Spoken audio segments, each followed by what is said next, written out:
Yo, what is up? This is the tank top sim from yesterday. I think it turned out pretty well. So a couple different things I figured out while making this one. I'm gonna try to apply it to like a slightly more difficult version for like a kind of like it's like a short t-shirt, but for female it's all normal. It'll have some cloth sim going on it, and I might try the sleeves, which is gonna be tough because that's on the arms and the shoulders, and those are tough areas. But I have some ideas for it, and it should be rather short compared to some of the other ones to make it. But I don't know, something can always go like a little bit wrong. Hope to spend most of the time tuning the chaos side of stuff, less like generating the garment. But either way, so it's definitely taken. This is generally the reference, though it's gonna fit a little bit different on female till normal, but it does exist, and I just never knew the name of this. Makes sense, it's a crop but like I've never bought a crop t-shirt, but yeah, that's the name of it. So in this case, it will have this sports bra under it. However, this is just the Marvelous Designer file for it. The final one I've already made. I'm pretty sure I UV'd it straight so we could put text on there. So it's basically like a t-shirt over it, maybe to here. A-pose for the loss for sure on this one's gonna make it harder. And it'll probably, again, like cloth sim from here down, kind of similar to like how the male till normal one cloth sims from about here down as well. And I'm probably looking to have it come to maybe about here or something like that. And so when she does her arms up and spins around and stuff like that, it'll be like cloth simming it here. Whereas the tank top from yesterday, it pretty much started here as well, but it cloth simmed like all the way down to here. That probably could work for her, but because of her waist being pretty much wider than her chest, it's like the cloth sim's gonna just always kind of get stuck in here. So I thought this one would make sense, and then I kind of want to put the male tank top and this together and just kind of see. I think these are like the most straightforward like upper body cloth sims that can happen. So I'm gonna start with this file. I cleaned up my MetaHuman folders a little bit. There's like a very clear generational difference in like how I used to make clothes till now, and then even a bigger separation that just happened. So kind of made it easier. Let's see. So I'm starting with this. This is in the athletic series I'm kind of making right now. Let's see here. So this is going to be, I'll just write t-shirt cropped. I also want to start kind of organizing like the stuff I've made so far. I'm like a little bit lost in like what exactly I've created. And I think that I was trying to like double dip and say like, oh, like this is like, we'll just regular skin this one and I'll have a version of it that is chaos cloth, and I don't think that's possible. I think that they're very different. They might look similar like in the final, but as far as like the authoring process, they are going to be pretty different. Like the cloth sim ones need to be really loose, which probably makes sense, but you can't just like take a skin tight thing and say that like, oh, now your chaos cloth, it ends up not working out very well at all. So that's kind of like the mistake I made in the beginning from like approach. This is more like making like a blanket that gets like draped on top of it. T-shirt crop. So like even in this stage, it's like we gotta go a different way. Let's see. Okay, so I think I'm gonna have to have properties out from the beginning here.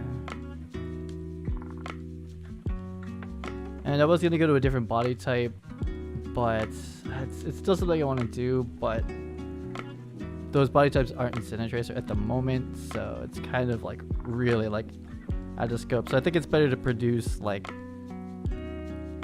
a series of just like regular skinned athletic stuff, and then a couple kind of experimental chaos cloth, apex cloth variations as well.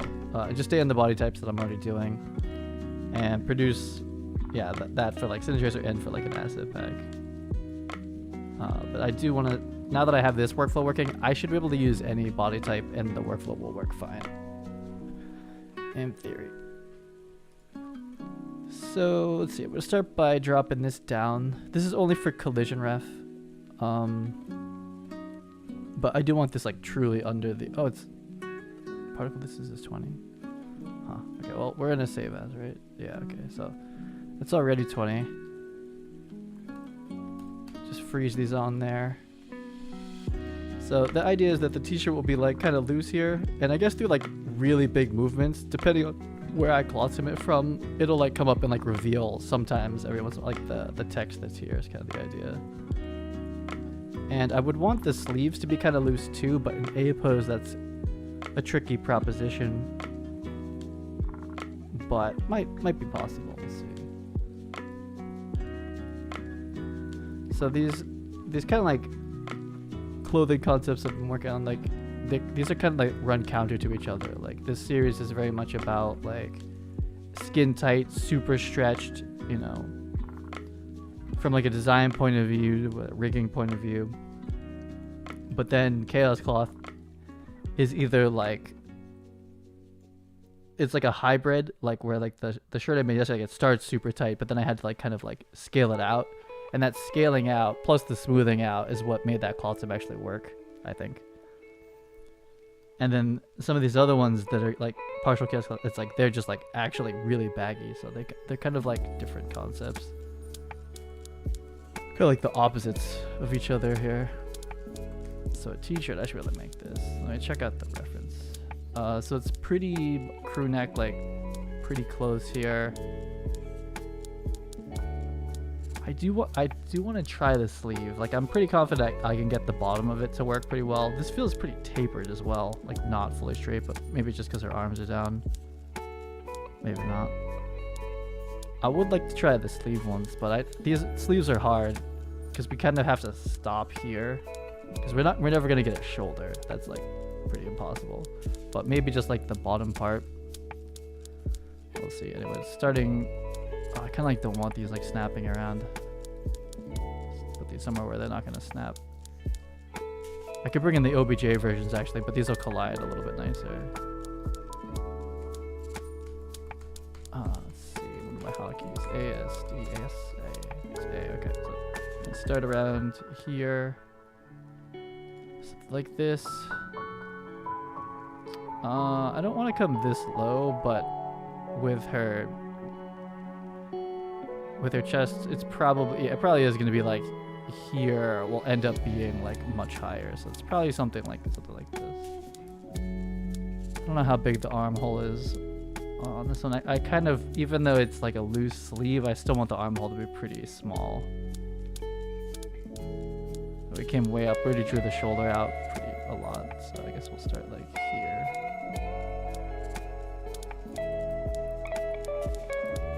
It's gonna be too short in the front actually. This here. Copy paste. This dupe never like, it ends up like on the other side of the map for some reason. I don't know why. Let's go way over here.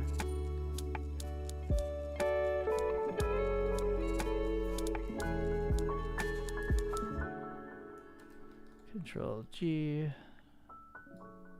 And then all of these need to be layered 2 immediately, so I just have to kind of keep this open. Or I had it on my second monitor yesterday. That was kind of nice too, I guess. Let's get a quick stitch going for this stuff. Top shoulder, reverse top shoulder, and did we do straight across? No, that's straight across. Okay, I mean it's almost done. Actually, that's pretty much it. So the difference being. Well, actually, I kind of want the, like,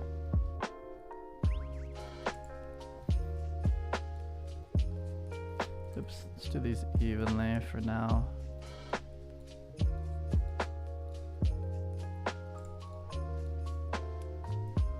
So we're going to widen this out. We want this to be, like, more than baggy, even now. But we don't want wrinkles is the tricky part, so we'll see. Yeah, this is pretty close, actually, because I want to be able to see this, like, band here. So it's going to be a little lower, but... This is close.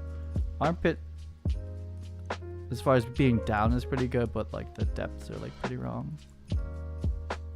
So kind of looking at the shoulders, they're not very good. Let's see, we're gonna bring this up. So let this kind of come back to the front this way a little bit. It's not bad if it stays there, stays around here. Bring the back neckline up a lot. Might curve out okay. I don't know if I'll have to dart this one. Fun if it does. Actually, I kind of need to start testing darting into arms again.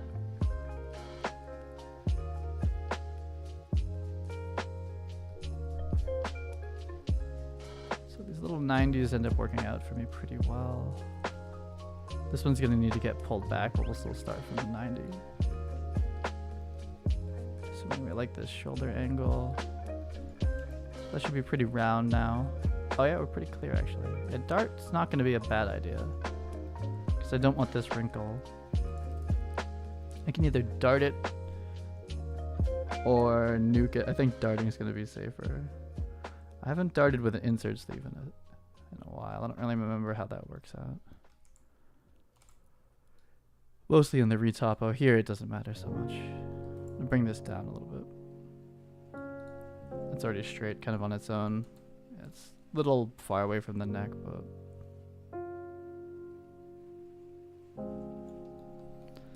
kind of don't like, I need to have like, I guess it's not that hard. I need to be able to change the neck back collar, because anytime I add weft to the cloth sim in here, it ends up like giving too much here. So I need to like either make my collars like really tight or have like a quick adjustment. I'm usually at like the 5th division by then, so, or like whatever, 5 divisions, so like I never want to like change it, but it's kind of gonna happen. So it depends on where I think the cloth sim starts. If this is bad or not. Like if this was going to be a full cloth sim, I would leave this, as this is like pretty much how this is going to be most likely, and we'd let this just cloth sim around. But for me, this is probably going to come a little bit lower, and we probably don't start the cloth sim until here, meaning like we want this to be form fit nicely. So I'm going to dart it.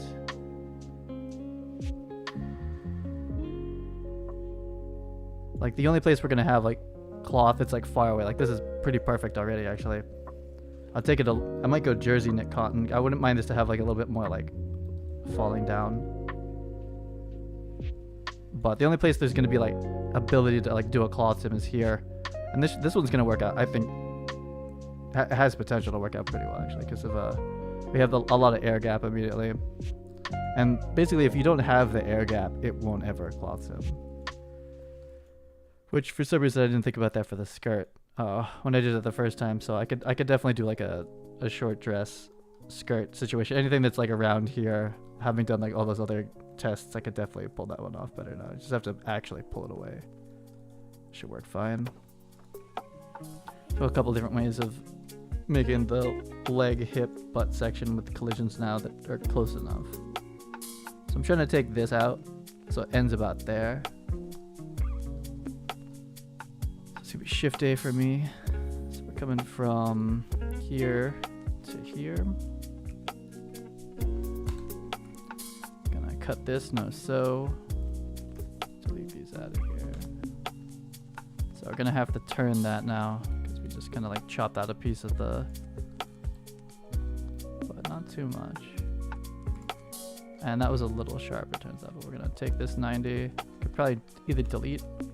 Yeah, it's not bad. And this isn't too bad either, but let's see if I can just like get it right up on there. Okay. So that will have to get polished out, but overall it'll keep the armhole circular is mostly what I'm looking for, while getting rid of that big bump, which also was messing with the armhole shape. So this will be pretty form fit once I up the divisions. I'm gonna probably, actually So I want this to be kind of loose, but without too many wrinkles. But the wrinkles I'm gonna trim out, or polish out. So we just reduce the radius up here, but this is still kind of long.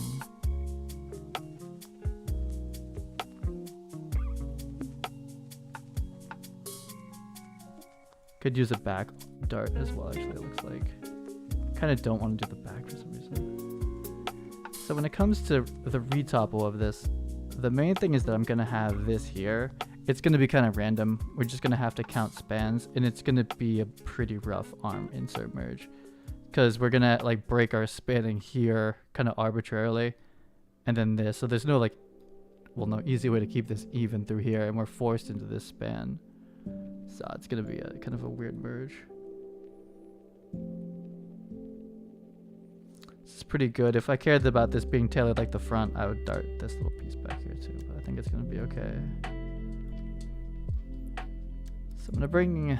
I don't really like making the front and the back different lengths. It makes the side merge later kind of a pain in the ass, but... in this case, I think the front is going to be a little bit lower. And honestly, I would like, it's just because of the flat versus like round. I want it to be like straight like this, which in Marvelous is kind of a trick to do in regular modeling. It's just whatever, you just pull it up there. Come up to and then down to. I don't know how that's going to work out for the merge, but because like this is going to have to, yeah, okay, so it pinches like that. That's kind of what the slack is. Like this one's longer than this one, so this one, yeah, that's not a great way to get that done. Might be better with like an angle. The side seems also very fronted. I think another way to do this instead, I'm going to pull that back, is to only pull this side, not that side. So pull it to the side instead, which won't change its length, but we'll add a little bit of slack back here. And if I loosen up the fabric a little bit, it might hang straight. So actually, we want the gap. If you don't do this, it doesn't cloth sim correctly. So it's pretty good. I'm going to do a lot of scaling and moving in Maya too. The question is, when does it stop being skin tight? Like throughout the entire thing. Like here, it's going to be something like this. But then what about the sides? I think I'm going to open the whole thing. So like it's almost like cloth sim all the way through here. And then similar to yesterday, just like all the way back here. And I'm going to pull this one out in Maya. And it's only form fit from like basically like the shoulders and then through here, something like this. So like really for the cloth sim, like I don't really care about how this fits so much, as long as I have the right geometry to pull it out. I don't like that so much. And I can always pull it down too at that point. So like once it's here in Maya, I can kind of pull it down. I mean, it's probably better to get it right here though. This is just like a preview. Actually, this is helping a lot.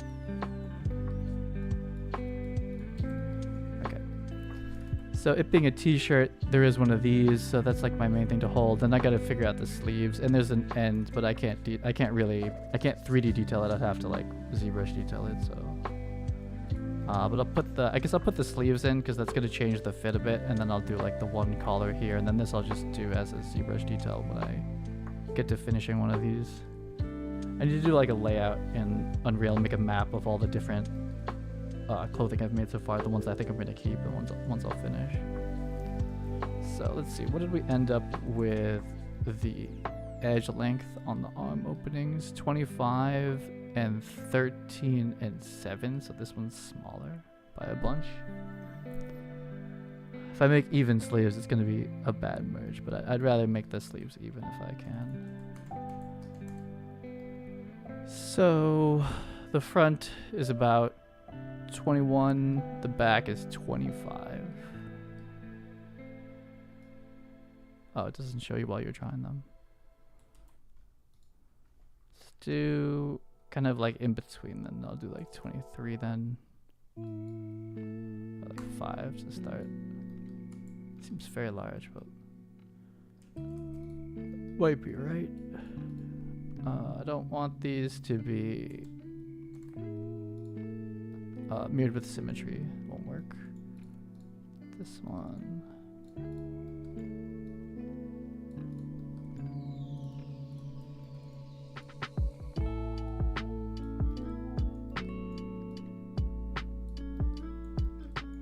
Put these here. Hey, how's it going? Yeah, it's early. My brain still doesn't understand what's going on. Still in summer mode over here. Oh no, we got the funny sewing. This is why darting started. It's gotta be like this. Forget his name, but there's someone who does like real good looking marvelous patterns, and it's just Dart City, even for like the male stuff. It's like a big part of the tailoring. So we gotta get the darts and the M&Ns going. So this is a pretty free sew over to this one. Yeah, I think. But the trickier one is sewing across the dart. I don't have a shortcut for it. So M&N segments. It's gonna be this. That's the upper, so click, and then here. I don't know which one it is. I don't know if it's this one or not. I think that was it.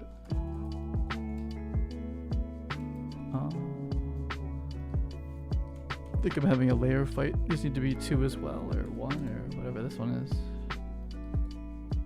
What are we over here? 2? We're all 2. Everyone's 2. Should stop fighting itself now. Oh, I didn't sew the bottom. Yeah, that's fine. Yeah, so darts mean M&N sews for everything, or for a lot of stuff. So I've been avoiding, but oh no, crashing. But now they're like kind of mandatory. I think we just need a little bit more fabric on it. Yeah, that's all. It's just too short at this like tiny little division. It's time to come down. Oh, they're not linked. Let's link them symmetrically for now. Yeah, definitely symmetric.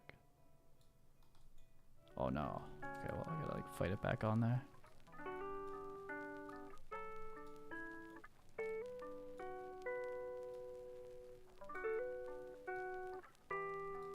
There we go. So I am kind of looking for a loose sleeve, but probably not loose and marvelous. I'm not gonna have the control right there. I'll probably end up making it looser like I did yesterday. But once it goes loose, then it means like I have to cloth sim it, or it won't look how I want, because otherwise I should just make it oh, this is gonna make it too wide. Otherwise I should just make it like kind of tighter. Bring these in. That wasn't too bad. 21, 22. This is a better way of drawing these arm sleeve, shoulder cap things here, but I just eyeball them. There's like a math way of figuring out from body measurements how to actually draw that. Okay, I'm gonna taper more than that though. Just start tapering this in a little bit, or a lot. And yeah, I'm wondering how the cloth sim will handle if the sleeve bagginess goes up versus like down. Like in a T-pose it would go down, in an A with a pretty structured piece like this. And then which one's gonna sim better in Unreal? Like I basically stopped caring about the final shape here. It would be pretty interesting to be able to sim this whole sleeve and like we really just stabilize only this. I just don't see that going super well, but it's kind of the experiment. I'm pretty certain this will be fine. It's just like, should I try to pull this off, or I should just make this like super tight and it's only loose there. I think I'm gonna bring this a little bit further down once I get the sleeves on there. This is just kind of like the preview fit. So let's see, I'm gonna unlink these. That means I can do this, Control D, get the free 3D flip over there. This is not the linking I want anymore, but it does get us to this phase. Even got the sewing back. Then these two are symmetrical. This is an instance. And this is when Marvelous crashes sometimes. Save as.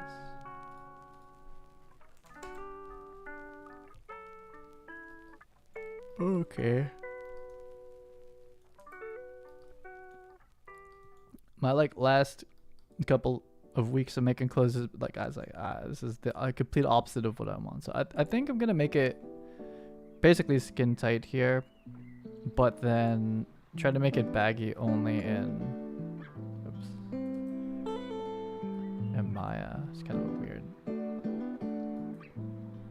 weird way to go about it. Oh no.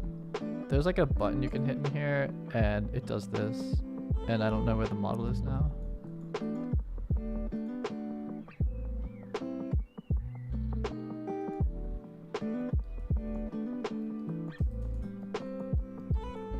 I just made the sleeves tighter. Okay, I'm gonna make these even tighter. There we go.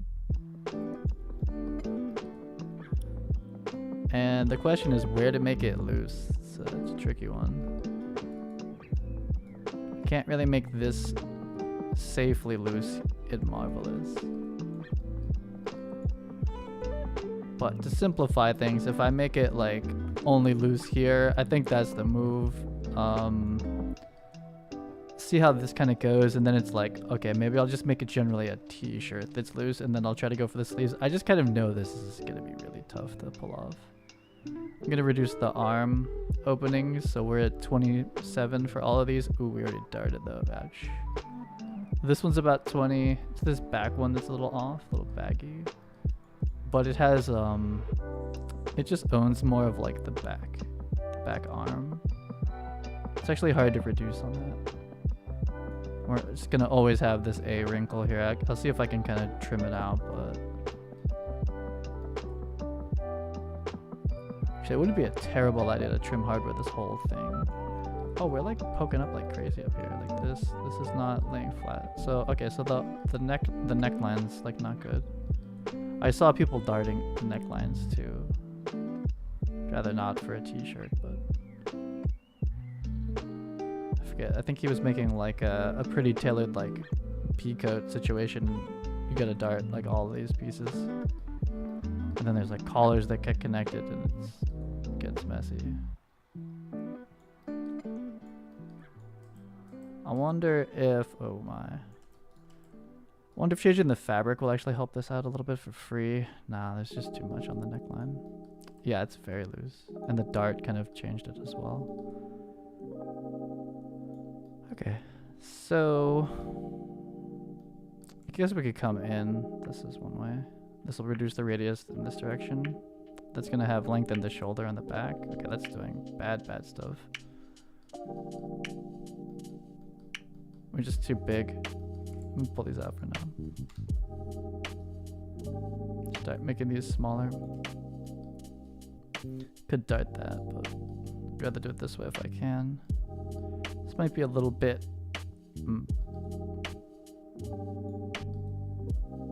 Yeah, we can still come in. That's basically it. So come this way. So we're 10.77. Oh yeah, we're a little low on this one. We already have this curve on here, but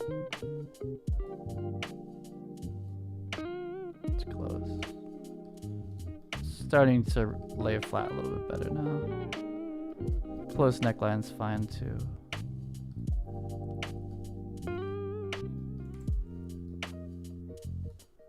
Still kind of working there. Let's see, brush smooth out the rest. Okay, so that'll clean up this neckline, just like reduce the radius on it. And we're not looking for like a proper fit down here. It's gonna be simmed, some of it. This won't be though.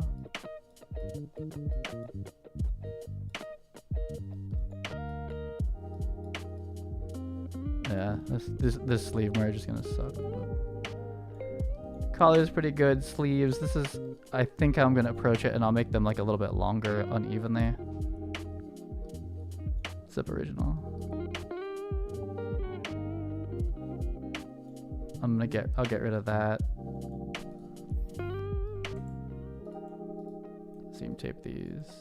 This is kind of like enough for like a starter, and then I end up doing like the clothy part in Maya. Just once it's a mesh, it's a little bit easier there. Oh, there's the back. It's fine. Seam these all up.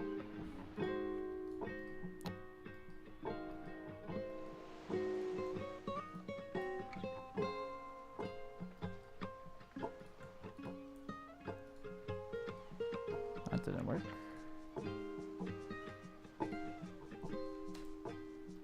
Okay, a little smoother there.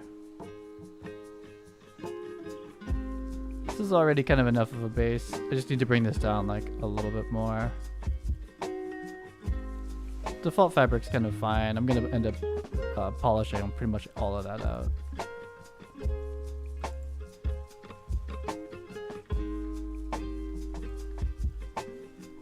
So this I'll air gap, like I'll end up air gapping this in Maya. Because like right now it's just doing a cloth sim like it should. And this is loosely the idea. I kind of wish this was straighter, but just with keeping these the same, this is how it does fit. Like in theory, the front panel should always be like longer, and then we'd like put a diagonal for this, like so that if we diagonal this way, which I guess would be this way, then this line will kind of go straight. It's kind of like it would if we tapered it like this, and then tapered this one like this. This would not be straight. That might not be a bad idea.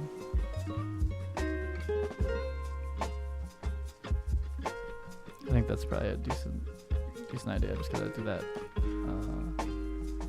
in a more controlled way. Let's call it 5. 5. I wonder if they do this in real life. Probably not. But for my fit, that's gonna help out, kind of level this out and give it kind of like a nicer descent like this. But I doubt they're cut this way. You'd have to know like exactly like, you'd have to know as much as we know here. It wouldn't fit correctly on like every body. They probably just make it straight, and it's like a little stretchy. So we do have these turnbacks. This is not good. Most of it I'll be able to nuke out, but the problem is, as if I like, for some reason need to start the sim here, it's gonna have part of this wrinkle baked into it, kind of like forever.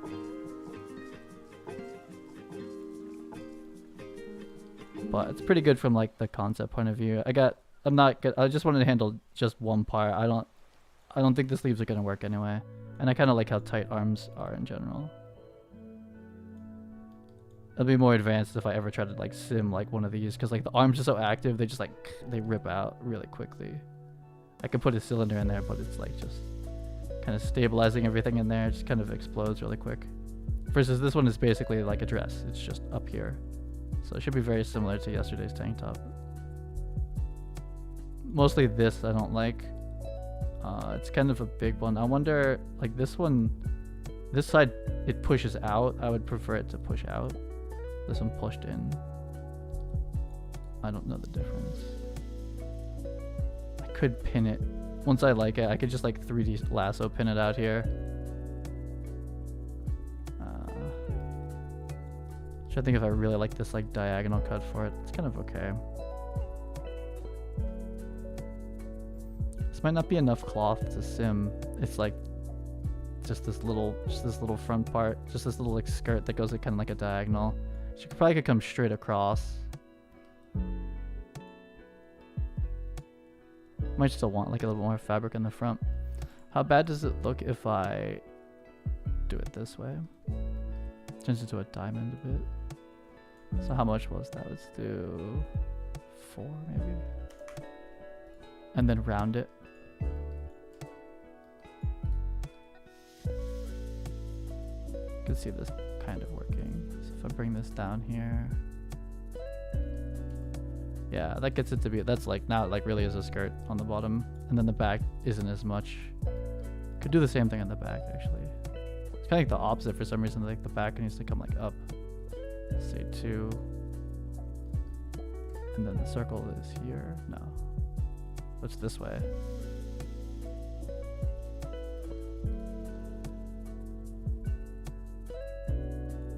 keeps us rounder. I'm gonna end up pulling this out. It's kind of weird to arc them different. I guess that makes sense. It's going like this, like that. I get it. So kind of a different, for sure, side seam, both tapered, opposite tapers, and then opposite bottom curves. But it's basically for an open. Otherwise, you get that like, you know, very large slant. This is like how to normalize it across. Kind of like a longer radius this way than this way. And these edges still match, which is what's kind of easier, or what's important for the stitching phase. I think this is pretty good. This is certainly a slight variation on the shirt front. Nothing really weird going on here. I think these are a little shallow, these shoulders, but and then I'm gonna basically go for skin tight up here. It's not a huge problem. I guess they'll have a little. They're a little bit further than full skin tight. But basically, both of these outfits, I'm gonna give them like workout animations / dance animations, and you know, any secondary animation is gonna make that like look kind of cool. So for the guy, it's the tank top so far. If I get anything else, I might be able to get his baggier shorts to cloth him too. Maybe they're just like, you know, leg versions of these. But the problem is like the legs move like all over the place. Like whereas this like the spine doesn't really move that much. I'm not doing like back bends or anything like that. But the arm goes like all the way up, and then the cloth tip's gonna rip out, and it's kind of similar with the leg too. So I think these are the safest so far. And like if it was like a longer skirt, it would work. But I did one that was like here. But we would start the cloth tip like way down, and then that would be okay depending on the animation. It's a little pointy here. I think I'm gonna bring it up a bit. Hopefully this is the back. That's the front. Has a dart. To come up a little bit. Gonna mellow out this curve. Yeah, that even loosened it too. It's pretty good. I don't really want this wrinkle, but that's kind of just what's happening here to make it round. And I wouldn't fit it exactly like this if I was gonna only skin it. I wasn't gonna cloth sim it, but this is kind of the difference. Is like I actually want this bagginess, and we're gonna probably have to air gap even more in the final one. I want to take it to Maya. So I'll just do the neck collars. These ones. Gonna do offset internal 2 centimeters. Same with this one. Oh, sorry, set to 2. And I'll straighten those trims out, and that worked out quite nicely yesterday. These are not the straightest over here, but they'll kind of get polished like really straight by the end. We're having typical A pose, arm pose, armpit areas like eating each other, but I'll clean that up too. And I'm gonna polish this like real strong, like super polish, so I can get this into like a cylinder basically at the bottom. And this is designed to have this tank top or this sports bra under it. So we should have, you can kind of see a little bit of bulge here, but just if we need to air gap even more and more to have that under there, because this is going to have MetaHuman body plus this tank top plus this shirt all layered fully under there, nothing deleted or hidden. I wonder if this is another, I guess I'll do this as a separate skeletal mesh, yeah. So really making like some layered clothes here. And I'm pretty sure the pants we have are like down either like right here or just like above, so we shouldn't be like too much of a problem. Even if it's like up here, we're not like over it at that point. Yeah, so most of the challenge would be like what capsule layout do I do for this? And then once I get capsules like really down, then it's like tuning the cloth properties to make them look a little bit slower. Usually they move pretty fast. Okay, so this should be it. This is kind of different. I'm just gonna take a screenshot of this before I finish it up. Just reference. I've never made this crop t-shirt with like this much of a gap, but like this is like a hybrid skirt t-shirt kind of at this point. Like this is like a skirt finish at the end, and I've never actually done the tapering both this way, but it definitely makes sense now that I look at it. I feel feel like if we look at it from here, you kind of see the opening, kind of understand it more, but I think 3/4 is kind of working. There's nothing to say about the back, really. It's kind of like this. Let's see if I could retop with this whole thing before I actually wake up. Well, it's just been a dream. Like I had this t-shirt get here. Weird. 14. Her arms are down, so it's kind of hard to say, but the slack is up.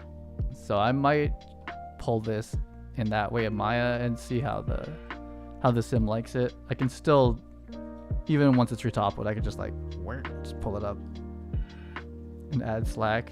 I'm gonna nuke all of this. This is all gonna be like wet soup by the end.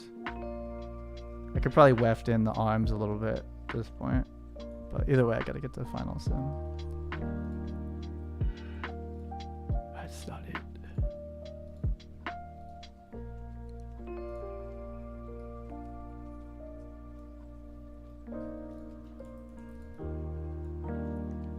These jams, 90. Yeah, they're already getting in there. Maybe 90 this way too. Is that gonna help? Yeah, it is. Okay. But not on the chest, but just these arm parts. It's gonna be a rough merge in Maya. Can tell already. I wonder if strengthening or trim hardwiring these will make this even easier. I'll get it to work either way, but I just want these, oh shit, to just be cylinders pretty much. Oh, that'll kind of do it. I kind of want like skin tight arms, and then I'll baggy them out. Oh, that's it. This is still going to be chaos to merge together. Gonna have to polish that out. Wow, that dart's really bad now. It's because I have it pulling so much, or not enough, or it's in the wrong place. Okay, well, with the arm holding its form that much, now we're up here. We want to dart down, so this has to move, which is going to change the arm length, which is going to change everything. So I gotta But to start, I'll just angle this down. It's already helping.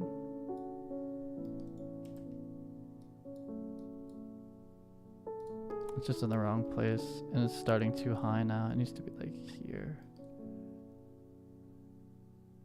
It's still roughly doing its job, and I'll polish this out. It's not too bad. That huge, it's just too high, like it's here. Well, I don't want to move this. It's gonna change the arm length, and I gotta change the arm length. I don't want to change anything. But it's coming too hard. It's coming too this way. It needs to be like that. But that's only relative to like how this armhole's got close around it. I can definitely end up in a retopple where like this spanning just does not reconnect here, because this is gonna go perfect, and I don't really know how that's gonna go. I'm just gonna rely on ZBrush to buff that part out, and we're still the main thing is we're not getting a wrinkle. Like if we didn't dart this, we'd have a wrinkle like right here. It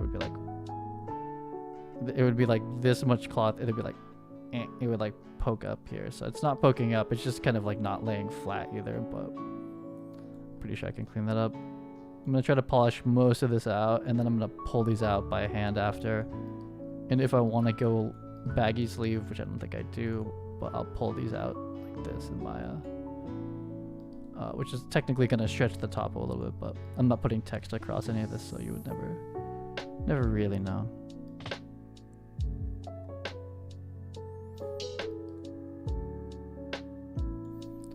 Okay, well anyway, this is my best guess in the marvelous phase anyway for making this work. Let's go 5, and we're pre-air gapped to have pretty much any tank top sports bra that I've made. I made 2, should be fine. I don't want any of this. This means the dart's not like perfect, but it's kind of pinching around here. But all that stuff gets polished out anyway. I could probably trim hardware this, to be honest. Like, we're not gonna get these pinches.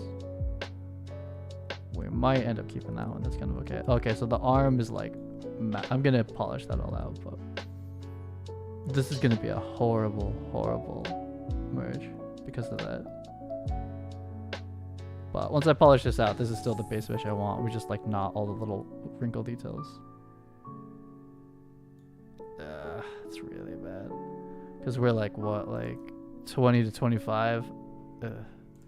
That stretch is going to be tough. But if I can just get this into nice topology, this is still what I want from this thing. Is anything frozen? I don't think so. Do a save. Let's do file. OBJ. So we're back in female till normal. It's up here. She's still uploading something. We're MD to Maya, female till normal. And what are we doing today? This is like a t-shirt.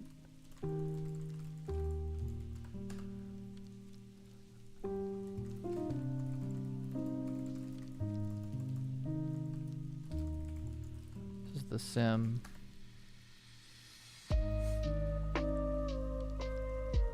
Should like do this, but I don't. And we don't have this, but we have this folder now. Marvelous, normal, t-shirt cropped, yeah, flat. I didn't do the UVs. Redo this one before I save as. Save as OBJ. It's in the same place. That's nice.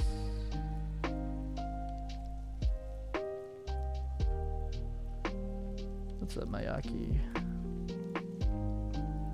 Did I already save this as a flat? No, I didn't.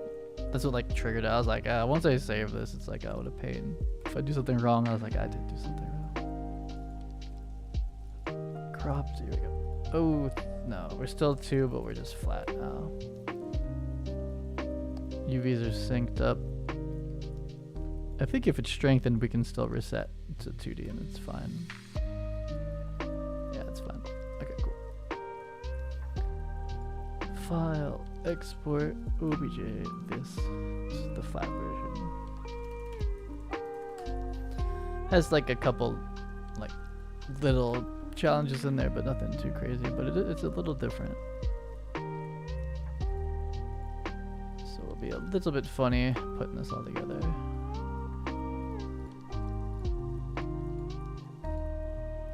And we're skipping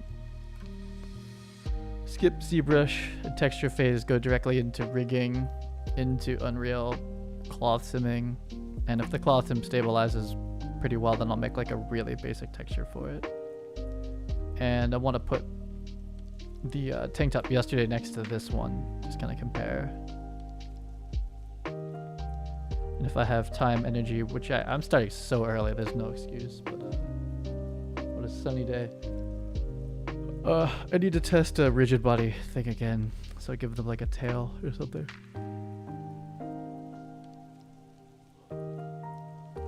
I think I know how to do it, at least for the tutorial like 5 times, so we'll see.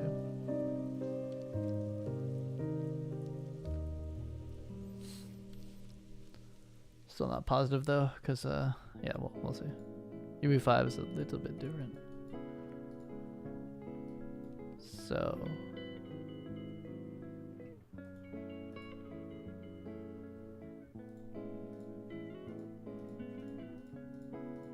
I'm gonna put this folder between it, so I have like my muscle memories. This is female, this is male. I guess it's this similar.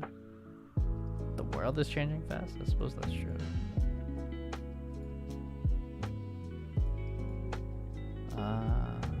What are we doing here? We're trying to get the. Trying to import this jam. You. It's you. T-shirt. You are 90 degrees wrong, but that looks like a t-shirt. Okay, that's good. Import the flat.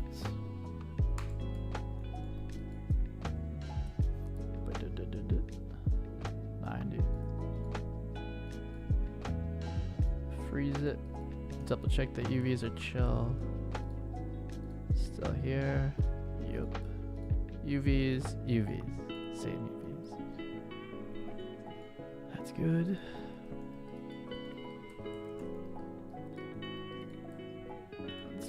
this? And none of this weird material from Marvelous. Stock.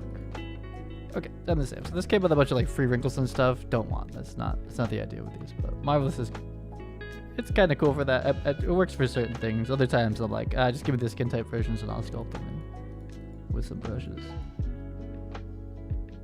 I do want to like practice that. Not during this set, because this set's kind of like skin tight, no wrinkles type of thing. But I do need to like just like kind of maybe like at least a couple times a week, just like practice sculpting clothes or wrinkles from scratch. No brushes. Maya, female tone normal, and a t-shirt. T-shirt, sure, something like this. Let's pre-make the rigging folder. It's eventually going to have something in there. Female tone normal, t-shirt. Take 201. Okay. So we're gonna nuke all this out eventually. But there's a bunch of like wrinkle artifacts just because of how I authored the arm. But I want the arm like this, and these are actually gonna kind of be there. There's a chance this is like completely broken the way I'm gonna. Just not gonna work out very nicely. But for this kind of thing, I mean, in general, Marvelous in my workflow is just kind of like a concept phase and get the general shape kind of thing, and then do a bit of work after. This one. What's up, Ken? Live. Okay, so these are the same length. They'll stitch. This is round, so we would do well to have not 4 verts down here if possible. We do have a dart. This dart unfortunately does seam back into here. This is going to be a perfect 12 most likely. Perfect spans. This is going to be a cursed 12. And on top of that, this was something like 20. This is 20. But this is 20 and this is 25. So there's going to be a lot of room for terrible mismatch seams. And I have this collar to hold. So this turns this into a 6 possibly pretty quickly. 4 is going to be kind of weird. This could be 6, which that would be good downtown because we have a curve at the bottom to hold. So 6 immediately out of the top seems very likely. It is a t-shirt, so the shoulder is pretty big. Definitely not an even 6. Plus we have like kind of arbitrary 2 centimeter. Actually, we know this is 2, but I don't know the total length. But this is viable here for the shoulder connect, as I have this collar to hold. That should just be a single span.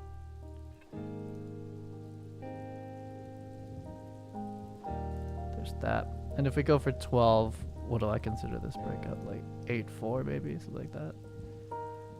It's gonna be awful. It's gonna be a really messed up merge, almost no matter what I try to do. So 8-4. I mean, this isn't double. Maybe it's like 9-3. 3 for this. No, this feels like a 4. Yeah, I'll try 8-4. See how it goes. It's easy to draw anyway. 4. 4. 8. We're a little low down here, but if I can kind of sneak some down. This is pretty straight through here. We'll see how bad that is. Like, it depends on how far apart these are.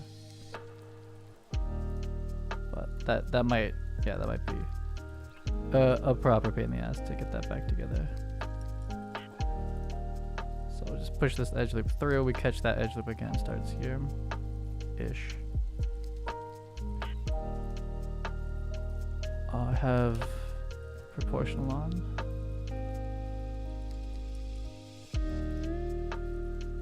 So this is a full t-shirt. I've been making tank tops for like 2 weeks or something, so I'm just like kind of tiny shoulders. This is a big shoulder. And 12 arm opening, 6 over the top ends up being pretty nice. And I would take like 12 down here too if I can, but I don't know if I have any place to add that topology in. We'll see. I guess I start cutting it up pretty small. But these big gradual curves, if you topple them too low, it doesn't go super well.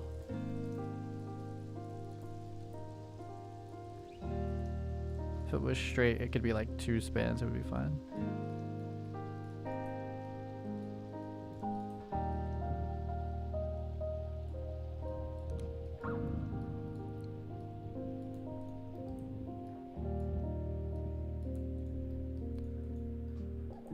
Okay. It looks like we'll have, I mean, I kind of decide at this point. It kind of depends on how many. We have 6 here, so that helps. That'll mean I have a couple free rows.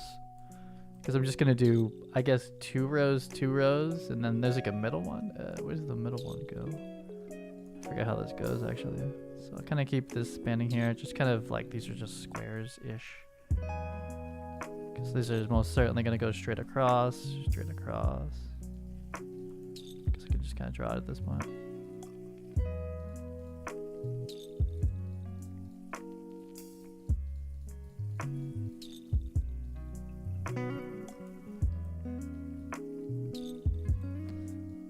I'll keep turning here. We do well to have more topology here, but I do have to kind of roughly match what's coming across. I think at this point we start breaking out though. This is a pretty sharp turn. I probably could have mellowed this out a little bit. But I think that in 3D it looked pretty okay. I don't really want to put this like little that small, but there is like a turn right here that if I don't put this here, we don't hold it in 2D, which isn't like the worst, but we do eventually start conforming based on this 2D topology, and if this is wrong, then it just like doesn't fit as well. But we're gonna also polish the absolute crap out of this one. The cloth sim ones, we actually don't want like any wrinkles on them. We could put wrinkles on like a high poly for like baking them in if that was like made sense, but we don't want to sim a wrinkle. Okay, so we have 2 this way, 2 this way. Finish that. So we're gonna end up with like a weird star situation pretty soon. It's gonna start, it'll be like right here. This is pretty stretched. This feels pretty bad. Like, I need to consider how that's gonna work. Only 3 across this, and this is our second arm loop. Ew. This is pretty bad. This is not great. Oh, I see. We're kind of just like, yeah, okay. So kind of start pushing these back towards this, like this area. And so we have 2 stars right next to each other. It's kind of weird. Or do I loop this one in this way and we just have kind of bringing them together? This is 1, 2, 3, 4 already. It's kind of a weird one. This isn't gonna be good. I gotta fix this. We need more resolution here too. Like this one can't happen. But let me see. What do we want to do to this? Yeah, what do we do with this one? I can't do that. Do I just loop this one down? Like keep looping down, go single star? I think that's probably a better idea. Or do I loop it into the front or into the armpit? Considering I need another loop here, it would be easier to do this at the moment if this will turn into a square. We just put the 3rd loop down. It's not how I normally do it, but puts the star here. We're gonna need more here. This feels pretty stretched too.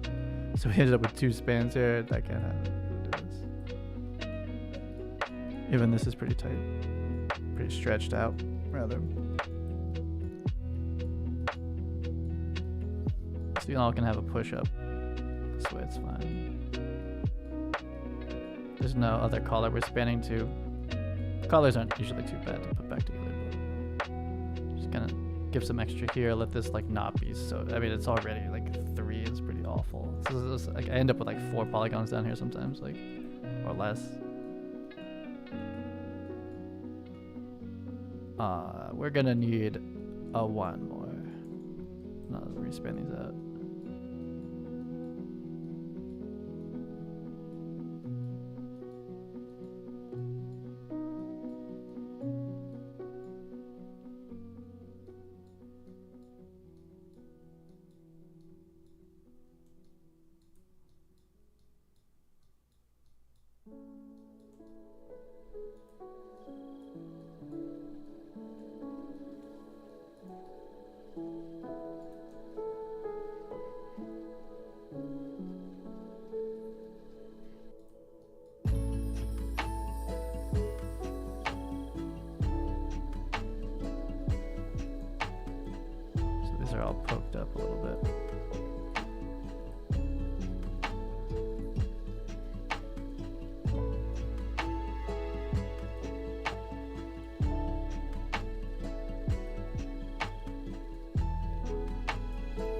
So we're getting kind of like a weird stretch here, but we'll see. Yeah, well, it's a, yeah. Darts kind of come and change it up a little bit. We have a couple of things that are like forced into it. So I guess our cutting through line starts about here. I usually do it after the third span, but it's fine. So I could just like reattach like this still. And then here we start to break out. And then this is the square. And then 1, 2, 3. It's pretty small. What? Missing a square somewhere. Very tall. Could finish it this way. So the dart's like right at the armpit. Yeah, that's a good place to put it. We just like kind of spanned, like it's gonna get stretched out this way now. And we still ended up like stupidly low poly on the bottom, which always happens. 1, 2, 3, 4, 5, 6. That's like not great. I just have to keep. We could keep adding resolution here. I can't add any more resolution this way. Anything that terminates into the arm, shoulder, I can't add resolution, so I could do it here, which it feels like it's not going to be even because I can't throw. I guess I could keep adding to this. I just had a 12 drawn. It seems fairly even. It just ends up very low poly on the bottom. In this case, I don't know if we need this many cuts either, but I'll probably drop a row. So we're ending up kind of like here. Probably don't need this. Just do 3. Otherwise, we're just like at a really weird, get really like long rectangles. They're already like 2 to 1.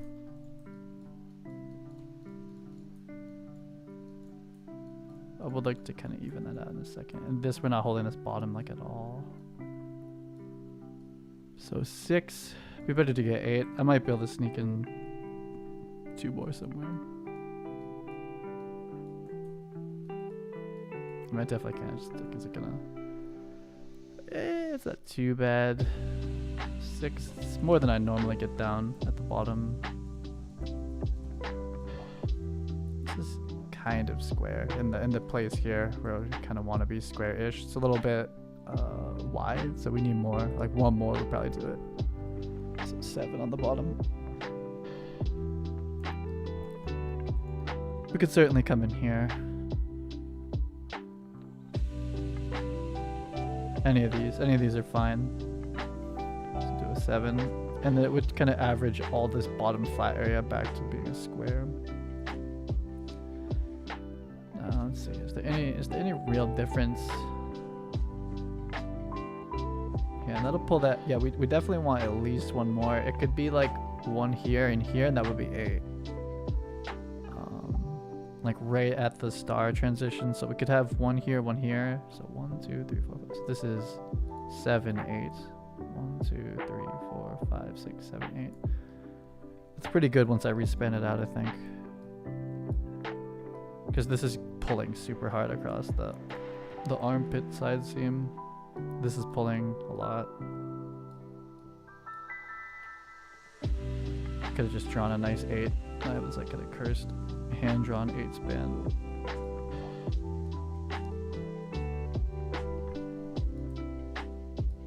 Ooh, I added an extra span in here. Yeah, so the problem is going to be like, if these are kind of even, then extra punched together. That's going to be a rough seam. This may not ever return into like what it's supposed to be. That's gonna be bad, but we'll see. I think if this is like broken spanning, like it won't merge, I'll add another one in here and try to get to this spanning here, and then I'll have to redo the arm. The arm's pretty auto topo, actually. It's not bad. But the difference in space between this and this, when you try to put it onto that, which will be even, is gonna be a problem.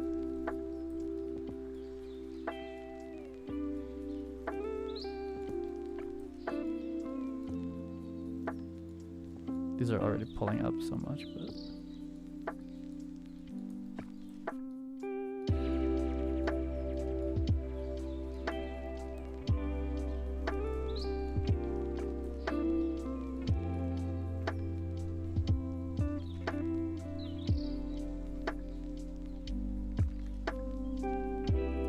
It's better for the bottom.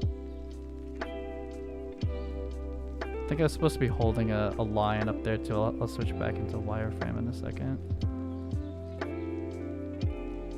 But that'll work given like kind of the parameters of this one. Mostly kind of adding more resolution down here. The dart. The 6 shoulder. So, and here's a line that will eventually get trimmed off. If I follow this, we'll get a very even collar, which you have on t-shirts like this.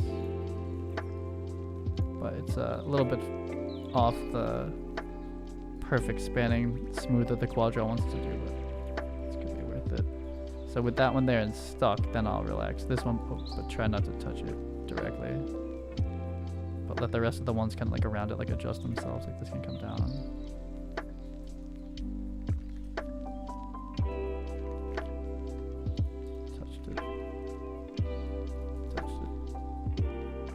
Can't see this like brush radius that's in here. I'm just guessing. Span looks okay. A little pinch in the armpit, always is, and then this here.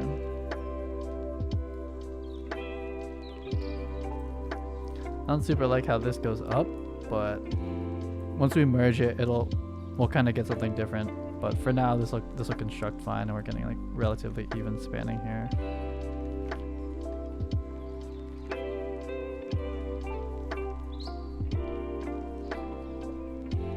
The final won't look like this exactly, it'll be more like round.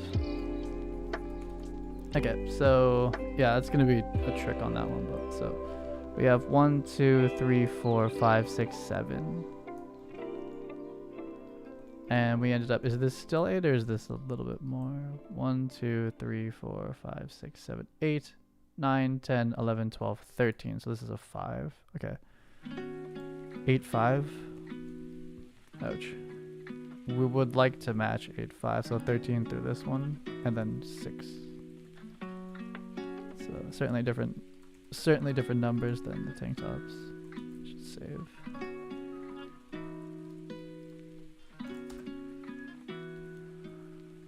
$13, 7, 7, 13, 6.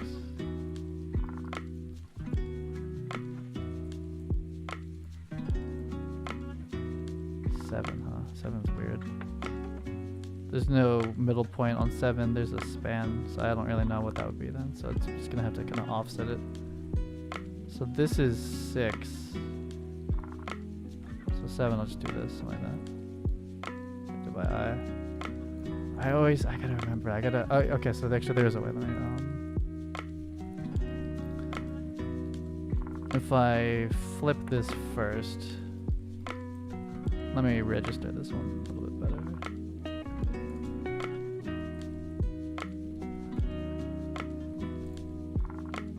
That's my snapping right angle in there. I hit these corners. This one's possible.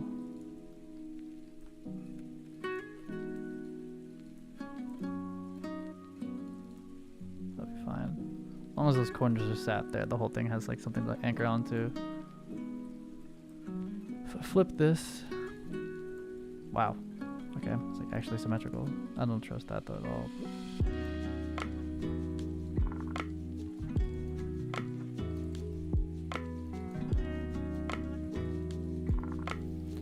Now I can roughly look at the spanning. They're not even for sure, but oh, did I lose the dots? No. What the fuck? What the hell's happening? Oh, nothing's live. I see.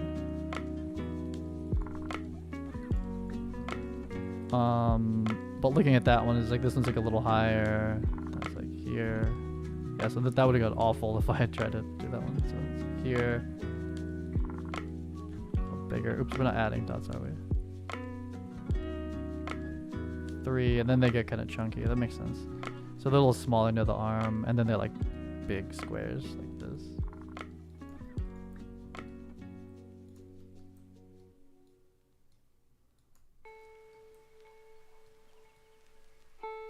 Something like that.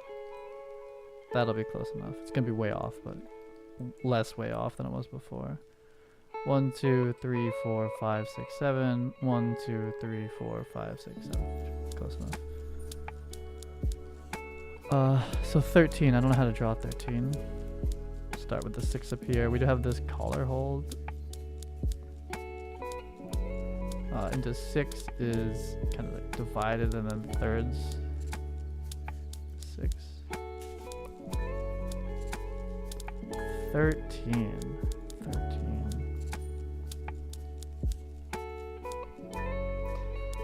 What is that gonna be? So what's the closest? Is even number is 12. So 12 is 2 6s. And then you add 1 and then move them all after. Okay, so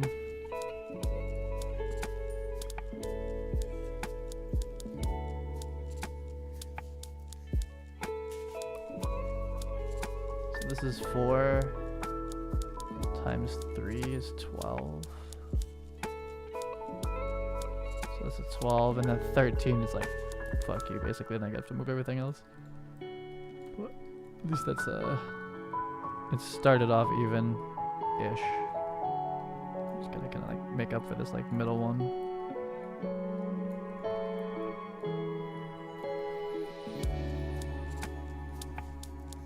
I think they're all getting smaller because we added 1 more, but not by like a ton.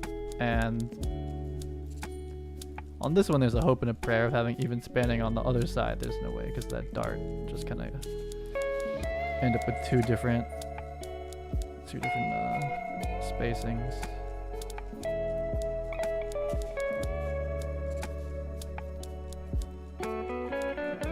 Should be 13. 1, 2, 3, 4, 5, 6, 7, 8, 9, 10, 11, 12, 13.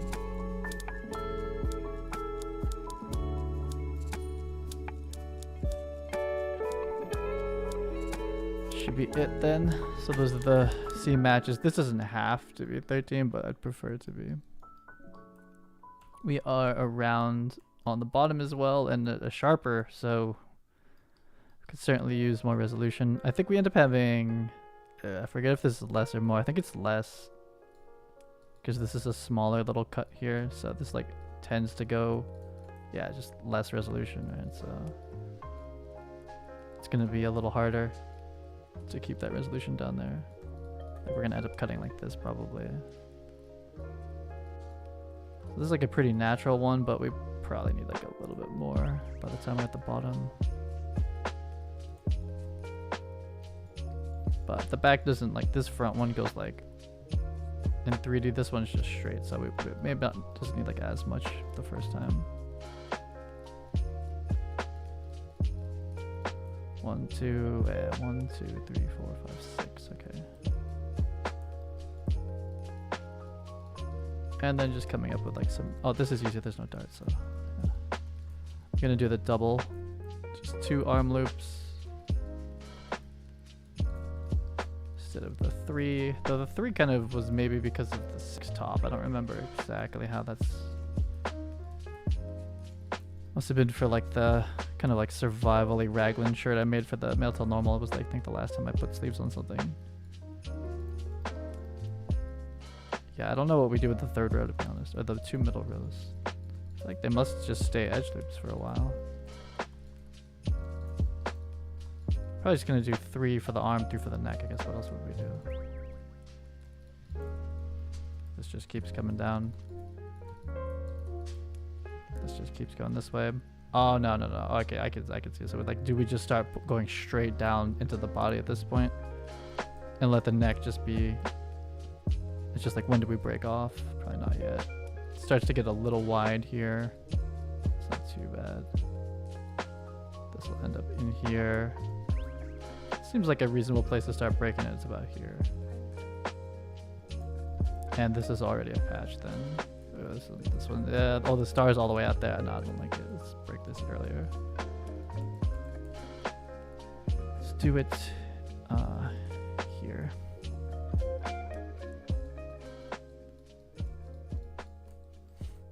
Oh, it's still there. It's not too bad. I would rather it be kind of towards this way, but on the neck.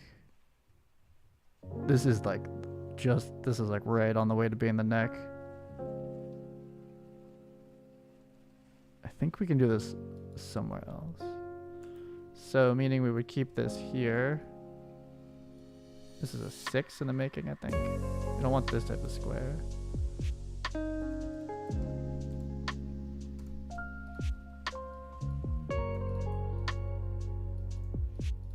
That's better. I'll take it right like that. This is 5 still. Yeah, okay. And we're gonna end up like stupidly though, probably at the bottom of it.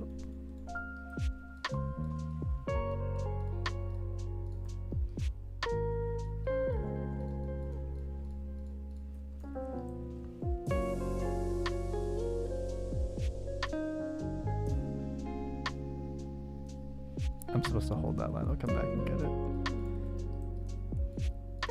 So I just have one more little star at the bottom to sort out, and then it's just a quad patch.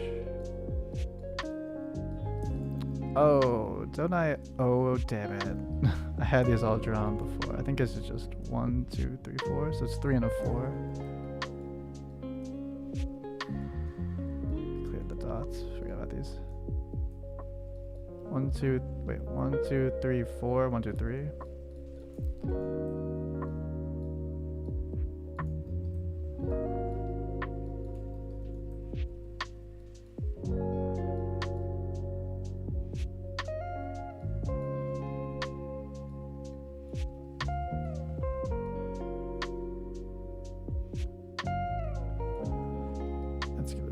It's gonna be a rough one. And let's see. So we're gonna start at the bottom star. It don't really matter. There's no shoulder. Unless it's really long, then we have starts to be part of the legs.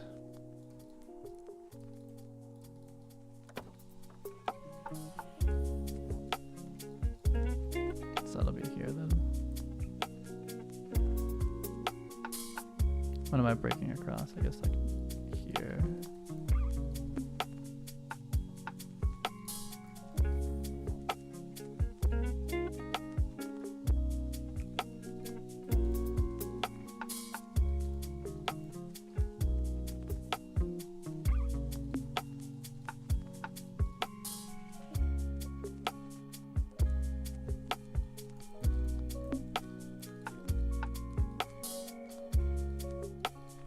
Wow.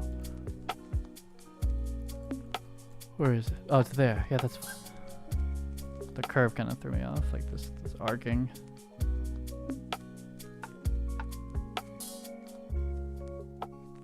Was this 4? Wait, 1, 2, 3, 5.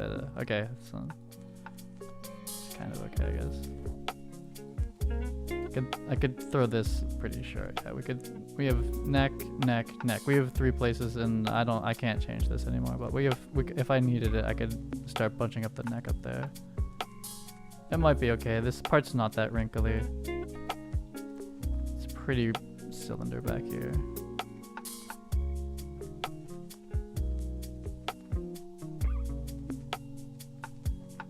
And it's her back, so it's just like straight down. I think that should hold though. It should be okay.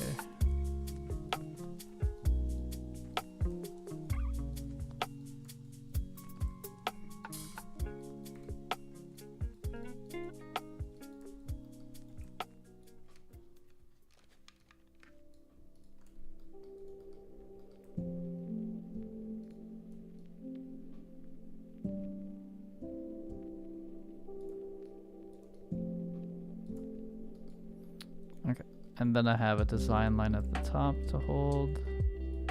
That one's holding it. Here. Here.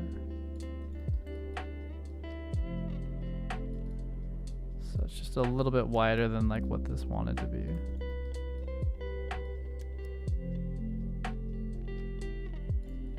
And that one's holding. Then have the rest of these just take the slack for that and just not hit that one though.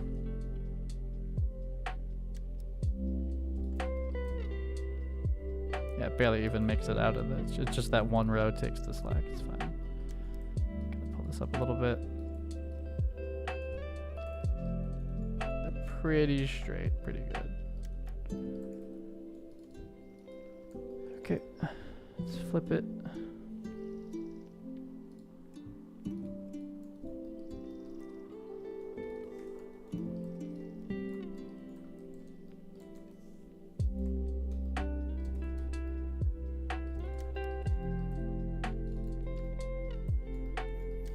Oh, it's very small. And then just the arms. Okay.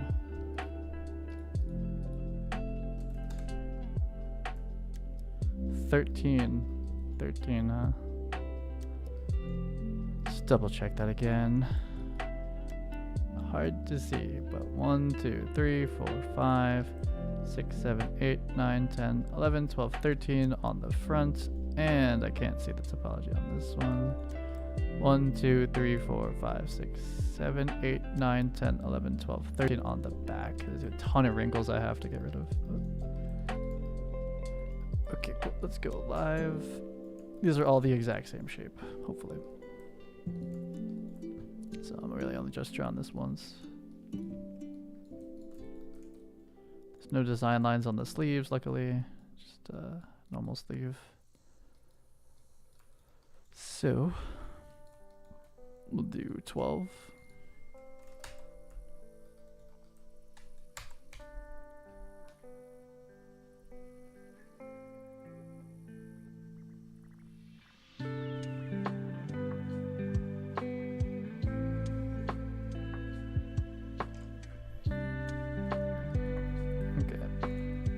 This can be done wrong.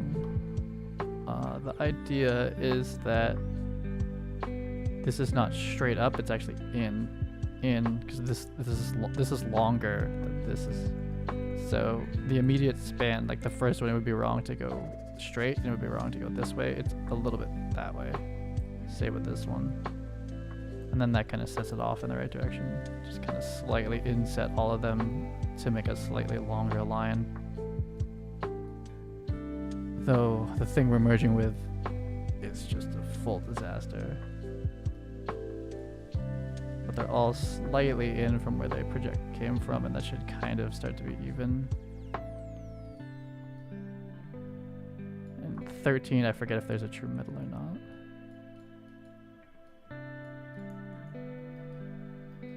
I think I went a little bit too much on this first one. But there's a chance these are so far off that I actually can't merge them back together. Find out soon. 12's not bad. 14. This is just a sleeve. 16. That's a lot. But that's pretty square, so why not?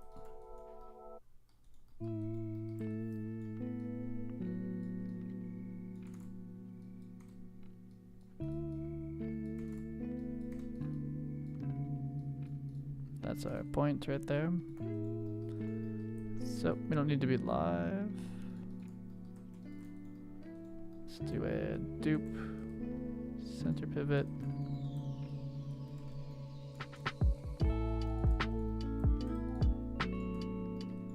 This one we're going to mirror. It's like over here somewhere. Oh boy.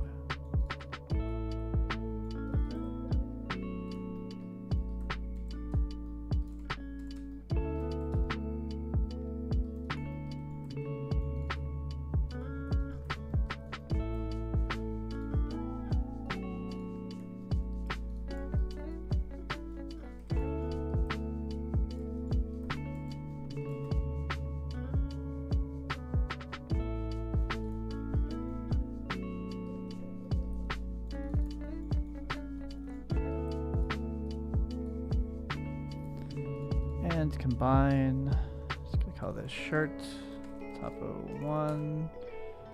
This is gonna be a really bad arm merge. Okay, and UVs, oh, why?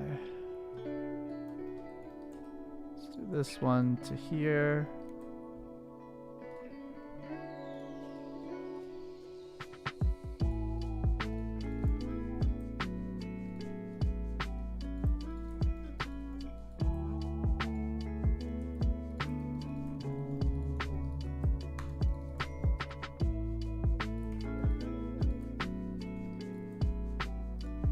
And shrink wrapping. Yeah, a lot of folds here, but we're gonna kind of don't want them. A lot of folds here, a lot there. Luckily I shrink wrapped the arm in there, so the armpit's not too bad. Let's see how the connection points lined up though. It's pure, not random, but it's pretty bad. But oh, it's pretty bad. That's pretty bad. Do we even get the count right? Like 1, 2, 3, 4, 6, 7. I think the count's wrong. That's impressive. Did I count this wrong? Does this not count? Wait, the fuck? Is this really wrong? Shit. 1, 2, 3. Wait, what the fuck? 1, 2, 3, 4, 5. 1, 2, 3, 4. How the fuck? Oh, it's just spanned that badly. Damn. Why did I count this wrong? 1, 2, 3, 4, 5, 6, 7, 8. Fuck. 1, 2, 3, 4, 5, 6, 7, 8, 9, 10, 11, 12, 13. 1, 2, 3, 4, 5, 6, 7, 8, 9, 10, 11, 12, 13. Okay, so it is the thing where it spans so badly that this actually doesn't work. And it's just as chaotic on the back. Okay, yeah, the darts. This one will line up maybe. Ooh, it's pretty bad. But the front one's like fully a span. It's like it ends up being a full span off by the time we get there. So it's almost like 1, 2, 3, 4. This should have been 4, 9, and it's 5, 8. But like when you actually divide out this arc length, this is exactly 1 span off. So I could redo that. Let's see, what's that gonna be like? It's not too bad. At least I know the number, and then we should land right on there. This will never finish. There's no way to end this one. It'll like by the second projection, it'll flip out. So just gonna need to re-strategize this one. Let's hide this. Let's bring back the flat one.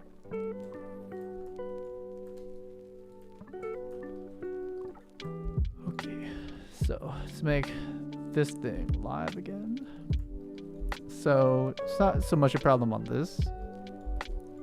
It's giving this span up here. Shouldn't be too bad in theory. So we want it. What? Oh, I see. I like wireframe now. Actually, I'm gonna stay here. Let's do an even 4.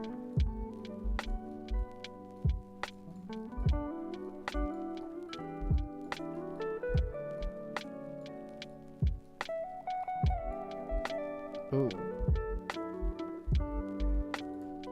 Guess that's a merge then, huh? Really? Uh-oh.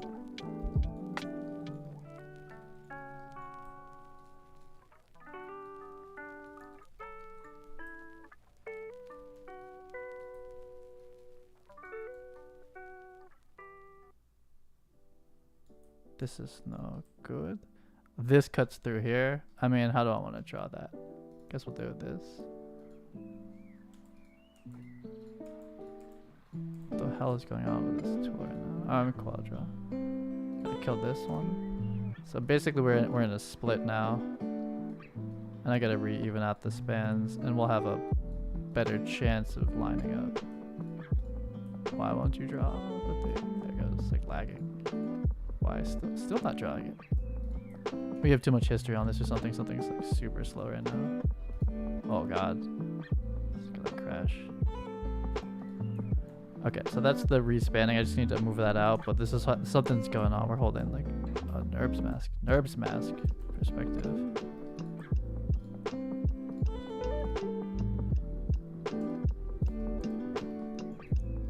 So it's 4.9 now, or yeah, 4.9 I think is the spanning. Oh, what the?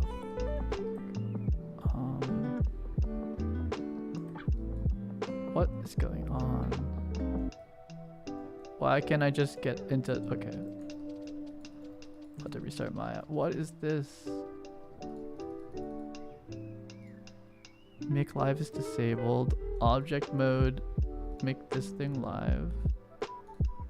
Oh, I made them both live or something like that. Hold on, that's weird. Just this one.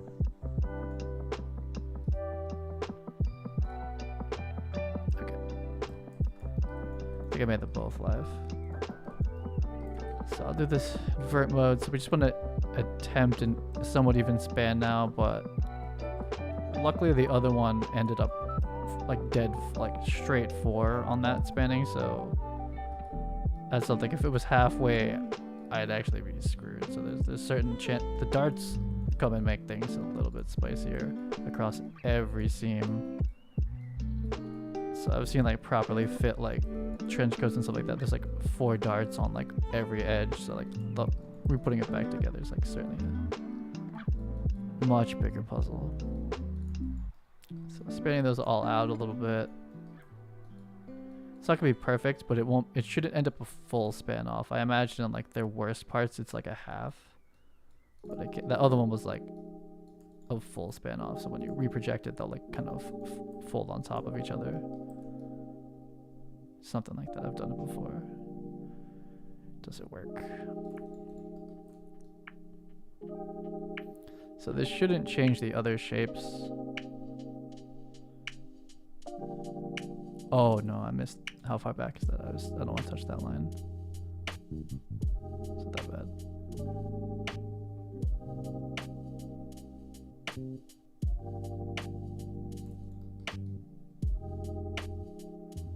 And I'm gonna mirror this onto the other side.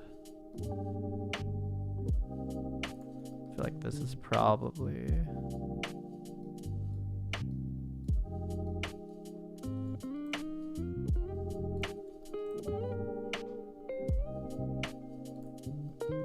I'm gonna see what Marvelous Designer does for darts.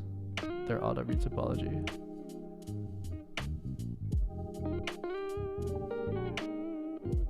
There's no way.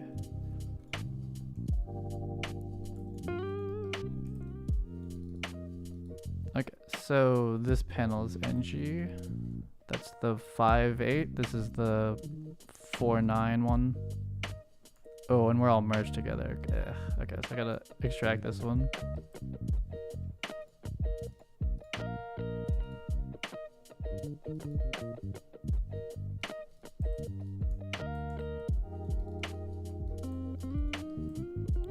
Flip it.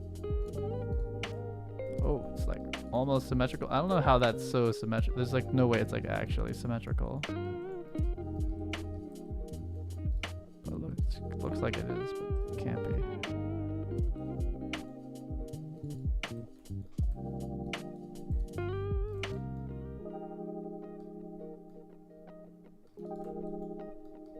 One, two, three, four. 1, 2, 3, 4, 5, 6, 7, 8, 9. Should be better.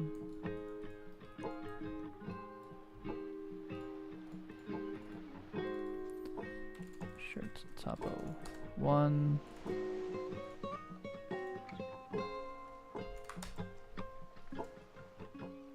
No, we need the UVs to be reprojected.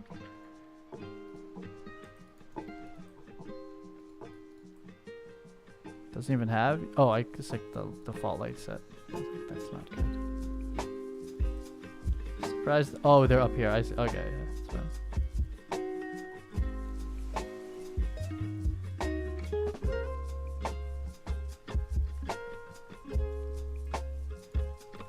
Yeah, they look pretty even. It's very lucky that it was that.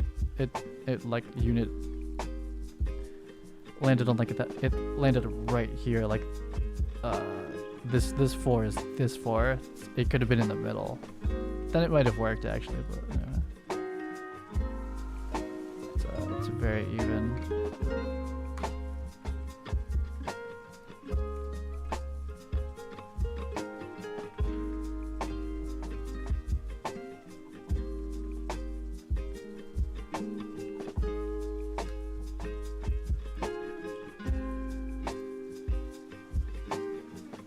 Certainly staggered, but should land. Nothing's a full off on the side. Pretty damn close.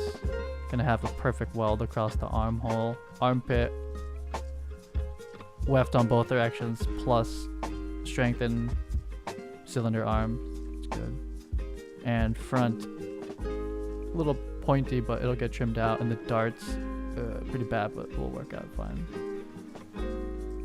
Okay, this'll work. nothing's too folded on top of each other, but I'll still just stick to like just 0.1 and do the rest by hand.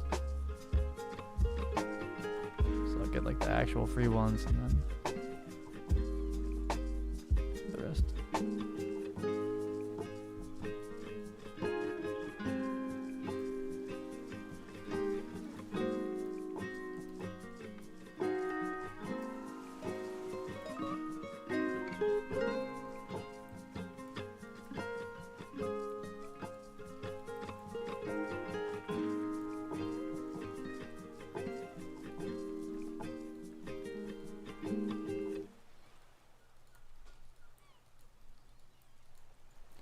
These aren't bad considering I fully free-handed those connections.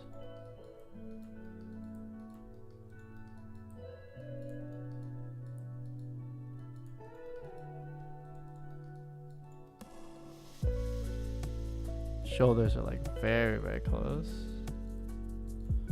So hopefully this collar stays pretty even, though it's gonna, this edge is gonna eat the trim. Should still stay pretty even.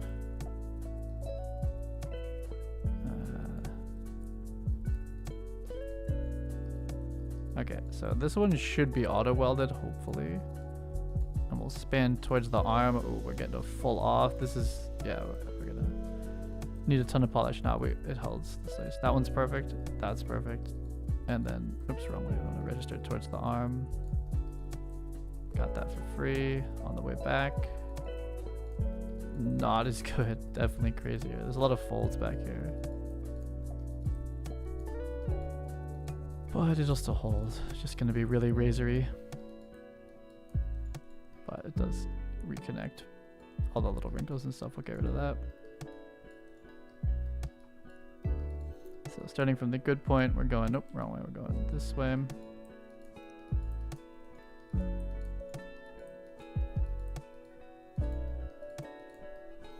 That was an auto weld, heading to the arm, got that one. Arm. A little wrinkly, but we're still well below a span away. This way.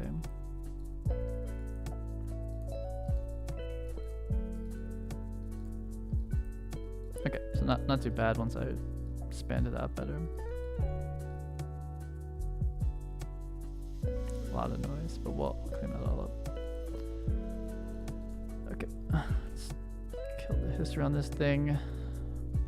I'm gonna do a reproject.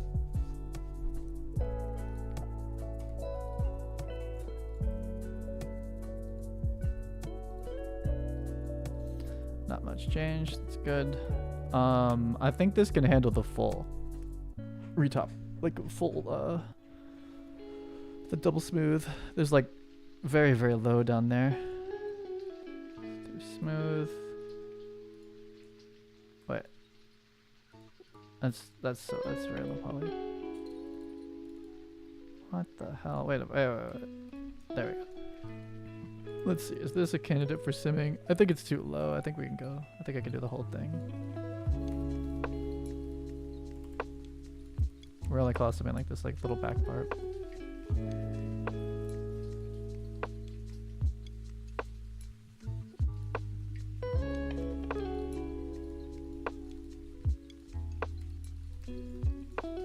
So, I mean, if we custom this, it'd be insanity, but we're just gonna do basically right here. So it's not that many, and then like around the back, it's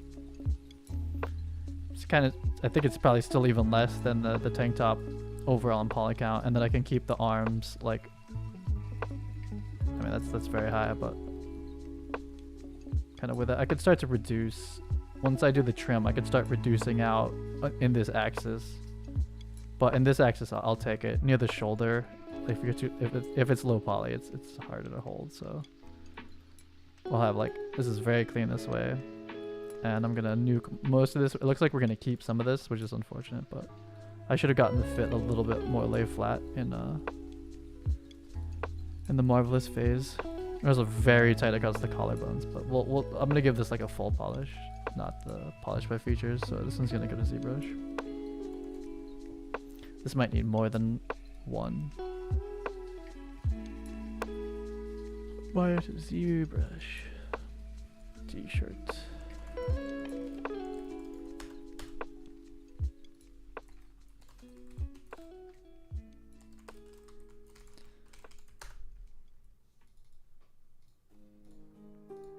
Okay, what's open? Marvelous is open. We are done. ZBrush. And yeah, I guess I can close ZBrush after this. I just need one operation that it does real well.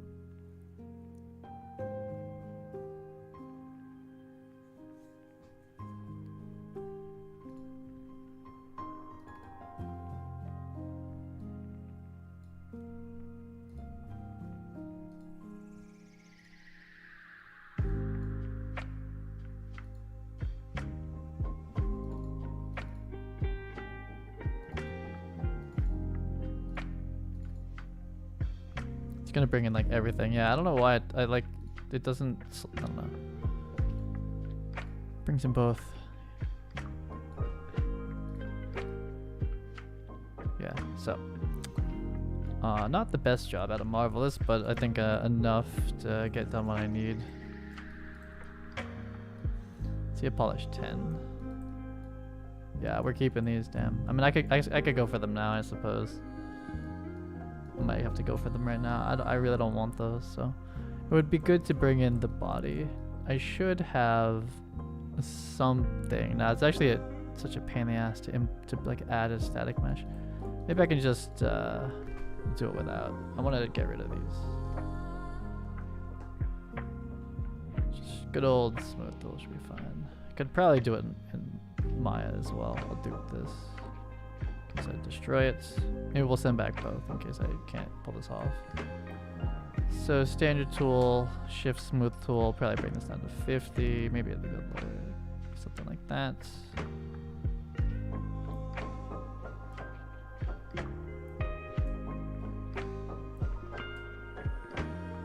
So it's almost symmetrical, but that's probably not.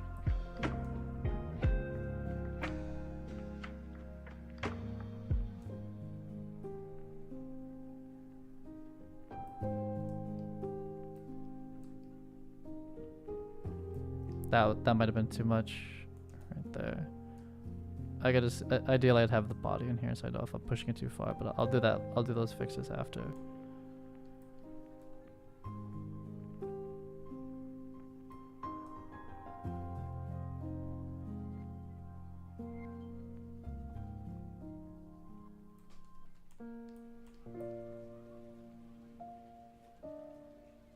I could lose these now the same way, but I think they're like technically I don't really want this, but I don't know if I can smooth the borders, the problem, but at least around here, this is like where it's going to transition into cloth sim. I don't want too much, like mostly the side fold, but if it's like down here, we shouldn't even play basically.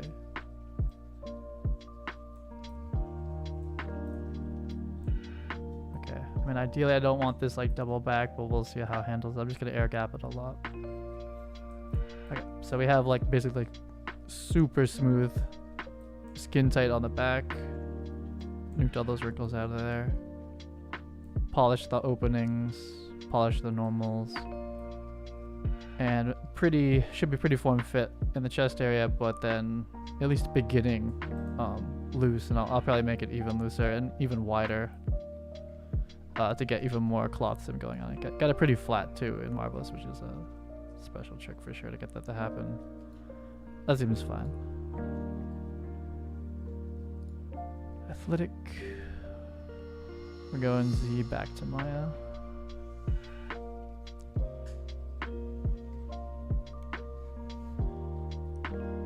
Let's do ZBrush to Maya in athletic. Female to normal. This could be T-shirt first version. Name it this. It's fine.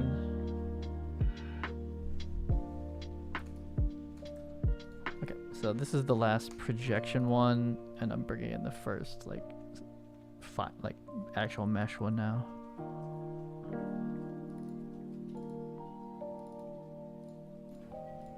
Just get like white or something, and flipped for Y up as well.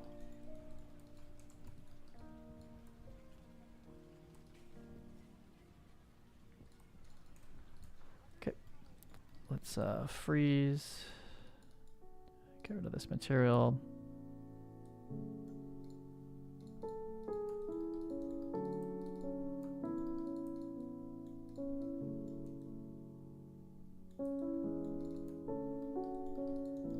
Could certainly probably reduce if I felt like this was like way too much, but I can handle it for now. It's because I did the 12 arm opening. I think the merge would have been impossible lower, but for the final I could start to get rid of resolution just this way. I can't really lose it this way though, because it's doing a nice job holding. The arm, it looks crazy because it's like so pushed together, but when you take this and you bring it out to here, it's like this is barely at lot 0. And for all the helper bone stuff skinning with the body that we're gonna stay perfectly close to, it's like this isn't even that heavy. It's just when you bring all of this into one little cylinder, it's like, okay, that feels like a lot. But by the time it stretches out here and stretches up back here, it's pretty much where it should be. We just end up with a lot in there. Good, really clean armpits. Gonna rig like pretty instantly. This could still be relaxed in Maya probably. So I don't know how the other seams turned out. Pretty invisible. Pretty good. It's just this front seam's kind of bad. So this is the first like actual shirt. Shirt 1. Let's get the relaxed thing, this one. It's not even doing that much actually. But just get these to go straight. Oh, not that though. I might have to come delete the polish edge as well. But if I want like logos, which I probably will do a logo actually to test this one. I might put like a Unreal Engine logo on the front of this. Just want these to be straight across. Even the seam tape plus the retopo doesn't quite get that. So this is like kind of final seam hiding, and then the UV I'll hide them as well. Oops. Just the back. Back's not as bad. It's still there, but it's not as bad. Have like kind of a weird bagginess happen here from like where I did that in ZBrush. I might hit this a little bit. I think we're doing this at full 100. Yeah, 100. I don't think I usually do come in smooth it out, but the strength and in double warp weft and Marvelous Designer, we pretty much got it. But just relax this general area where I came and smooth it out. Those are gone.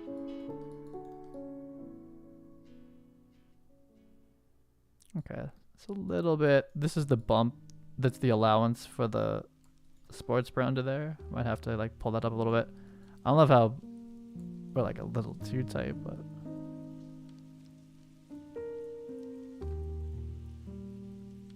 we'll see. If you don't follow it closely, then the body comes out though. So kind of do it that way.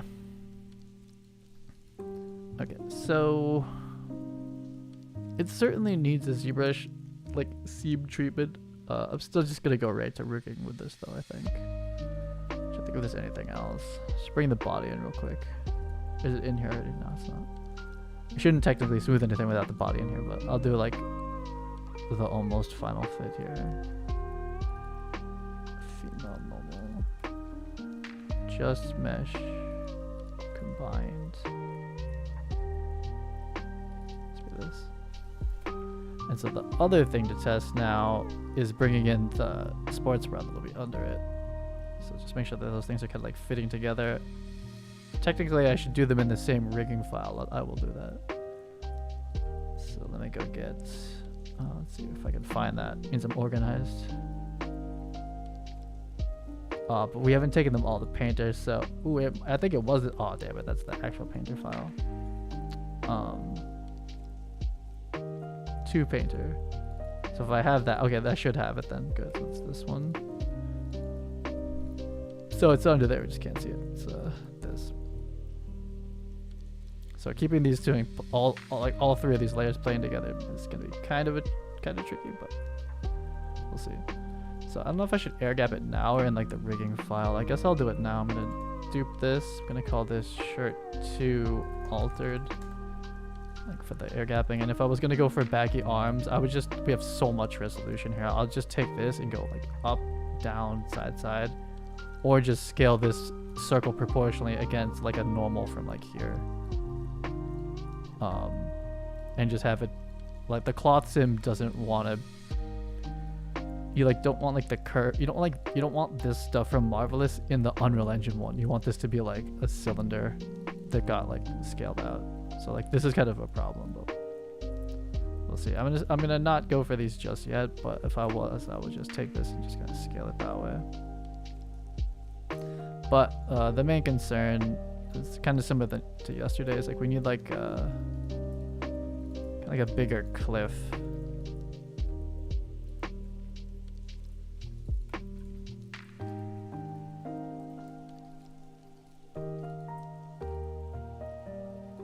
So we want this whole thing actually. Let's see, how's this like gonna go? Go to the front. So let's deselect the back. We really are thinking something like this.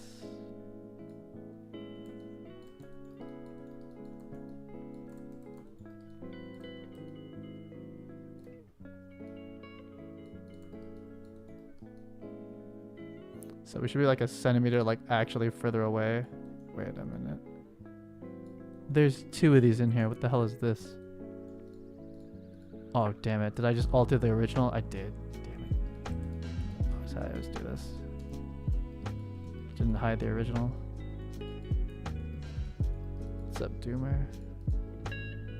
That's the original. I don't want to mess with that. Altered. Okay, and again. So we don't want to be this close in here. It's gonna just, even if there is a collider, Chaos will still swing the cloth back. So we'll still collide into that stuff, even if I put like a, just testing yesterday, even if I put like a straight up box like right there, it'll still swing back no matter what. So kind of have to like preemptively give it some extra room to swing back like that. And then also, I think kind of from, depends how baggy you want the sim to be. I'll do it from edge loops. We have edge loops, so we'll select it that way. We want to drop this extra edge. If we're going to claw sim this would be bad. That's the only extra edge I have to drop. But I should be able to just, oh, that leaves verts? Oh, I deleted it wrong. There we go, Jesus. We want this edge. I could do it full proportional. Actually, that might not be a terrible idea. Oh, it's gonna do the sleeves. Oh, it's almost, I want to do it from like here, but it's doing the sleeves too. There's not, I don't know a great way of fixing that. So what I could do instead is keep this proportional lower, but then grow. Kind of does it. It's like a slightly different idea. Like this will be straight now. Every row that I actually selected is straight. We don't want to touch the arms though. Not really. And I don't need to find like a special axis for this. It's basically this. So that's going to make it like actually more cloth in Unreal Engine. Then we could polish this, to be honest, too, in ZBrush. But so what's bad though is that this starts to curve back down. We'd want this to go like that, which is why I wanted that like stronger, higher proportional. But it was getting into the arms. This isn't okay, but I could see that like this collision will never resolve correctly, and then this, when this sims, it'll sim back into it. It needs to be like out, which I was able to get that shape for the tank top. The male tank top yesterday, so I could come a little higher. It's really the proportional edit.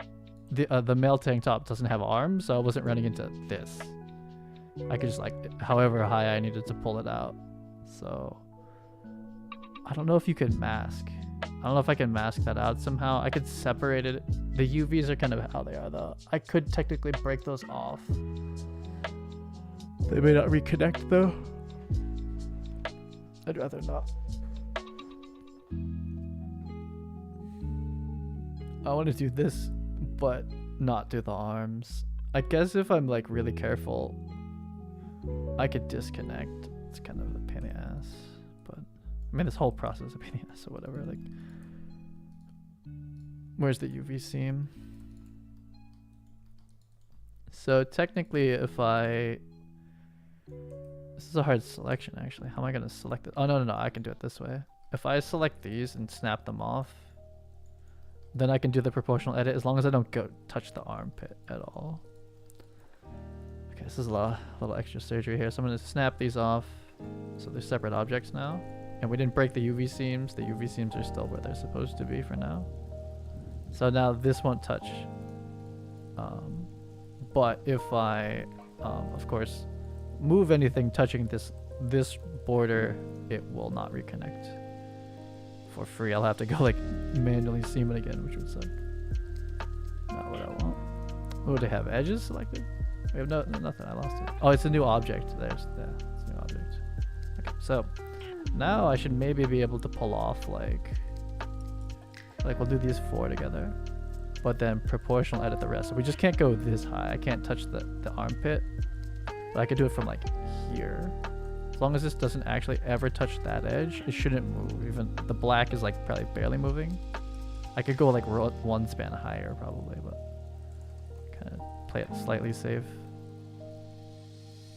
But we want to kind of do that for a cloth sim, and it's still kind of, but I'll take the smooth brush out. That's my closest, I guess. If it's just straight down, it's like not enough fabric to like. It's yeah. I mean, it's however you want to think about it. It's not enough. I guess just fabric. It's not enough fabric to actually cloth sim, and then it doesn't move very much. But like sending this into Unreal Engine, like this is different than this. Like this will be like a big skirt, and with it going straight down, I wasn't getting very good results, so I kind of popped it like this. But it's still gonna kind of come back down like the other way, like it was fitted the other way. In theory. So oh my god. So hopefully I think they're still connected because I'm gonna merge them back. But it's a tricky one because I don't know exactly where I'm gonna start simming this. Nah, we're gonna lose mass. It's not gonna work. Ideally this wouldn't go down. It would just go straight out, but I don't have like a great way of doing that right now. I think it'll be okay. And pretty much I have to start the cloth sim about, ooh, it's not a great line actually on this one, but it's gonna be like around here or something. Something like this. One lower. I have like vertex. I can do like, you know, I have the precision to do like, you know, per vertex selection here, so it's not that bad. I don't believe we're gonna ever sim up here. I do need to reduce a line actually. But it's a tricky area to try to do this. Combine this, and we need to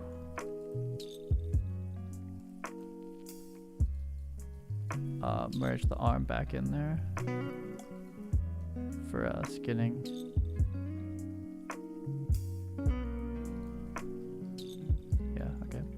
So yeah, so like what we send in looks awful for the cloth sim, you know, it doesn't look like a nice, because it's gonna like sim down, you know. But if you bring in the other version that was like fit nice, then it doesn't sim right. So it's like you have like a pretty strong either or. We have a hard edge. It's not like super noticeable, but where that was reconnected, ended up hard normals, which isn't bad considering I would go sculpt seams into this eventually. These are undesirable, but they're kind of coming with. I mean, we could kind of sculpt them out at this point. But it will kind of have like a little extra. Like this might actually kind of happen now. We'll see in the cloth sim. But that's the proposed. I don't know if I'm gonna do the neck stuff. I guess I will. I guess I should. I mean, the hope is that that tank top I made yesterday, that's a buy. I like that one. I'm gonna finish that one. This one I hope it does too. But so I guess I'll do like the. We can't. Oh, I could detail the ends of this though, because we're not cloth simming this now anyway. But if I was going to cloth sim it, I would have to open these like a lot. And we would, I mean, we can drop this like ridiculously thin edge. If I was going to cloth them these, we would have to start poly reducing too. And then we're going to end up with like non-squares. But I don't have the axis to scale this on because it would be here. I would need to find a face that's like, I just like append a cube into this, put it at the angle and pick that face for the scaling angle. But it's kind of like this. But we'd probably break it off and it would be like, without this here, we would do like this to it, ish. Something like that. Knowing where the sim line's going to be and kind of flare it open a little bit. But this is enough of a challenge, or enough of a test anyway. So it looks awful coming in. It's kind of like a cape that's like not been simmed yet. It's just like this flat black. But I go even over to give it even more like room to flop around. And mostly like no matter what, this cloth when it swings out is gonna swing back. So I'm trying to give it like extra room for that. Poly surface, yeah. So this is like very much like the sim shirt, you know, for simming. Got like shirt chaos at this point. Versus the other one, I lost like the nice shape. I think I still have the nice shape one back here if I wanted to like regular rig it, but I'm just gonna go right into cloth sim, I guess. I mean, but what if it's like, oh, that's it, I'm all done. Then I'm like, fuck nah, it's no matter what, I have to come finish this. Yeah, I guess I'm gonna finish it, so stupid. It must be in an ISO.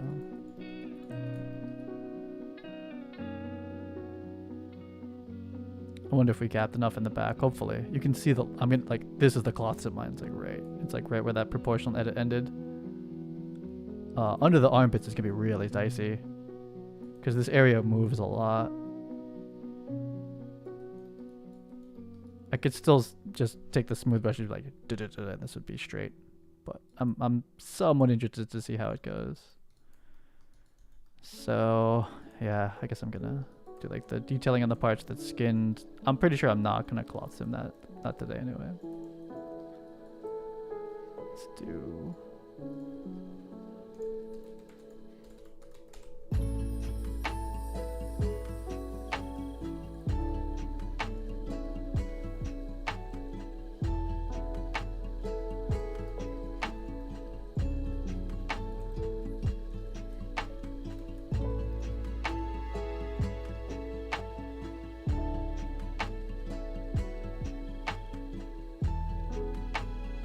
I think I'm just gonna do that for this one. I'm not gonna give it like, oh, this is a t-shirt technically, isn't it? Well, I didn't really finish the ends correctly for a t-shirt in general. I'm gonna just keep these as a ring. It's really more up here, but I'm gonna try to get that collar back. There should still be a line for it in here somewhere. That's hopefully like okay. We're gonna full relax all these UVs. This line exists. Oh, does it not exist? Oh no, I decide now basically. So it was one span, so it should be 4, but I deleted the third one because that's the polish line. So it's like 1, 2, 3. It should be this line. Is that collar we drew out? It's pretty even looking. Could UV cut it now just to have the reference. It arcs back up. In the UV, actually. Only in the UV. I'll relax the UVs out. In 3D, we have it pretty normal. Okay, let me remember how I'm going to approach this. Let's see. So we're going to do...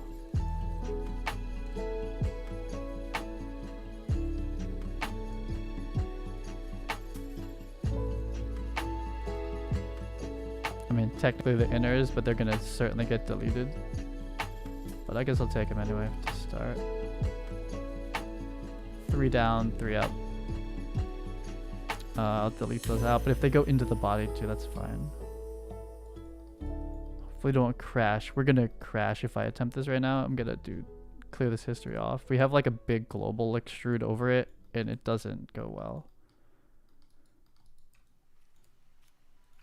With that history still in there, trying to pull off this kind of extrude after. I don't know if having this open is like a bad idea. I'll do 0.1 offset 0.1 and then go delete an absolute shit ton out of this thing. Almost all of it except for like these 2 edges, which I'll end up beveling. So we're not gonna need on this shirt, we'll never see into here. So this will all delete out for free in a second. Once I go free up the first row here. These are so small. Stupidly high poly. I should probably reduce down the arm a little bit. So we just basically extruded edges on this one. Oh, why? That's not good. But, and I'll keep this edge here so I can extrude against it or bevel against it.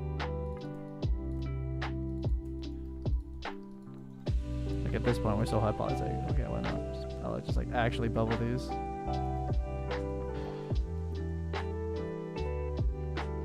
Crashing? No, let's see. Slow.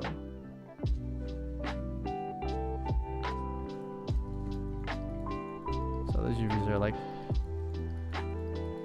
don't even really exist yet. So you got these like crazy edges in there. And I mean, technically the edge, the arms and the end and whatnot have like those type of details. But I'm not going to ZBrush first, but that's like kind of like the minimum I'll do for this one. So we'll try to get the UVs into like a slightly better state, because I do want to test putting like a logo across this, which this doesn't help me at all, the fact that I just did that. But oh, actually, last time I UV'd this normal and then I stretched it so then it would come back. I haven't done the normal UVs, so I guess I'll see how this goes. This is the t-shirt pattern is gonna like compress now compared to the one I did yesterday, but that's kind of worth a test anyway. So I should have, or at least the way I did it last time, I UV'd it first and then like morph target it kind of to set it in. So like if the logo is like perfectly like this, when we cloth sim it, it's gonna shrink basically, versus last time it kept its shape even though I did this kind of like morph on it ahead of time. So we'll see how bad it looks, but I'll put like that same logo like right here and it might kind of like shrink a little bit. I mean, it should be like kind of subtle. We're talking like a 0.2 shrinking and growing, but I think technically it's gonna shrink if I UV for this like pre-distorted version of it. So I'll just leave this nothing at the bottom and I'll just clean up the UVs and I'll rig it, test the cloth sim.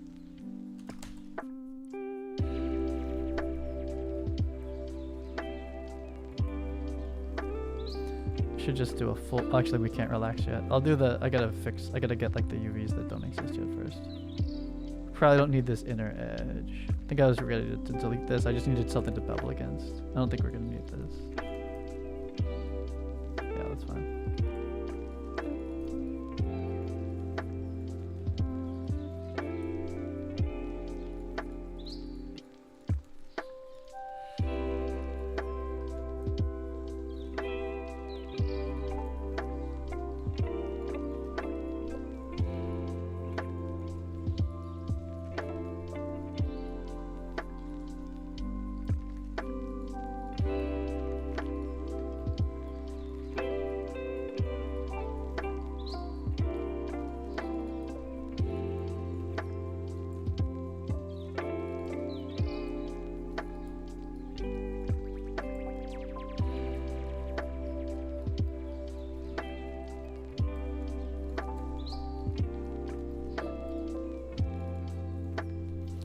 Those should cut up all those little edge trims correctly. So now the whole thing can be full relaxed. I still owe a bunch of things though. I'm gonna say it right before this.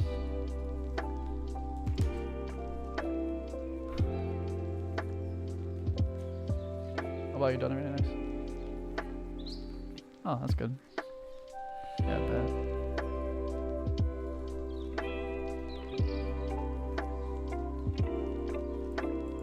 Well, yeah, if it's a studio shoot like that, why not?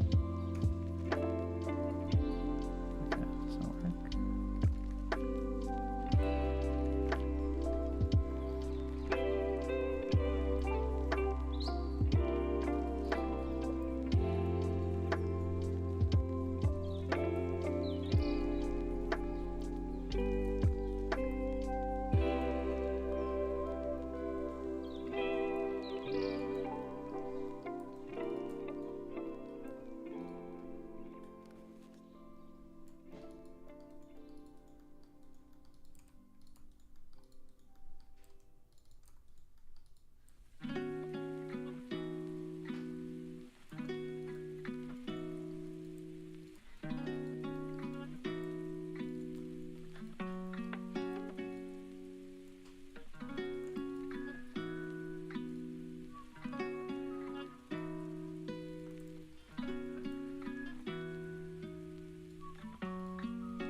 The grain, oh, this is polyselect. Ouch. The grain of these should be this way.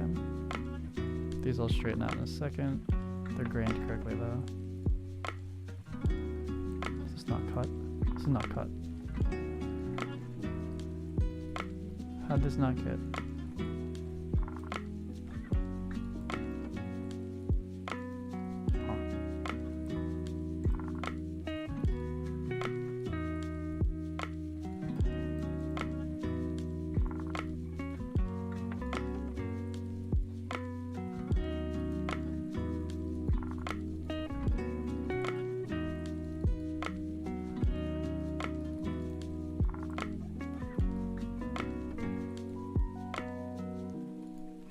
Okay.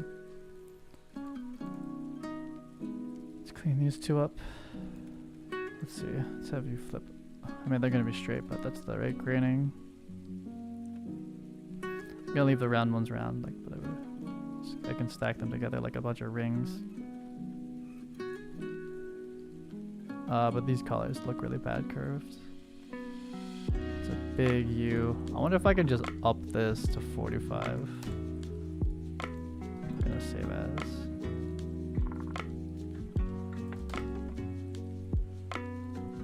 I have a feeling I shouldn't have morphed it before I UV'd it. We'll find out.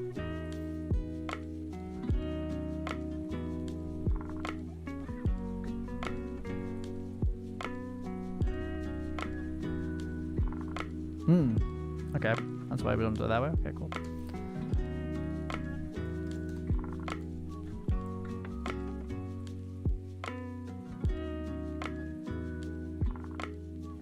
Oof. Well, damn, that's gonna be a lot of work, but okay, cool. This one's slightly less curved. Ooh, still shitty, damn. Okay. Really bad. Ugh.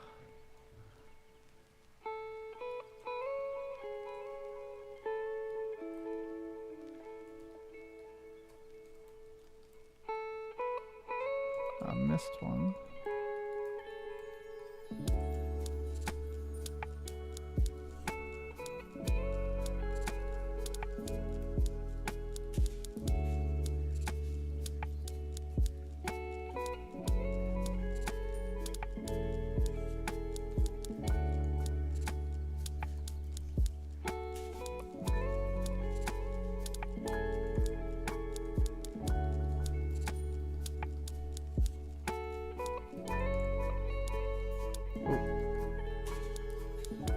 I wonder if it'll handle those. Let's see. If I kind of just like surround them with straight ones, it should kind of fix itself.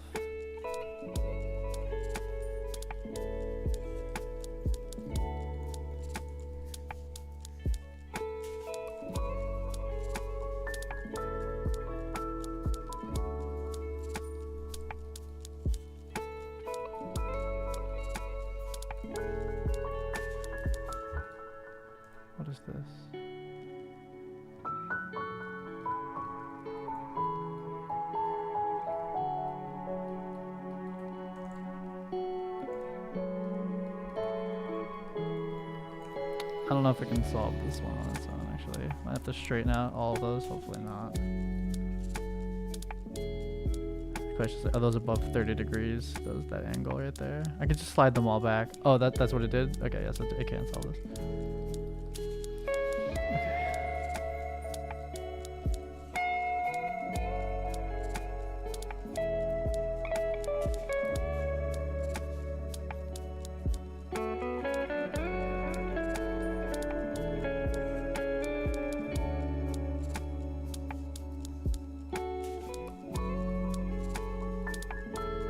Those are 45 degrees. Even that's probably not enough. I can slide these all back, kind of. Should avoid selecting every vert. Fixing them if possible. Okay, well.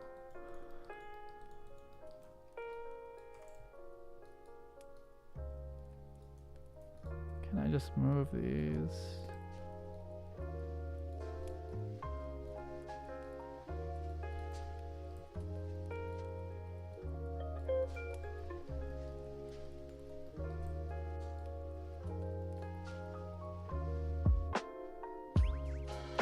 There we go. Okay. So, which span do we think is correct? Probably something like this.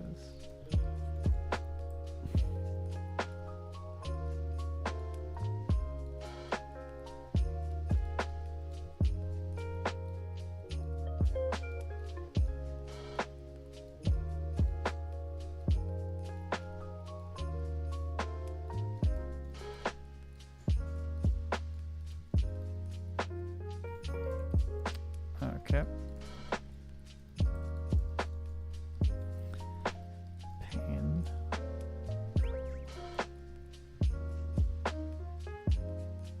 You know what would be good is this.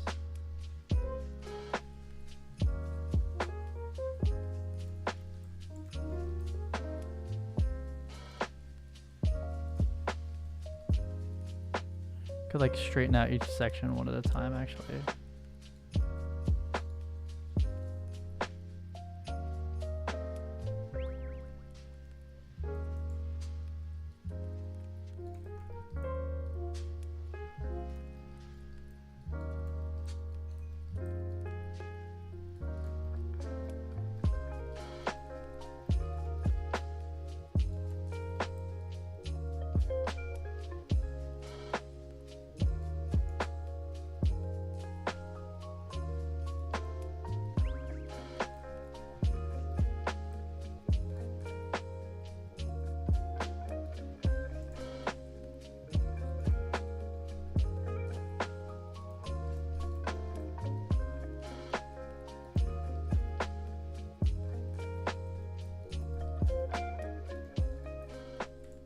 Did that select anywhere else?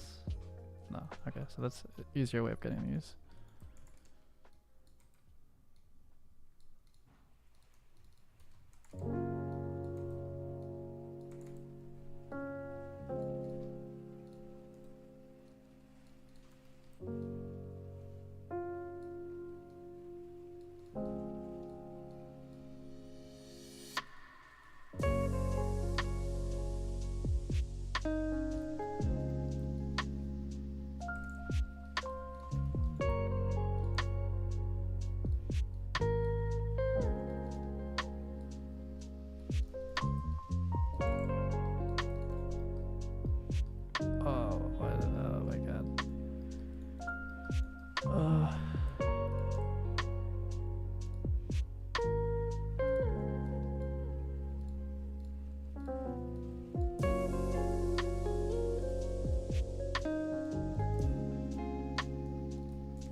Let's just see how that side does.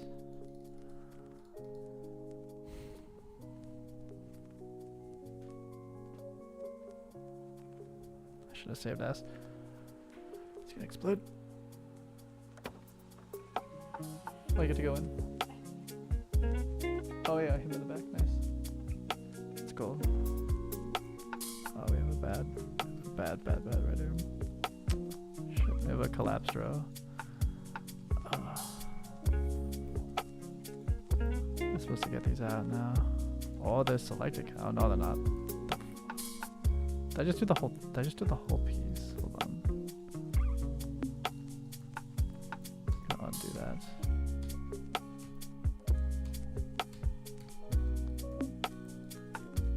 Okay, I gotta separate that more, and they got collapsed together. Okay, I gotta see. Oh, this part sucks.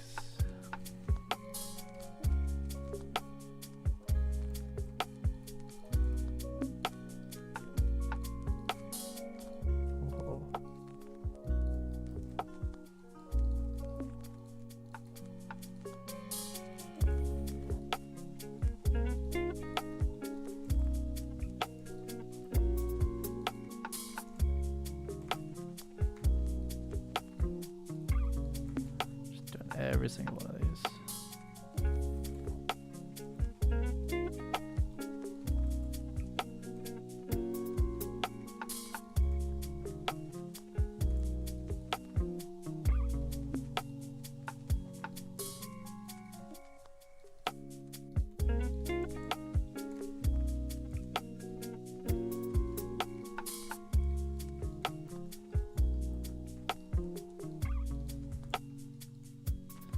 They're all so bad. There's no like easy fix for them. They're bent on like 2 different angles.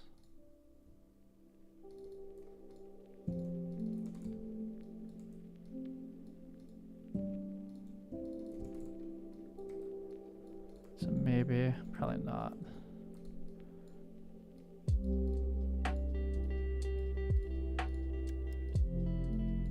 They really have no common bottom is the main problem. I wonder if I can flat. I think I can min all the bottoms. That'll work. Should be. Oh, okay. So considers this all in one border. So if I floor all of these, like bottom align every single one of these verts, can you do this to the verts? Hell, you certainly cannot. How about? Oh, we can just pull scale them. I'll do that. If I flat this out. This should stabilize it. Same at the top. Gonna have to respan so many of these though. Try to match it to the bottom one a little bit.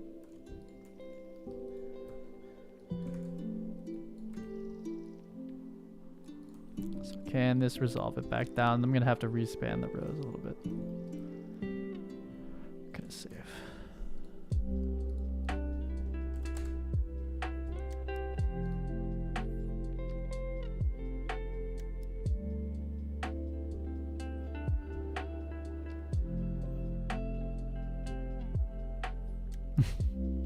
Okay. This one's a disaster. This is like probably just kind of a bad place from the approach from the beginning. It's just not good. Oh, not that row.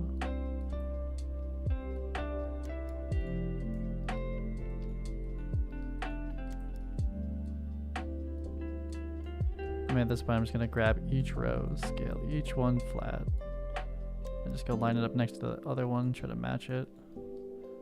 I don't have like any. The spanning is like pretty arbitrary now.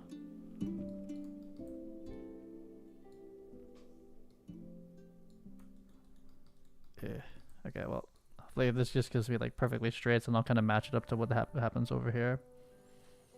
I don't have. I have like almost nothing I can trust about this as far as spanning. I'm gonna try to trust this one a little bit. Okay, I think we're straight now though. Okay, so as painful as this is. Oh man, this one's absolutely broken for sure. Okay, so let me check that this is the top. That's the bottom, so it's upside down. There's that. How about this one? that is the top. Okay, so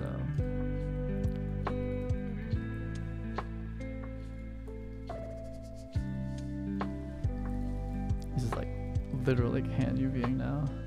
So these are both tops and likely connecting edges, opposite edges. No, something's wrong. Wait a minute. Oh no, this one's upside down too.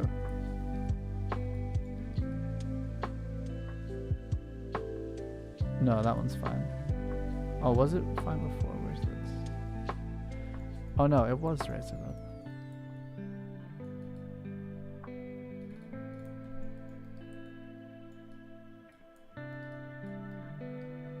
Let me grab more of it. It's just hard to. No, that's fine. Okay, it is the right side. It's fine. So these should be the same height. That's the problem. So I'm just gonna have to do this like row by row. It's not that many of them though.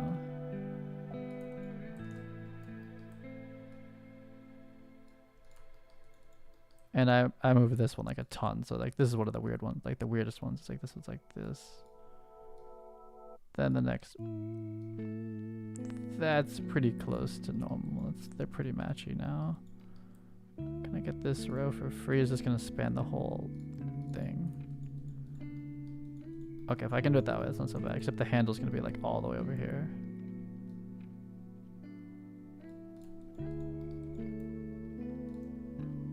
It's gonna just be this last row though, damn it. Gigantic gizmo. Okay, and that's not gonna work. That works though.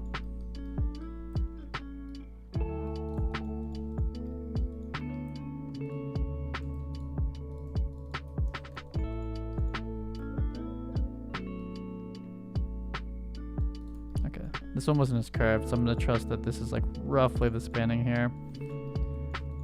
And the most even spans we get are this, so they're probably all about that much. So it's going to a little more manual work, but it's probably all about this. So just get them mostly back to that spacing.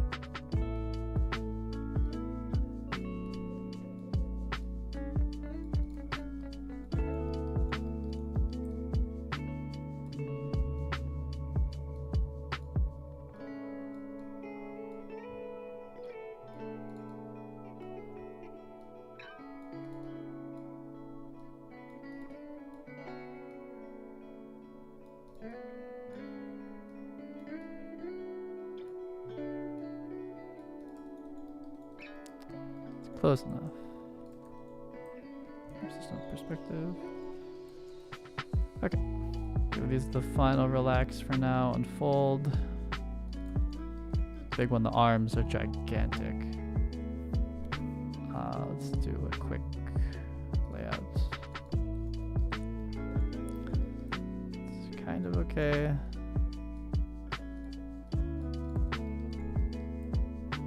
Rather these kind of be like.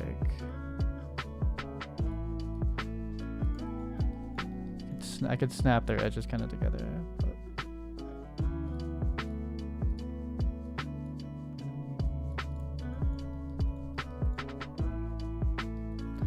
should be okay. Let's look at this. 46, that's very large. So the problem is that this is like this front part, I UV'd it or after I like kind of warped it out. So it's gonna make this UV would make this normal. And so it's going to stretch it in. Whereas last time I UV'd it first and then I distorted it. Not really by design, just because like, oh shit. It just wasn't simming, so I was like, oh, I got to come back and fix it. But that turned out to be like, I think the correct order of operations to send this in. But, oh.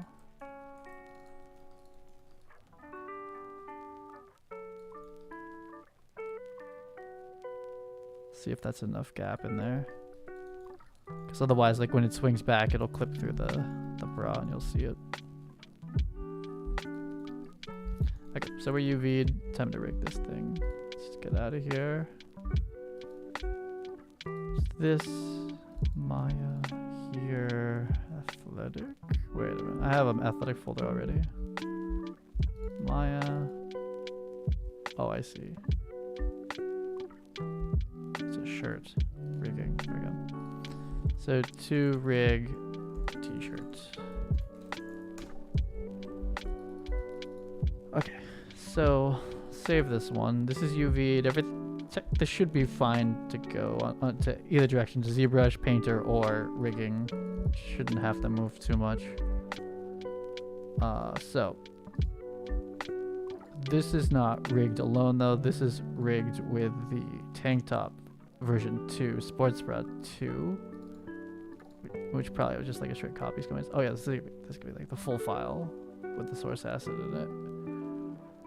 We start from this file so that I can make sure that it's at least in Maya rigged it correctly against the bra and body. So this likely has a ROM in it.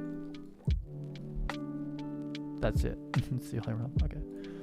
Makes sense. We're not doing legs. Okay, so I'm going to save as. This is the new rigging start file for this t-shirt here because it has the bra, the combo. Call this t-shirt. It's fine.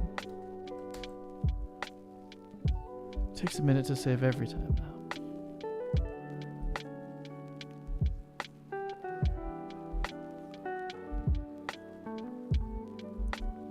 So all these cloth sims are like pretty conservative at this point because I haven't done like a push-up or like a backflip or like a roll or anything like that. I haven't gone upside down. Like it's all just like, yeah, gravity down.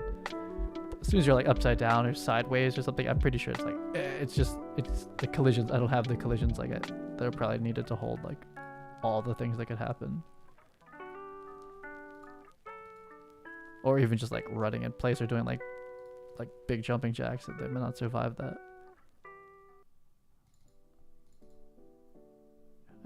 I gotta rally and go record those. What is this? This is a shirt, t-shirt. This. Okay, it's a good start that it fit right on there. It's gigantic. I think this was a mistake on the UV fronts, but if I don't put logos on it, you never know. But logos might kind of squish together now. Let's look at our bones. Let's rig it to the right skeleton. That would be this one. Let's name this thing. Where is it? F tall. Normal weight. T-shirt. Type 1 shirt. I don't have another type in here, so it's fine. Let's do this one. This skelly. I don't know if the order matters, but I would do it that way. Sure. Yeah. Okay. So let's do bind.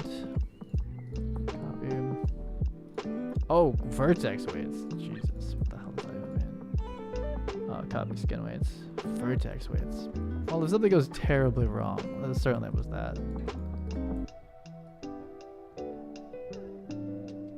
So we'll be cloth simming before this, so I'm not even gonna fix that. And the armpits, I mean, oh, never mind. It's a huge issue. Never mind. I gotta clean them in. I was like, I'll just leave it, but that's not gonna work out too well. And the neck, I'm not messing with the neck right now. That's not the concern. Shouldn't have too much of an issue.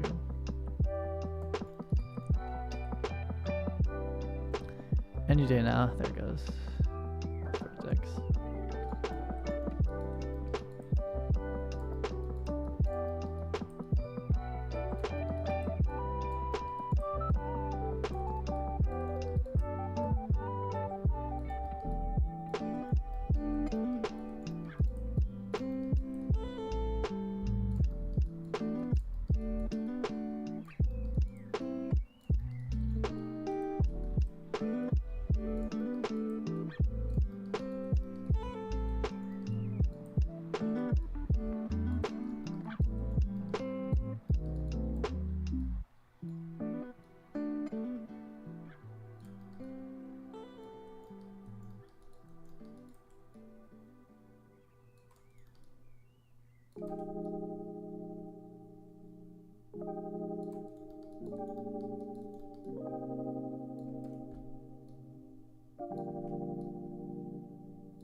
The hell is this?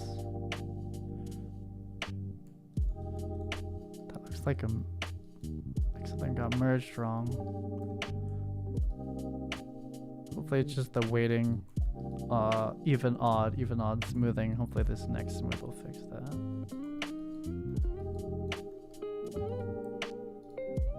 Nope. What the fuck is this? Is this a triangle? Fuck. How did this happen? I mean, it's in a fine enough place to hide it. When did this happen? How did this happen? What is this? Is this 1 vert? This is 2? 7. Well, yeah, I'm selecting through. 1. When did this happen?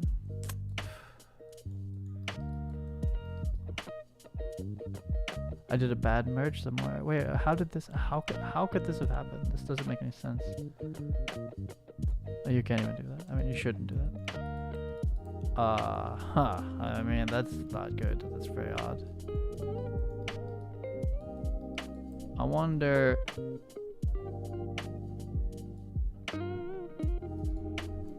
What that really is, or is that really somehow we ended up with a triangle, a couple triangles? It's like one poly got merged down here and here and here. It's like 4. It's not like a huge problem, but like it's really weird, super weird. What do the UVs look like then? That's really odd. I've never really had that. Okay, that's the hold. That's weird, but okay.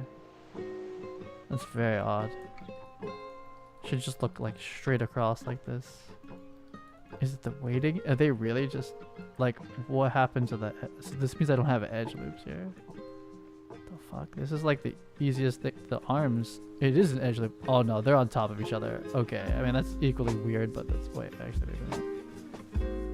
Okay, so the loops are here. They're just like this. Oh no, it dies. What the fuck? Okay, so there's like some weird merging happened. I don't know when that would have happened though. It's not gonna break anything. I mean, technically this triangles in the end, but what the fuck? Huh? Okay, that's not great, but it's not gonna. You'll never know. It doesn't break anything. I just don't like getting triangles anywhere in this phase. But no, we'll see. So as long as we sim above this, we're fine. But if we're not simming up, like here, would have been. This whole thing's for nothing. Well, okay, time to find out. Let's take this.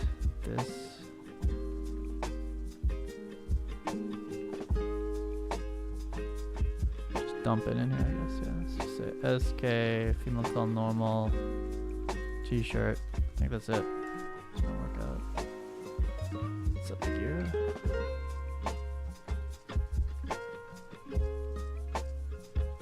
I don't know how those like 3 or 4 triangles popped up. That's really odd because like the arm is just a cylinder. There's nothing. It doesn't. And there's. It's like it would have been after the smooth phase. Like when did I? Oh, I know when it happened, and this is why we don't do this. I disconnected the arms to move the body, put them back on, merged. They were too close together because I did a 0.1. I should have done a 0.01. It was when I took the arms off. Okay. At least it's not a mystery. That's definitely when it happened. And I 0.1 merged it, and those arms are really close together when the arm pits down. So it means I have too much topology in there too. Okay, well at least that's when it happened. Whatever. As soon as we bring it to Unreal Engine, it's all triangles anyway. You just have like kind of funny topology in there now. Look, at least in the armpit, you'll never see it. But not great. Not great. Yeah, for chaos, yeah. That's what I did yesterday. That's how I got it to work. So, it's not going to look like a nice shirt until it sims. What are we doing here? Female to normal T-shirts.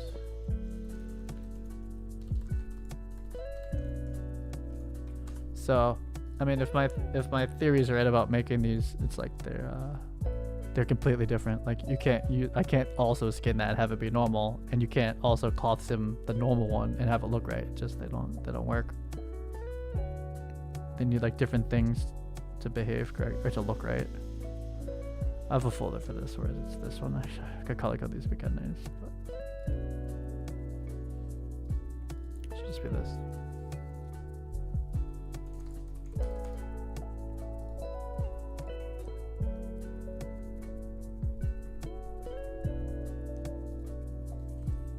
So if the sim turns it okay, I'll go drop a texture on it. If not, then I'll just get it.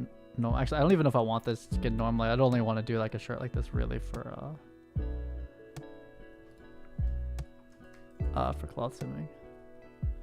So let's see. So these are not named well. Let me say that much. So this is the scene 1 for male. It's all normal, right? Yeah. So I should have a female one. The skirt. I mean, technically, I could just take this one. I'll just start duping off of this. I don't think I have a female tone normal one. I should have named it. I gotta just organize this because I'm gonna have like 100 of them eventually. So this is not a great start to organizing. But oh no, it's in this stupid. Okay, go back here. Where did that go? Here it is. So I'm just prefacing by skeleton type. I guess that's okay for now. I'll call this T-shirt. I gotta start organizing. So it's open now, maybe. Nope, there it goes. Okay, so this was the one from yesterday. See how this one's kind of like flared out at the end. That's part of the reason it worked. Part of it, I think. So I guess I'll go make a new MetaHuman for this one, just in case. I think we are 1-1 Vivian. It probably could be. It's actually this one with a shirt on top of it. So I guess I'll still duplicate just in case. It's gotta load up everything still. It's loading it all in now. There it goes. Yeah, well, just in case I want to use her like that. So just this is me trying to get the pouch to work. If I have time, I'll try to get the rigid body to work as well. It needs a blueprint, basically. On top of some other things I set up wrong. So yeah, it's basically this outfit, but with like the one on top of it, and then it's cloth simming. And this already says Unreal Engine on it, so that's the idea.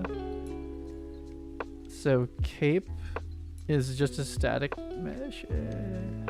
Cape, huh? Cape. Oh yeah, I put a cape on here at one point, so we could just call this like, call it top shirt, just to be like kind of clear. Make sure that top shirt's synced. It is. Okay, so we can put this on there, and it'll look awful to start. Let's go find it. Where is this? Sorry, there's some of the earlier tests. I mean, these are all a lot of these are fine, but it's kind of testing phase, and once it's all sorted out, I might end up like remaking like all of them.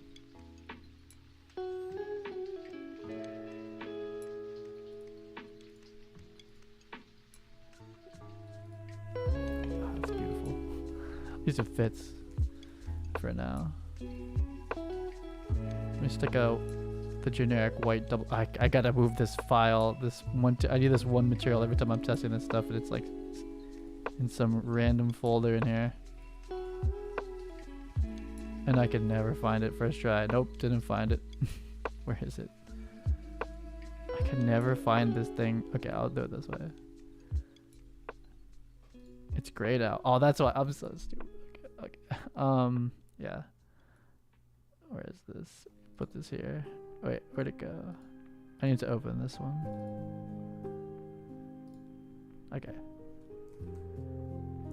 It begins then. So I backed out of cloth simming the arms. I'm like, you know what? Let's go for something a little easier than that. Okay, so it's set up. There's nothing else on the blueprint side of things that has to happen.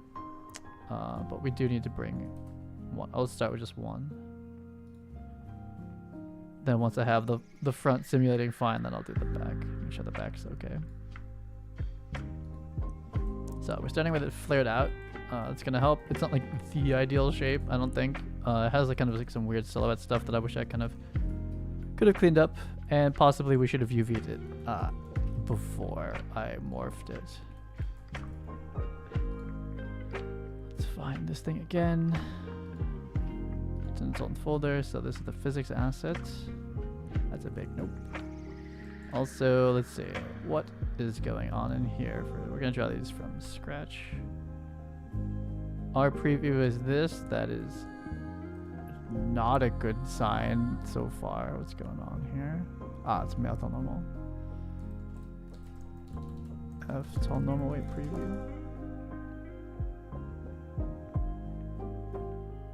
What's the difference here? What is the difference here? Oh, that's medium. Oh, I just gotta read it. This one we'll call it the Vivian head. This one. Okay. Makes me feel a lot better.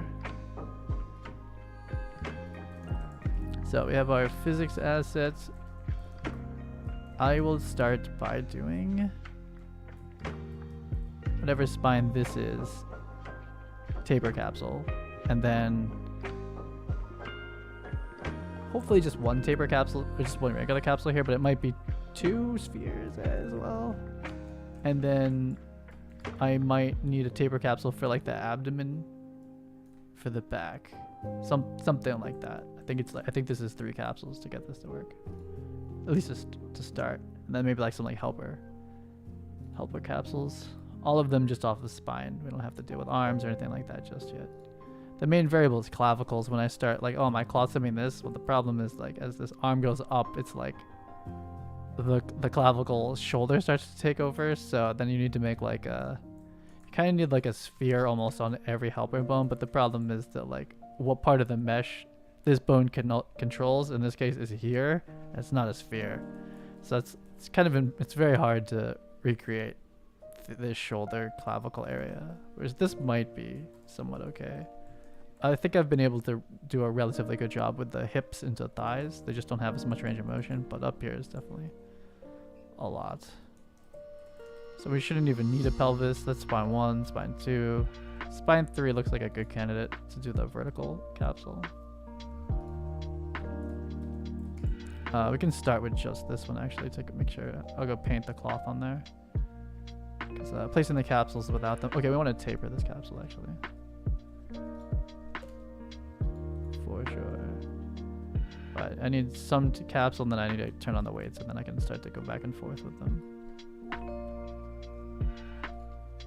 Details. Okay, so let's see which one does which. This is the bottom one, this is the top one. We could start it down here. I don't really need to, but I mean, it's not like the worst idea.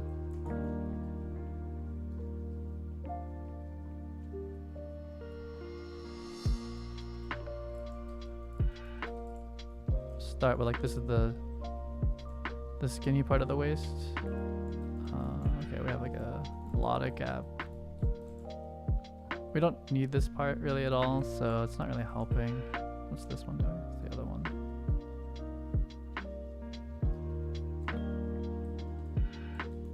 Yeah. So we have the thing where like she's obviously wider than she is. Wider on X than she is on Y essentially.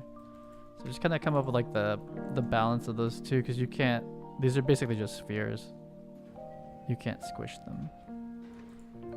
So this is like probably a good idea in general. It's gonna kind of start to describe the butt as well, but it'll just keep us from clipping in there. That's like the main no-no.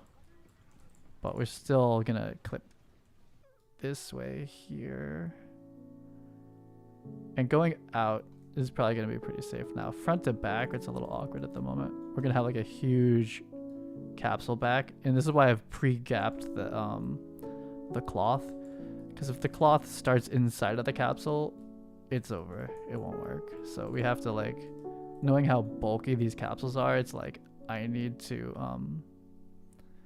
preemptively make space for them. However, this might be better as just 2 capsules. I don't think it's a good idea to try to do them both. So I'm gonna do like the hips coming up shape like this.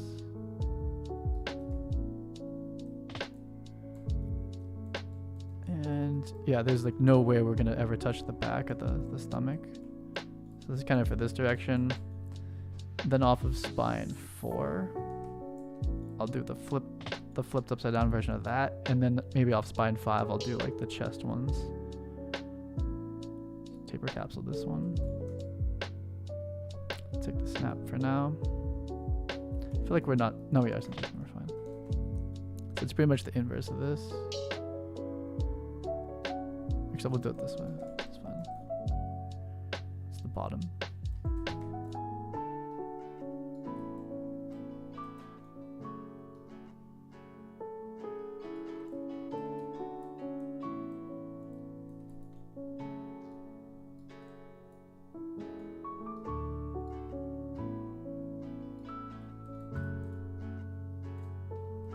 So it's a bit of a, it would be like a pretty large belly, but in this case, the cloth sim really won't make it down that far. It shouldn't, or we're not going to let it stretch really. So that's the beginning. It's certainly not going to hold for the chest, but maybe for like the general, like hips into like, that there's any upper body at all. It's like kind of the beginning of that. So let's do create clothing. That physics asset should be up here already. Then we apply it. Then if I start painting, it's already on. Full callback face. It's fine. So start at 100. It's lagging. I think this is too many verts. It's too many in there. But we're not going to touch it, but I think even in here, it's like constantly kind of pulling around for that or something. This is like insanely laggy right now. It's this poly count's way too high. We're also 3.9 milliseconds. This is like gonna, okay, so it's a bad idea to have. That's too much. That's my guess is why this is lagging like insane. This is, it's like every time I write this, it's rewriting this like entire list of verts.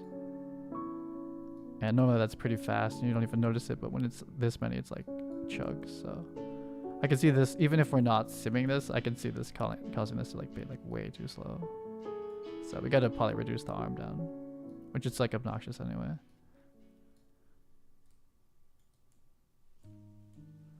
So yeah, I kind of crossed those wires a little bit in my head. Like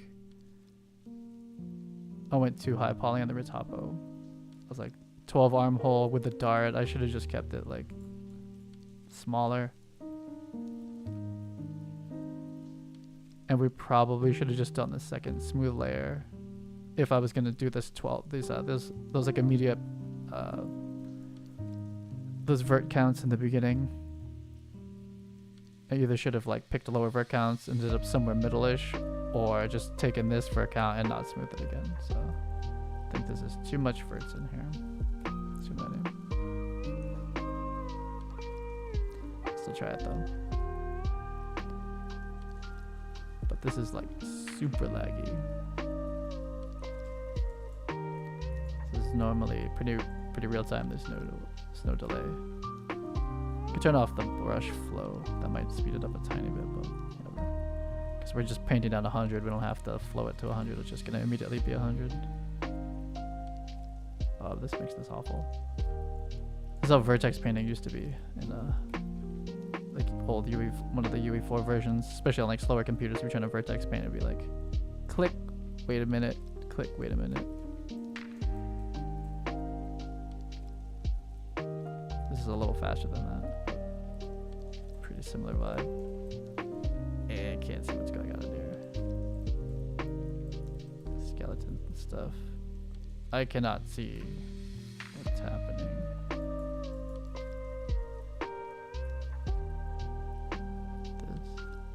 I just do a single click. We don't like. I think it's the flow plus this is just really slow. So just gonna do single clicks. It'll work out. Okay, we have like one little outlier, but that's not gonna be a huge problem. And here, I'll take these rows.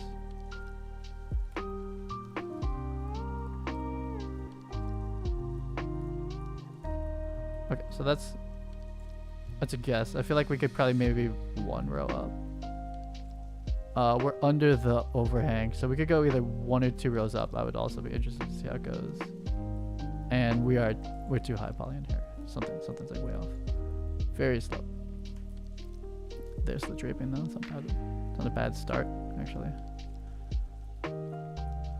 Okay, let's do a sequence for her.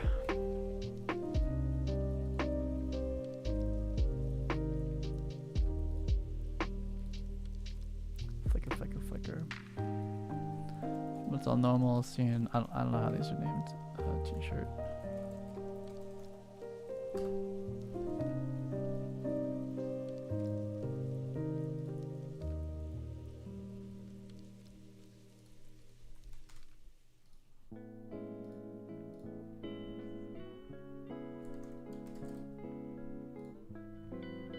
This is like 450 or something.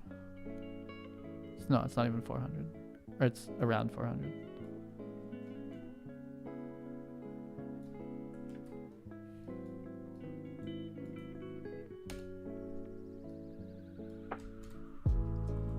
Are we coming? No, that was a lumen thing. Okay. I thought we had already lost. I thought this was already coming out. Okay, so do your thing. Do cloth stuff. Do cloth stuff, I guess. It's not bad out of the gate. Okay, so yeah. Okay, so I kind of see what's happening. The bottom radius. Okay, so I went too far. Unfortunately, we're deep down the rabbit hole at this point, but I went too far with like the pulling it out too much. When I was doing the male tall normal one, I'm gonna up the exposure in here a little bit too. Do I even have a post process in here? There it is. Okay, so for like the male tall normal one, I had to get around his hips and his knees, so or the upper of his legs. So like I really added like a lot. But this one's not gonna need as much. However, I only know that now because I don't have a way of like previewing the cloth sim. I have to just like get it in here and it's like, oh, okay. So the bottom radius is too big, and it's like, you know, making all these wrinkles. Like they're gathering at the bottom now, so it's more than I wanted anyway. But it's pretty fine as it is already. I mean, for certain motions, it might start clipping into the body a little bit. You certainly almost will never see that there's a sports bra under there, but you know, it's for like jumping jacks or something where like it really moves that you would. It's kind of weird, and it's too big, and I am not gonna finish this one. I don't want it to look like this, but it does work. This is like this would work out. It's like yeah, it's like a dress, except we just have we have like a very skinny waist to give us like the overhang with, versus like, you know, like if you do a skirt, it's there's not much to hang. It's just gonna immediately hit the leg. This is like one of the easier ones. This is like doing a hat with like streamers like I did before. It's like you're pretty safe. So I thought this would be like a good one to test. I would like to see this a little bit more. So unfortunately, this sends me back pretty far based on this test, but oh well. It did work. We have way too much topology up here. So this is kind of like a start over, but it worked, so that's good. But like overall, I don't like it. But it's a half win. Like I believe it will work when I redo it. And I skirted it out like way too much. I'm gonna come up 2 rows and just also test this. Damn it, that is so slow. Yeah, we can't come in here with this many verts. And I moved it out way too much. Crap.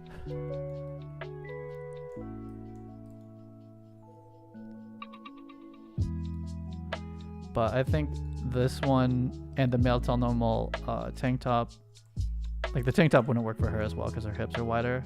It would work, it just wouldn't be like it wouldn't like swing around as much. Actually, I really only care about the front. We'll just kind of take it from here. The back's like not a problem. There's like nothing. It just hangs straight down. There's nearly nothing to check.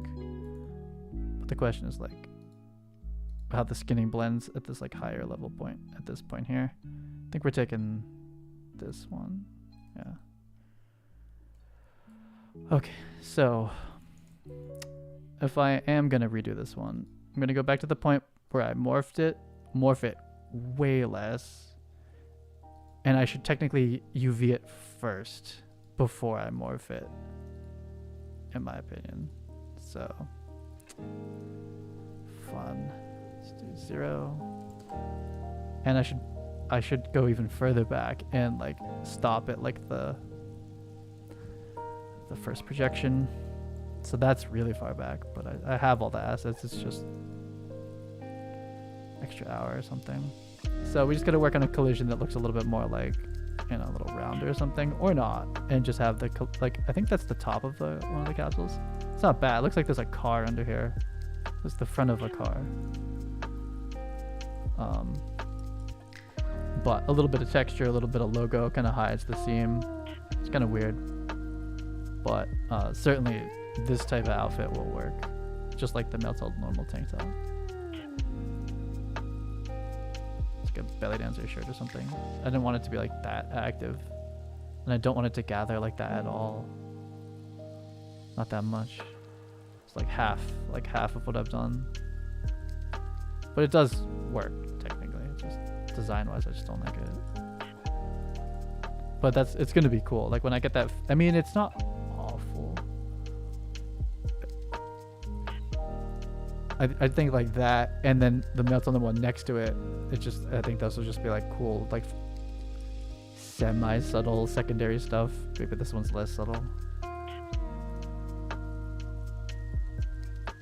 Yeah, and that was like super blind capsule placement. It just like mostly works out because it's never really colliding with much. There's no knees, there's no legs coming in, there's no arms. Like, I'm not gonna give the hands gliders. It's coming through a little bit. So it works, but just not exactly what I want. Let me tweak some of these settings and then consider if I'm gonna really redo that all the way back to that level or move on to testing. So I'll just test, like testing for, I'll do 2. I see, it gathers for more. The rigid body. I might move on to rigid body. Like, I know this works, I'll just redo it. Just a question, am I gonna redo it right now or at some other point? Soft collision. Not having a ton of problem with soft collision, but... Ooh, expensive, wow. Okay, we are just way too high poly. I think I've found the limit here. Like, does this mean 3 seconds? No, 3 milliseconds. No, 3.1 milliseconds. Okay, I was like, oh my god. I don't even know if I can afford to do these at this high of a clock sim. It's like lagging this thing out. So interesting. How about this smooth? Can I afford this? I've never seen this chug. So we found the limit. 1 billion polygons in here.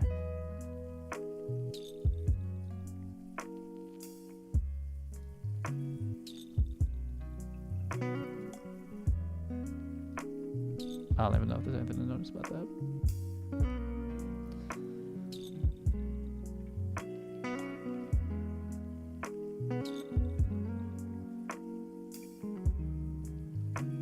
I think I think given this, that like the fact that it actually sims it like Marvelous does, where like the bottom radius is bigger, so it's like it adds those wrinkles in.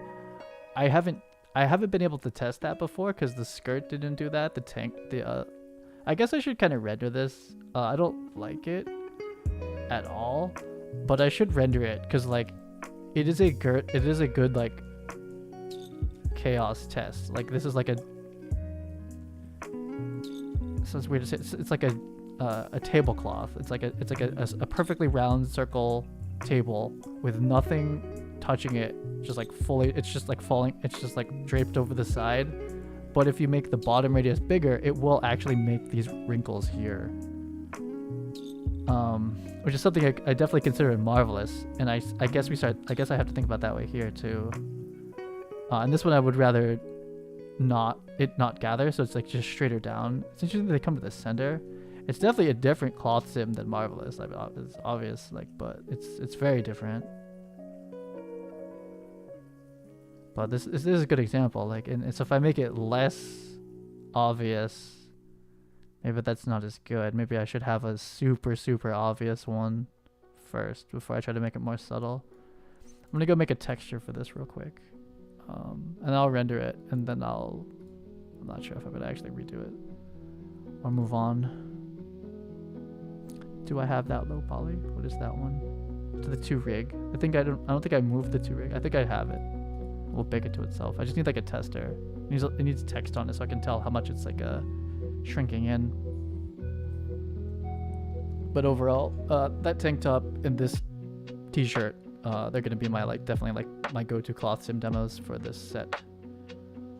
And I might cloth sim the bottom of like some baggier pants and that's shorts. And I think that's probably it. The rest I'd round into rigid body if I'm gonna do anything. But I'm glad I have one for each skeleton. And they should technically work in Cine Tracer. I'll probably way poly reduce them down though, because people might use like multiple of them or something like that. Okay, see. So we have folders now. It's this one. Should have a 2 rig of this t-shirt. Okay. That's not how that works. Make a new one, then you find it here.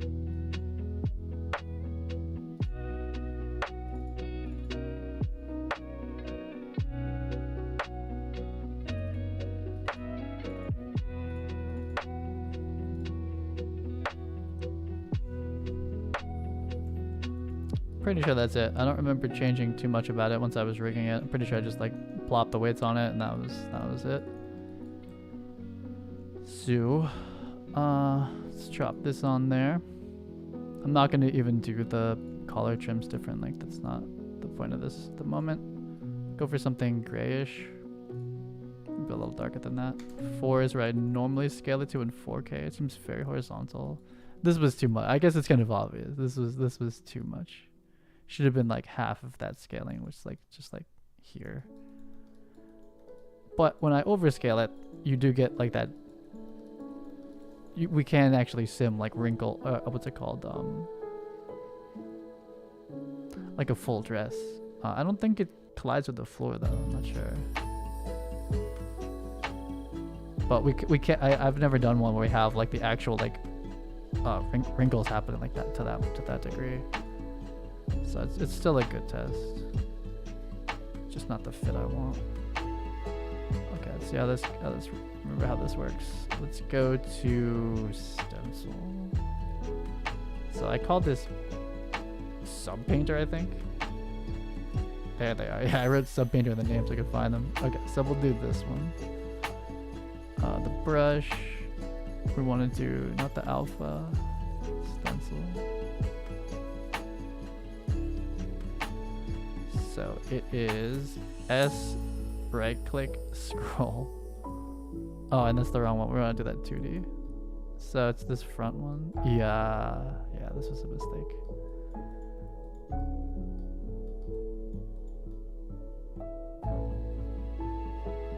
It would be interesting to have it be this big. It's not. Wait, S, right click, drag.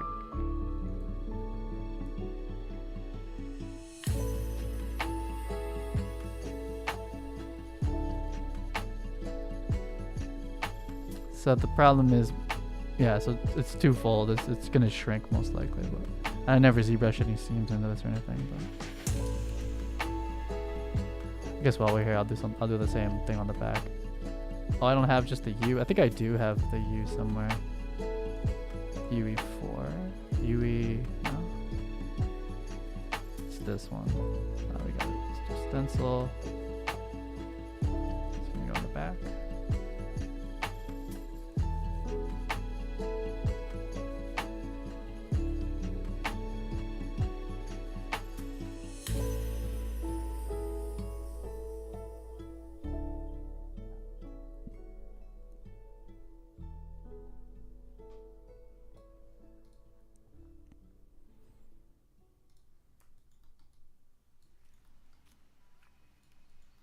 Can do a side one too, actually. They usually put the badge on the side. Oh, stencil. This one's probably better in 3D actually, to place a little easier. But then I don't know if I'm at the arm cap. Now I'll do it on the arm cap. It's right here. It's a little big. So we gotta go in closer actually.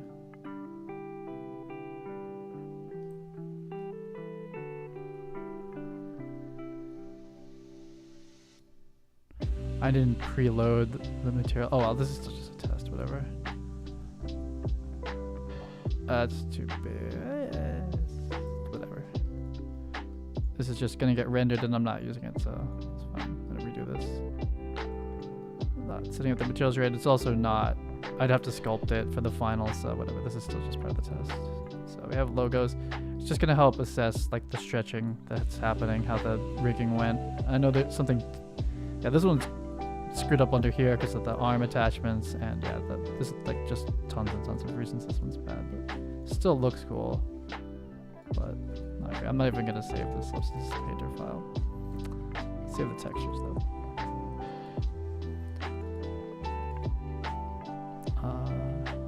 So we have T-shirt, type 1, V1, UE.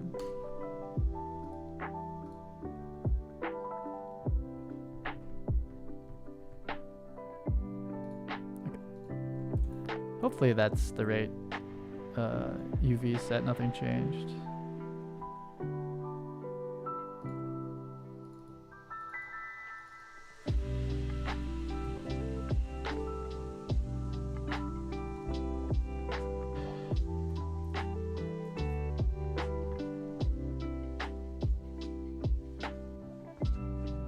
I guess we're gonna have to apply the material, so I'll keep that open. Oh no, that's the physics asset.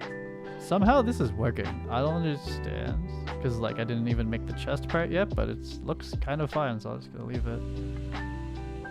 Not even using self-collision. Not that there's like a ton happening. Okay, so I need a material. This will work. If this one works, then I should be able to use this. This is the one from yesterday. Female normal. Shirt type 1A, that'll work. This is going in here.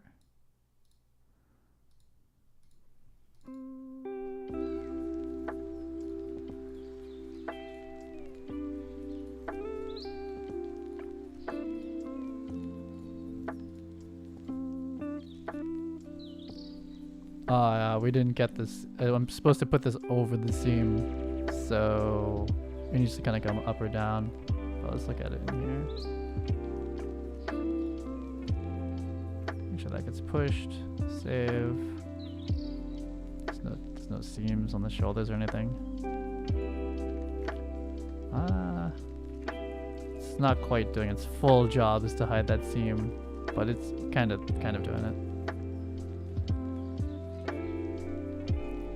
So it's not awful. It's just too wrinkly. I didn't want that many wrinkles, but it is like a test to have that. I don't like this at all. Logo on the back is gigantic. And the Unreal part should be like at the seam. That's the idea, is to hide the seam. So let's come up a little higher. And this logo on the back is gigantic. Too big. Even if I'm not going to use this for anything, still like.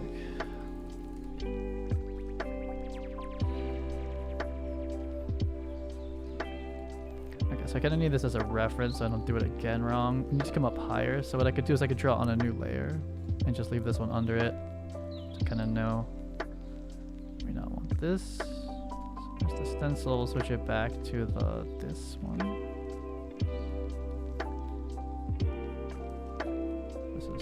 Confusing, actually, no, really confusing. But we want it pretty much the same size, but higher by like half a unit, or whatever the hell that means, like half a text of the text. So it should be like about here, something like this. Just turn this off, but then draw on this one. It's just a little bit higher.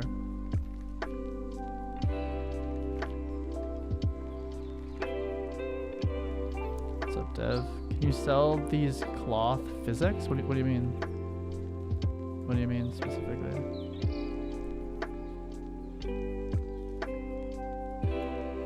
I shouldn't have erased that. I should have just left it and drawn it on the new layer like this. That would have been dumb. I'm gonna make this smaller. And it's supposed to cover again the seam, which let me look back here, like roughly where that is. I mean, big's kind of cool. Oh, it's really low. Our seam like is back here, I think. Oh no, is it here? Let me look on this. It's right there. So that's about here. I'll make it a little bigger. I think this seam's around here. Not that the back matters as much as the front, but this is just the too big cloth sim version of it, but there is a chance that it's actually the best. Like there's a chance that like when I make it smaller, it's like it's like not even quite worth doing. So with that in mind, oh, did I erase the arm patches? Sad. Actually, I don't think I like the arm patches. I'm gonna leave them There's a chance that this still is like the better version of it. Like I spend like another couple hours and make another version, and that one's worse. It's like, okay, now we know. Whatever you have on the clothes in those demos. Yeah, I mean, eventually I'm gonna put these on the marketplace. I was just trying to find ones that are good, you know. I think these are both pretty. They'll survive most things. That tank top and this is a t-shirt. It's also like, yeah, whatever. This t-shirt, that other tank top, I think those will survive like most things. So I've just been kind of finding out like, yeah, what pieces are gonna make sense for this. Can re-import those of these.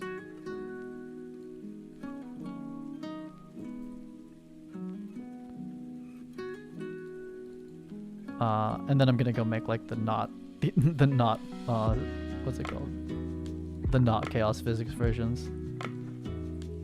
So the text is like slightly more above it. Oh, we missed it. It's way down there, but that's okay.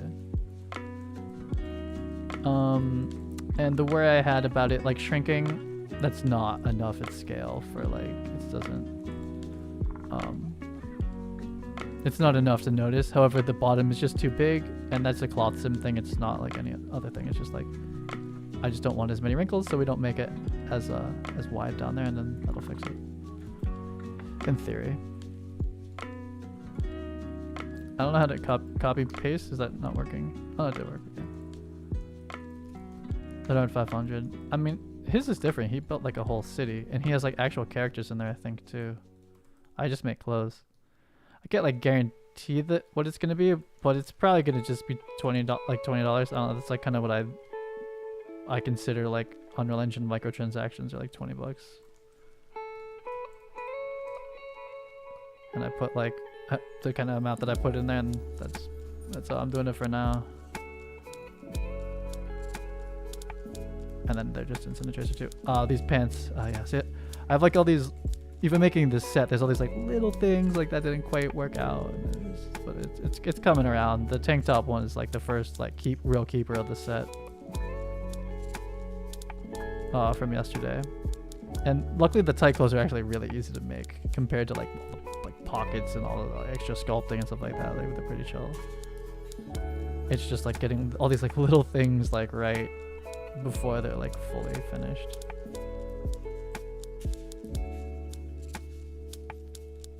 But not too bad. I guess I should do the walk cycle too. I really gotta go record a new animation set for this. Okay, so they're both moving.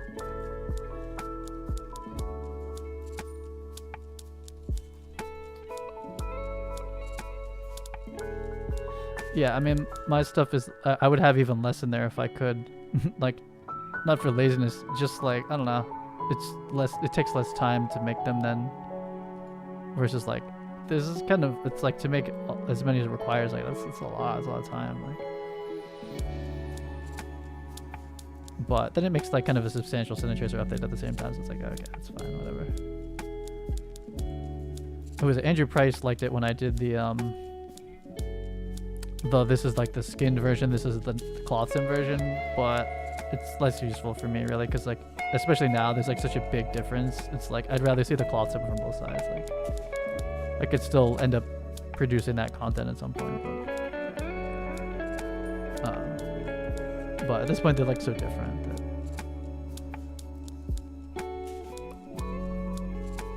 Hey, at the back you can see the Unreal Engine logo, I hope. Nah, it was only when I shook it like really hard, because there's a bra under there. I wanted to see like the texturing. Okay, it comes out in a couple places, but I barely even tuned this physics asset. Like, so this is like obnoxious. I don't know. I kind of hate this one for some reason, but it's there. But I really wanted to see the text of the sports bra under it. So this has failed me on multiple levels, but it's still kind of interesting. But from like a design point of view, this is it's not hitting it, and I hate it. But I'm gonna still render it. Not gonna do the walk cycle though. I'll just do this.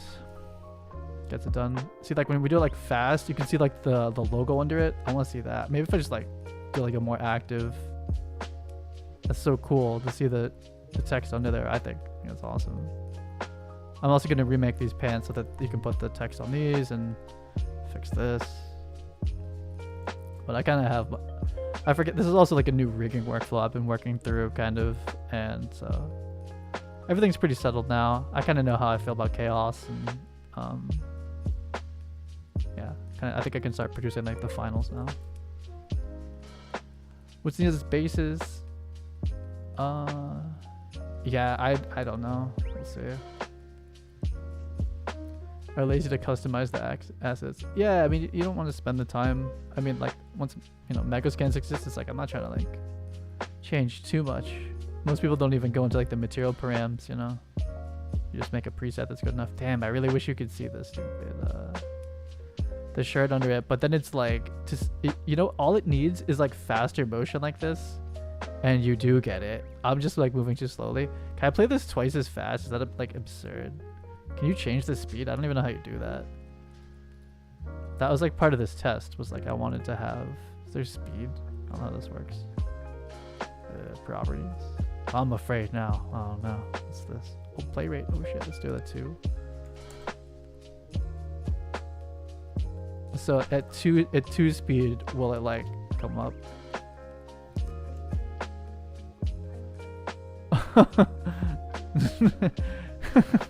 No, it still doesn't. Oh god, it still doesn't come up sadly. It's 4x. We gotta go 3x. I'm gonna try 3x. It's hilarious actually. I'm glad just for this reason I know that this exists. Let's go 3. Reverse? Damn, we could go stupid in here. Reverse 4x. Do it. Oh, it did it. But then it breaks. Because the cloth is still simming in real time. It's just the animation that's oh no. Yeah, I mean, for multiple reasons you don't want to. We're tearing the cloth physics. And then I see even more problems, yeah. Because we're asking it to accelerate so fast, like even when the cloth is coming back no matter what. It doesn't matter what collider's in there, it's still gonna come back. So it's even worse if it's like overshot like that, so. I don't know, maybe that's a bad design I want. Like, I would need to do like an animation that like specifically is gonna like flare the shirt up like that. I think if I just like spun really, really fast, like jump spun, it would do it. But this certainly is stable. I just need to get the fit a little bit better. And there's a chance this is it. It's like, hey, it probably should flute out, and that does look better than I'm about to make. I'm basically going to do like a more straight taper. Redo the whole thing, straight taper. It'll be fine. It doesn't affect the texture that much. So, but oh well, it's a half win. Need to fix the shoulders still. This is an animation test. I mean, MOCAP test. Let's do shirt. The only one. Pretty sure I don't even need to change any settings, but I'll put this in here. I don't think we get motion blur, so it doesn't matter. Can this open? Hey, that's nice. That saves me a little bit of clicking. I'll take that. Boop. I might need 2, but I'm not like that attached to this demo anyway, so it's doing what I thought it would do, so that's nice. It's just I went too wide on the bottom. That's it. It's up. Nice. That's good.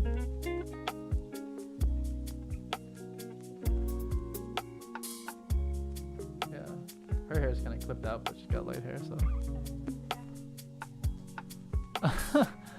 The fact that there's an exposure, that's a win.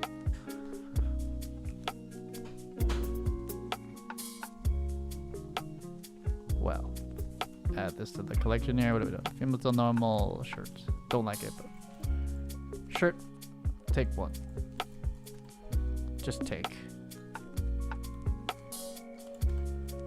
Okay. Am I gonna fix this shirt, or am I gonna fail through a rigid body test? I don't know. I think I want to fail through a rigid body test, to be honest. I don't feel like retoping this shirt again. But And there's a chance that this is actually the best one, so I'm just gonna let this be, kind of sit on it. I'll see if I mean, like, I'm not even sure the tank top's done. Like, these are just like physics tests. I'm like, which one of these is gonna work out, like actually work out. I would say this one, that tank top for certain animations. I'm pretty sure a push-up would break it.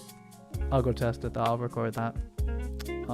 Being upside down for any of these would look ridiculous, I'm sure, because we don't have arm capsules, so like this would just flip over, you know what I mean? Like, it's not gonna sim, right? It's not meant for being going upside down. But yeah, I think the tank top, those are both pretty nice, especially in this like athletic vibe kind of thing. Somewhat subtle, I guess, a little bit. This one's less subtle. And yeah, and I'm gonna just produce the tight yoga pants short like this, which I think we have all of these in the MetaHuman app already, but I don't use any of those clothes anymore except for the shoes. So I'm gonna make my versions. Then I could do my materials, my cuts in them. So it's basically tight pants for both, shorts and longs. I could probably do those in 2 days. That tank, I have a couple different sports bras for her that I think are finals because they're not getting cloth sim. Those are good to go. 3. I was gonna do a layout. Oh, yeah. Let me do a little layout, and just kind of like plan out what the rest of this set's gonna be here. And then I'm gonna go mess around a little bit with some rigid body stuff. And fairly certain it's not gonna work, but I'll try it. So take this one. Dupe. Let's call this. I don't know what I'm gonna call it. I kind of want to call it like 01 layout, so it starts at the top, and I'm just gonna say athletic. And I'll boot into this scene because I keep booting into my like construction set clothing or whatever. Okay, cool. So let's get rid of the metahumans and all this. I guess we could kind of leave the lighting. It doesn't really matter. Just gonna drop a plane in here real quick. Actually, I could just scale this thing gigantic. How about that? That's not a terrible idea. Oh, the lighting though. Yeah, we'll just switch to like skylight for now. I'll just scale this huge and we'll use this as the floor. Get this stuff out of here. Could use ultra dynamic sky, but I actually don't like lighting stuff with that. Unless it's like a exterior scene or something. Sky. Atmosphere? I forget what this does. Oh, we're gonna have blue in it now. I gotta bake a white. I do studio lighting differently, but we'll just start like this. Just need to see it for now. Still defaulting to stationary. Baking is evil. Okay, we're in like local, I guess, right now. Isn't that? Oh, it's controlled. Tilde. Okay, so just check these down here. It's fine. Okay, let's spin the light. I have no idea what scale we ended up at. And this is not at 0 now, which makes me sad. So actually, no, we'll kill this. Let's get a plane. I need to know where the 0 is. That thing is not centered vertically for 0. It's 10 centimeters tall or something like that. It's just like 1,000. There we go. Don't need this sequence in here. Pretty sure this is that new map. Yeah, layout. Kill these. And we'll start here. Okay, so what have I done so far? Got a bunch of stuff in here, but I don't like remember it all. Helps me like, you know, visualize like what is left. Certainly not in there. I can't name this like this anymore. I don't like that. Okay, so what have we done? God, this is no good. This is, I mean, I don't think the cloth one I made looked very good, but I mean, we'll see. I think I cloth simmed that one. I don't remember, but that's one of the tank tops. Is it though? What is that one? That looks like the sports. See, like I just don't have the names right. See, I have like all these different versions. I gotta figure out what the hell's which. The bags, nope, none of those worked. Here's one of the tank tops. I think that's a final already. I might need to like clean up the rigging or something. The skirt, yeah, that is that the one I rigged? I don't remember. Or did this? Oh, I forgot I did this. I don't really like this. There's 2. I don't consider that anything. It's just like a test. This shirt, I mean, yeah, that's gonna probably be the most stable cloth physics I have at the moment. This is female tall underweight. I'm not gonna do that body type right now. It's just too much. We have pants solo, which those look like male tall normal for sure. Those are male tall normal, so we'll start putting that over here. Male tall normal shirt. Is that the simmed tank top? It might be. It is if this is tuned up. No, this is it. Okay, so yeah, okay, so this actually shows like what I did yesterday. Another shirt. Oh, the survival shirt. Oh, maybe. I don't know. I think I'm gonna remake these. What's the difference here? Oh, I don't know. They're from too long ago. And we have, for some reason, 2 versions of this. Athletic shirt type 201. Oh, the UE5 version. Okay. Okay, so let me take a peek in here. What we got? So these are the more recent ones. I'm pretty sure this was cloth sim because it's baggier. This was cloth sim. Don't especially like either, to be honest. I would redo the skirts if I was going to attempt to cloth sim again. There's a couple of problems with this one. I don't like it, but I might remake that one. This, I don't like it at all. This is good to go. This one's good to go. Both of those are just, all 3 of these tank tops are good to go. Now, this just doesn't have it. These are both, this should be UV'd to be able to put text on it. I think that's like part of the look. This is like the tank top, quote unquote, because it's lower. I guess it's like the main difference. This one's a sports bra, kind of, but it has a high neck. And this is like the sports bra with a U. There's one, I mean, there's more types, but there's also one that's more like, comes into like a triangle here, and the strap is thinner. And there's different types of backs. This is like a U back. This is like a yoke back, Y back. This is kind of like a Y back, but a high neck Y back. And then there's like, you could take these, you could cross them. That's kind of like the only difference in the back. And then if I just like UV them correctly, I could like infinitely material them, put text and logos into them. So these 3 types are pretty decent. I could see like another variation as I'm just like, you know, filling out the kit. I could do one in a day easy. These pants, they're not high enough to cover the underwear, but I'll fix that. I'm going to make longer versions of it. For this workout kit, they don't really have loose fitting pants for the female stuff. Like Lululemon stuff's just like all like super tight. Might redo the skirt. This is how it is. I'm going to do it so it's like not so flared out and it'll just be slightly less wrinkly. I also had this wrinkle in it from the beginning, so we're gonna fix that. But this was a good test. I haven't done one like this. Didn't sim like this, so this was like that's almost more like a skirt test in general. This is fine. I just don't think it fits. I could make it good, but I don't think it fits. So what happened here is, this is actually good. Surprised these aren't aligning. That's not good, but we'll see. These are just like really tight pants for the MetaHuman dude. I think also these should be, I gotta spin the lighting. These should be UV'd so that I can put a logo across the waistband. That's what I want for like all of these tight clothes. I think that's gonna help make it look kind of cool. What are we doing here? That's position. Go front to you. Just go straight front to you like this. A little to the side. So these are actually the same mesh, but this is the tight one. If I put a body in it, it's fitting really nicely actually. These are really tight too. Very, very straight UVs. These fit together.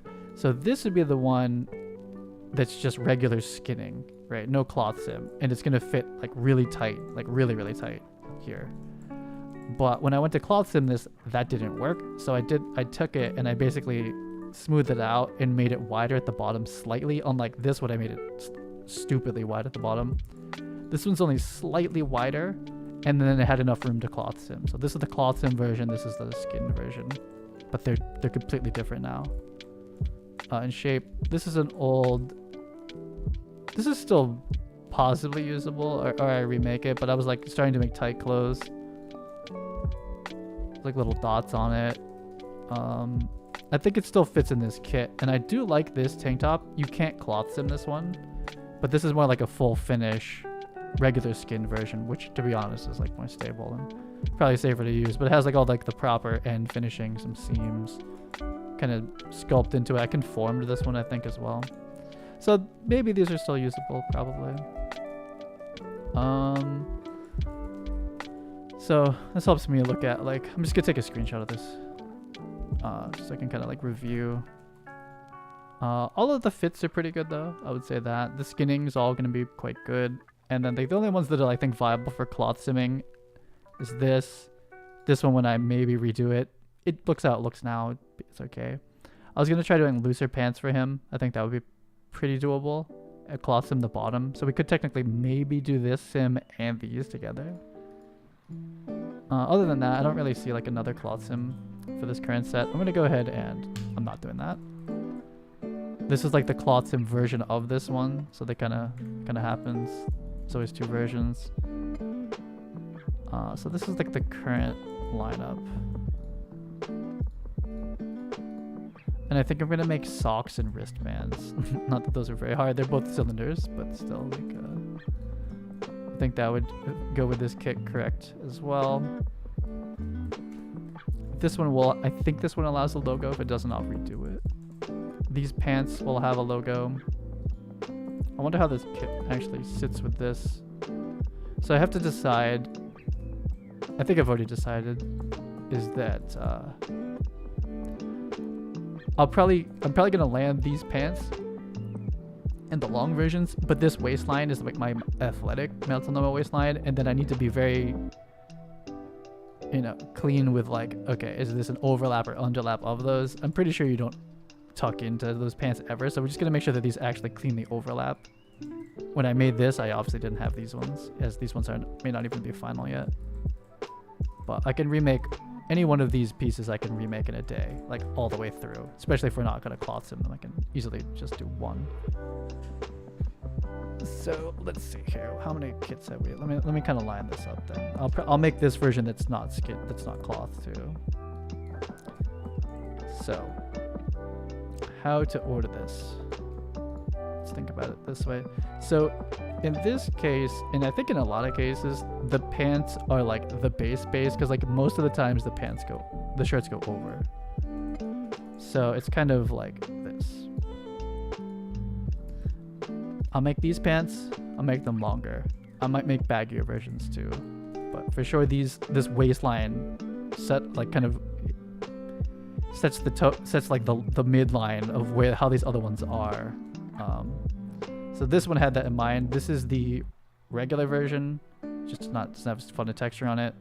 I'll probably finish it with more detailing like this. This is the cloth sim version. I think these like raglan arms muscle shirts, good to go. I don't think there's a difference, so I think it's basically this. Oh shit. Oh, super shit. I think that one's probably done. Worst case, I'll just redo it. I remember sculpting these folds in, and there's a chance that this doesn't line up with that. I can fix that multiple ways or just completely remake it. It's fine. And so this is like the long shirt. I'm gonna also do like, I think I was gonna do a sleeveless hoodie with a hood. Is something Under Armour does. This is just another tank top. It's not as muscle shirty. It's like more traditionally cut. And we're not gonna cloth sim that one. It's just like, I'm just gonna do one cloth sim per skeleton on this one. Maybe two with the pants. So it's kind of, I think the way to think about this for me is like, this is the wild chaos cloth version of it, and these are just like normal stuff. It's like here's pants. We'll make a couple versions, at least two, maybe more.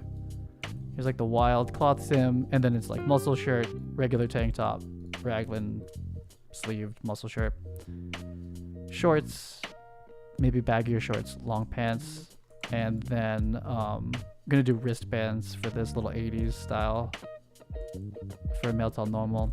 So that's like 1, 2, 3, 4, 5, 6, maybe 7. So we're already like well over. So similar over here. Don't need these cubes anymore. These are gonna be dope with the text on it. I think that the second I put this out there, a couple fashion people reached out to me. I don't have time for contract work at the moment. But it's like when they start, I think they start looking like clothes once I start putting like any damn texture on it, and certainly text. It's clearly like the thing that triggered the debt. So this is a regular skin skirt, tennis. It's not really even a tennis skirt. I don't know what these are. I'm not 100% on this. Skirts are always kind of weird. Anyway, this is like a maybe we'll do skirts. Like for signatures, like yeah, I'll chuck them in there. But like I don't know if they're like really good to go like that. So again, short pants, long pants. Neither of them have it, but they should both be UV'd to put text on them, and I will. I'll have versions with text. This is like my favorite tank top so far, but like as far as, oh, do these go together? I think they do. Like there's a mid-ref, they don't overlap. But anyway, like we basically commit to a waistline, and then we build everything else based on that. Kind of have,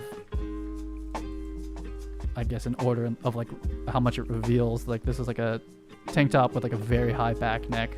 This is a high neck tank top, but the back's a little bit more muscle shirty cut in, and the neck's a little lower. And then this one's like the most revealing of all of them. It kind of has its like final prototype texture. I couldn't figure out how to do the textures. I think here, actually this is okay. It's not too bad. And I straightened all the trims. And then this is kind of the wild card cloth sim version of it. Like isn't gonna work for like everything. Like if your animations are like super, you know, fast or something like that, or you get like backflips, it's probably not gonna work for that. But I think this is sort of the kit that's working out. A skirt could probably happen. I feel like I would want to give us. I guess we could do the cloth version. I could skin these. This is.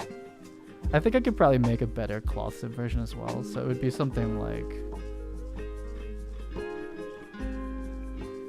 I can 100% do the pants and all that. Like that's not a question. But there's a chance that like I can cloth sim this and the skirt with this under it. So that would be cool, like a full cloth sim outfit.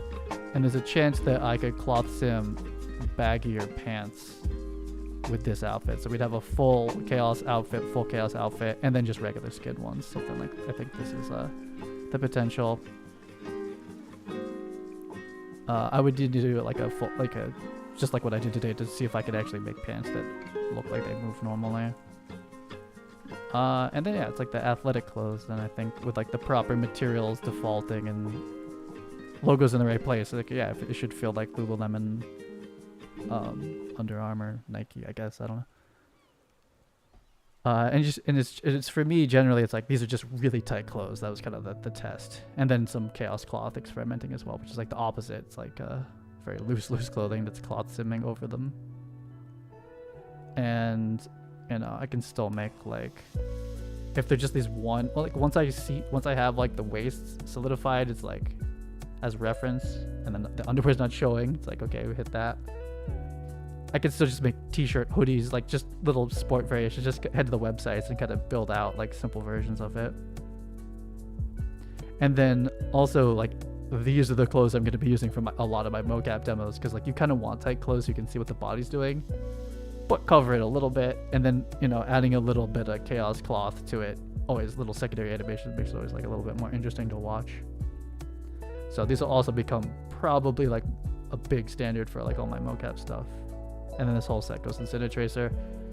I'll see how these convert to Apex. This one would probably crash, like, or it would chug like an actual game when you package it for like a normal computer.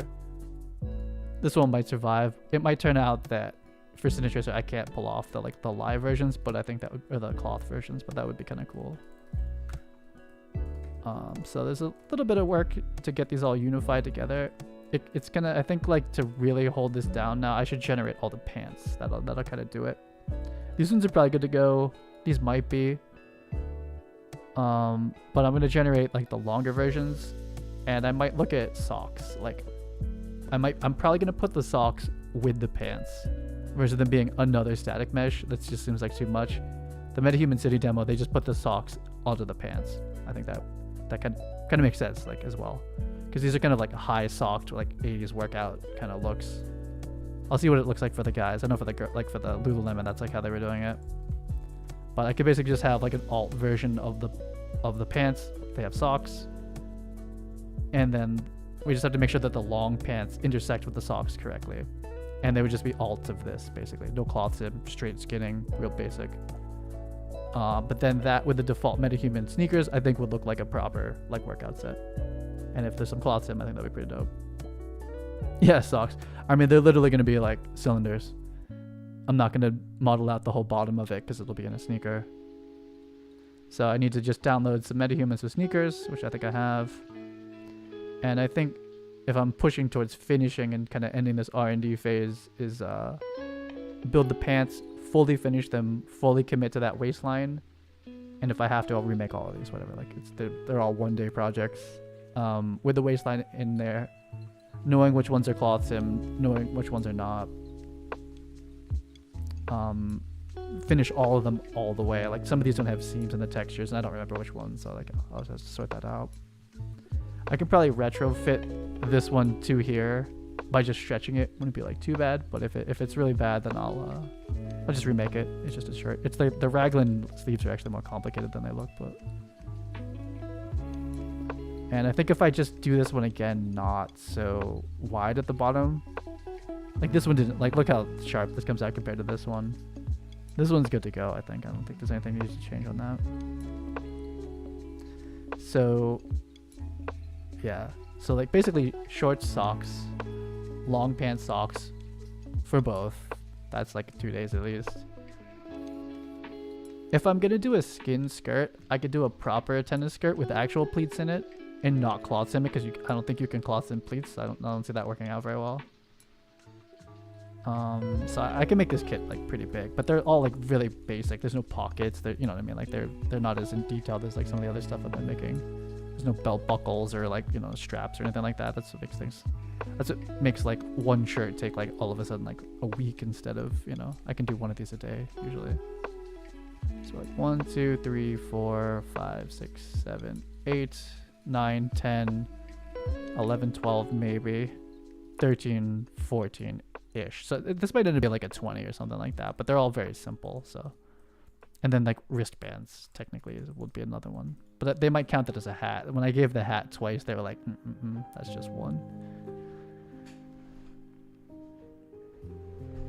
I think just a regular t-shirt is probably needed. I know we have t-shirts already, but if you mix and match they like don't work together. It's the problem. Like they look they're just finished at different different details, and they just do it differently. So like I think just like a regular ass t-shirt in here is probably a good idea as well for both. I mean this is halfway towards it, but they're gonna fit like this. They're gonna be like super tight, and I'll just do the wrinkles probably in ZBrush if I do that. My favorite one are still, I like this one a lot, how this came out. So this is like for me, this is my full finish. Not necessarily texture wise, but like as far as this trim, the seam, little split detail is kind of nice. I think this is the one that gave me the most trouble skinning it. Was it this one? I hate that one actually, but I like how it looks. This one's pretty stable, like pretty solid, like same style finishing. I don't think I straightened the UVs out. I might straighten it. And then I like this one, how it looks. I just like the text at the bottom is like kind of cool. And I think I'll like these ones as much, like when I can put text on all of them. I'll have to come up with some sort of like generic fashion brand to kind of just have like as an option. I don't think I can give these ones out. I don't think that's allowed. And my favorite cloth sim is this one so far. That one's like, that's the best cloth sim I think I've ever done in Unreal Engine. It's like regular clothes. I mean, I can make like some like, again, like the double capes and stuff like that are technically cleaner, but I think this would be kind of cool too. Maybe this one's done. I don't remember. So some of the other issue is like these ones I think are all using the new rigging style and assets. I think these are too. I think this is not, unfortunately. So I'll probably have to remake that one just to be cleaner about it. And that should be, I think that'll be it. And that's going to take probably the rest of the month. Plus I'm going to make like I'm gonna attempt to make 30 animations and clean them up as best I can that would go with these, and that'll be a Cine Tracer update. And then I've never pushed animations to the marketplace. There's gonna be all sorts of requirements. I'm sure I'm just gonna have to figure that out. So getting the animations to the marketplace might take like an extra like month or something. It took me a while to get clothes on there, but that would be kind of a cool kit. And then these do work really, really well for mocap demos as well because they're just so tight. A training jacket? Yeah, I could attempt that, I guess. I'm trying to do things at the moment that are just really tight. So jackets are kind of not like that, but you know, once I have these down, you can't make tighter clothing than this. You know what I mean? So like that's like base layer, right? Like I can do the fact that I can do this loose shirt with a bra under it, that I wanted to have the base layers under. If I want to do like layered clothing. So I just want to do like base layer. And I guess if I was going for like winter stuff, it would be like long underwear. It's not really any different actually. It's like pretty much the same thing. But I need like the really, really tight base layer stuff in case I want to do layered outfits.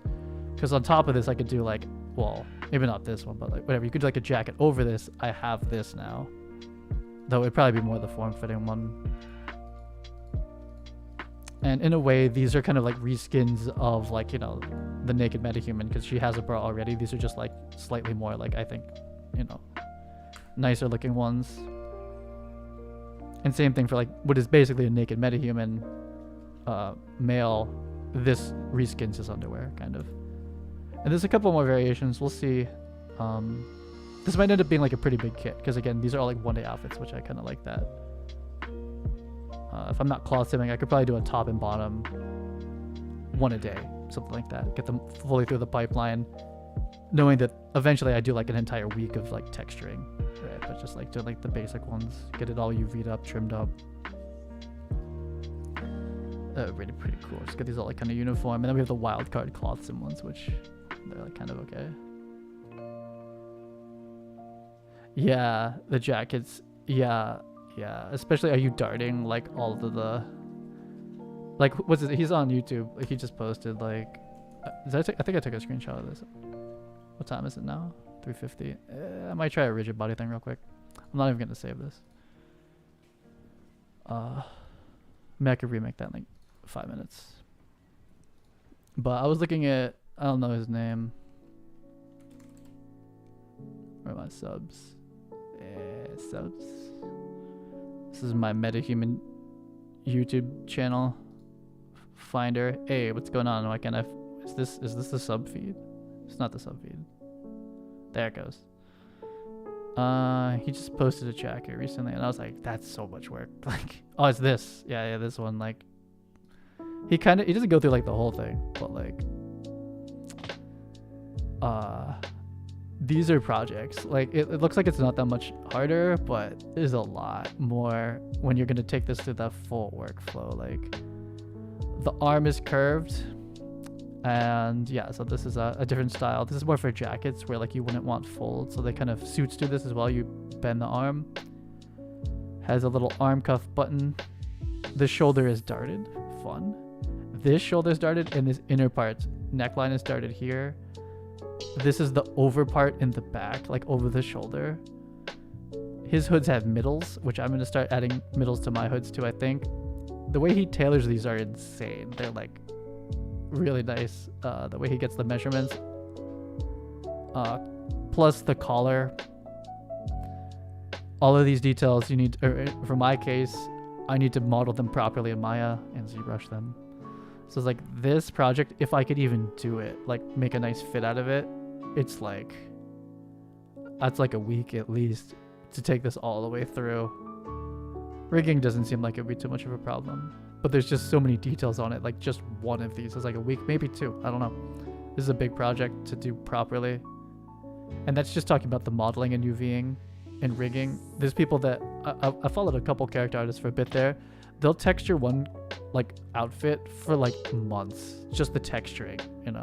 I know it's not like adjust, but like you have the whole thing made. You're just in Substance Painter for months. You're like doing the belts, don't like the belts, do the belts again, do the shirt, do the main shirt again, do the armor, like over and over and over and over until they finally get it. It's like you could be texturing for months. So I try not to get anywhere near projects like that. That's like what my Witcher project was kind of like. But yeah, jackets, accessories, all that stuff, you know. And the bagginess comes down to how you rigging this, right? Like, what are you gonna like? If you copy skin weights to this, it's gonna look real doofy, which is fine. It would still work. Like, basically the bottom is a dress. You're gonna have this big shearing line in the middle. Partial cloth solve on the bottom. Are you gonna do like bones, you know, and then rigid body bones? Are we doing animated bones? You know, control rig animated. Like, how are you gonna animate the bottom part that's lower? The hood technically should probably be rigged with bones. These collars should be rigged with bones. It's like to properly get this like into like a game at like a pro. That's why I don't do baggy stuff like right now. I'm kind of stepping out. Like, this is like 3 months. It could be 3 months from like all the aspects to like get those nice.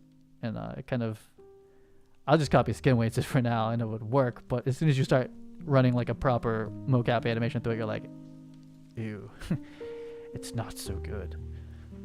And I've made a bunch of those, so I'm kind of back to like basics with all of that now, like trying to make this kit. And the freest way of secondary motion or like rigging, quote unquote, loose stuff is cloth simming. There's no question. There's no bones. There's no rigid. I can't even get the rigid body to work. Like, this is the easiest for certain. It's not like capsules are easy, you know, but like capsules are easier than rigging. You bought one of his projects, try to make it game ready. Oh, cool. I know for a fact I can't do it that way. Like, I have to, like, I only understand like a couple different. This is how you make it a marvelous and get it all the way through, and I just slowly add to my like database of like this type of dart becomes this and stuff like that. So as soon as they throw like 2 or 3 new techniques at me, I'm like, I don't know how to finish now. I could make a marvelous thing, but I couldn't make it like a game piece.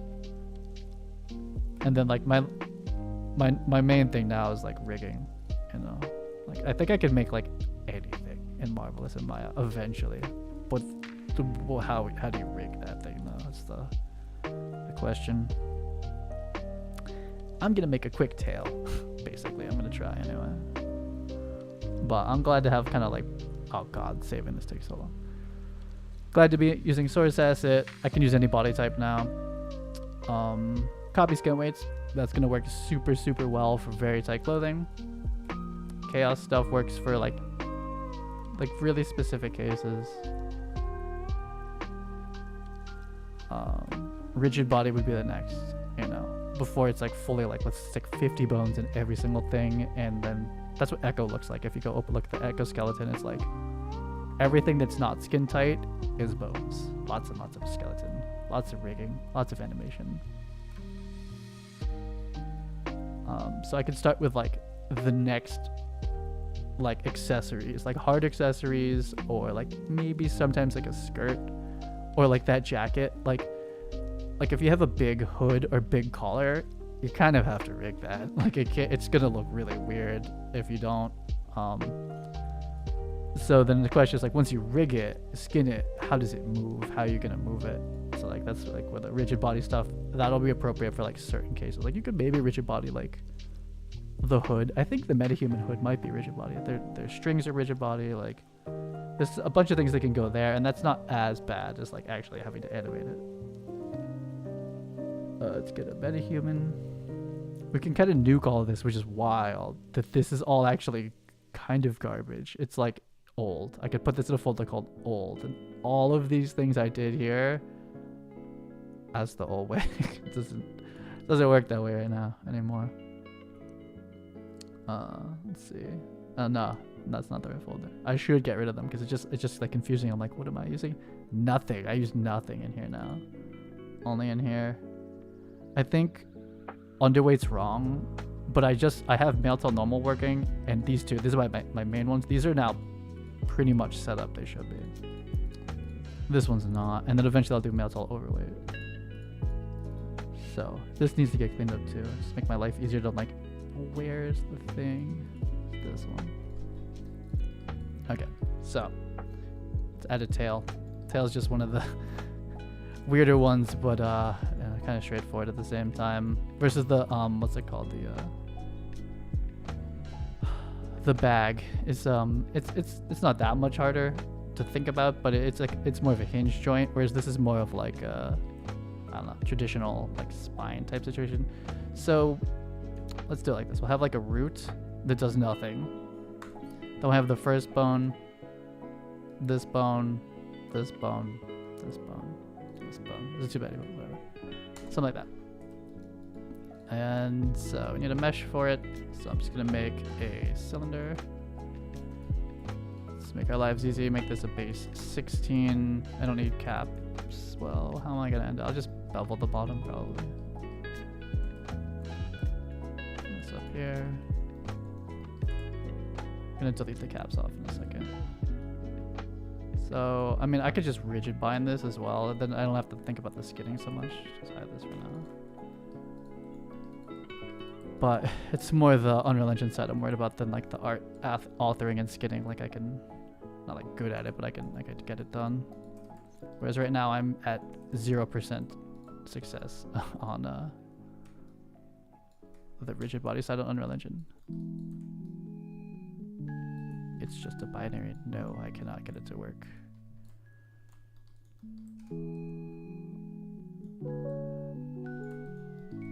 Which until I pick my rigging method for this type of stuff, I cannot make clothing that is loose.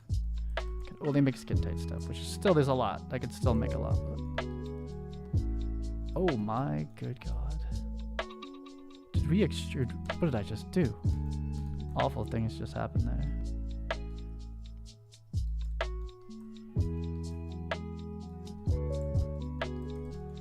Bit out of practice perhaps, this style.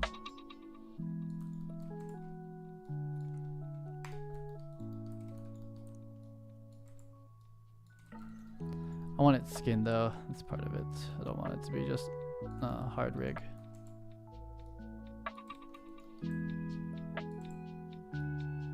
Still deciding how I'm gonna rig like all this like lighting and film equipment I'm gonna make eventually. This is all kind of still R&D for that. Like I'm not really sure. I should have made this bigger, turns out. But I have to pick what type of rigging style I'm gonna do. That'll work. Okay. Okay, we can't. I don't know how to get out of here. It's not spacebar. There we go. Lovely. It's a tube. So. I guess I could have kept the cap. Oh well, I'll just fill this. Should have kept the cap.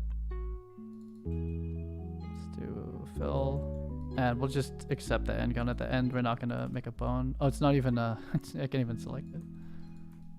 This, because this matters. This detailing on this tail I'm making for no reason matters. Okay.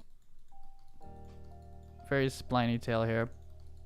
Why am I doing this when I have to rig this? Okay, let's do edges, soften. So open on the end here. This will go just into the body for now. I'll see how the auto weights is gonna do. There's like a couple ways of auto weighting. Let's call this, I don't know, mesh? I don't know what we call it, mesh tail, something like that. Open these all up. So we have root, tail 1, tail 2, tail 3, tail 4, tail 5, and tail end. I think I said trail. I started writing trail. Oh well. I'm not writing any scripts where that would matter. You like name bones in like a really specific way because some TD comes in and like starts parsing through like your hierarchy based on name and like control rig or whatever. For me that doesn't matter. So do you have to freeze transforms? Does it matter? I think maybe it doesn't matter. But I'm gonna freeze it out. Got the root. So we kind of have like pretty logical places. I think it might make sense to add a division per in it. But currently there's like a bone very clearly very close to each vert circle. So it's like the auto weighting should be like pretty close. we do our buy-in skin here, okay, not 8 for this one. 4 joint, closest, classic linear. We could try some other ones. Distance, that's fine. There's other ones too. There's other ways of doing this, but we'll do this. Okay, so testing tail end. Let's see how this is. It's kind of what you'd expect. Tail 4. Tail 3. This is pretty much hard rigging, except they're just all connected. But the way it got weighted is pretty much like a hard rig. And we're not going to be bending through. We won't be bending root. We won't be bending this one. We won't start bending probably until here, possibly here. Depends how the rigid body goes. And each bone gets a regular ass capsule, not touching each other and bind. Because the idea is that they actually like bump up against each other. Okay. So, just looking at where roughly it's supposed to go, it's like here. It's like your tail, I guess, out of your spine or something. So we have this and this. As far as skinning and rigging, you shouldn't have to do anything else. Like that's like as basic as this could ever be.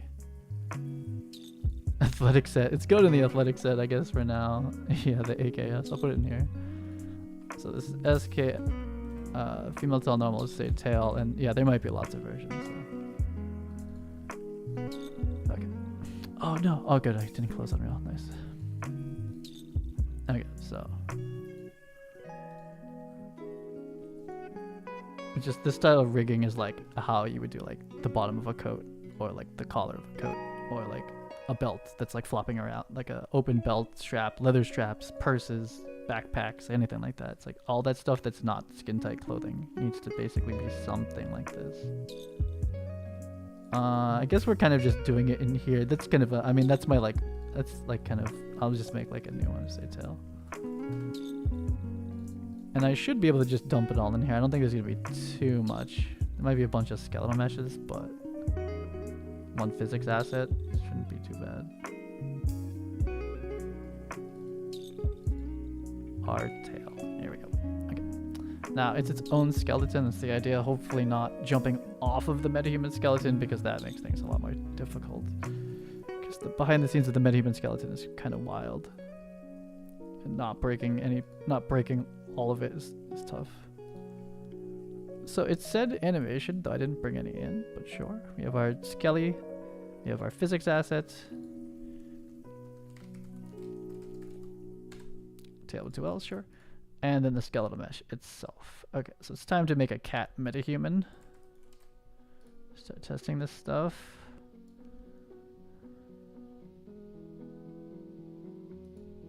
Vivian 5 is a cat.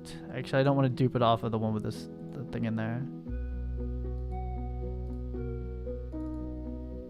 So she already has the like attempted version of this, which I tried to do as like a little side pouch. This did not work. We have like empty slot here. So that one's being synced. This one is not a MetaHuman skeleton, so technically I can change this one. I'm gonna delete it for now. So let's bring it in here. I'm gonna add it under body. Actually, I don't know if it's gonna connect it enough for me, but skeletal mesh already selected. Is it already parented? I think so. It is. Let's call this tail. Rigid body tail, and we're gonna connect it to the pelvis.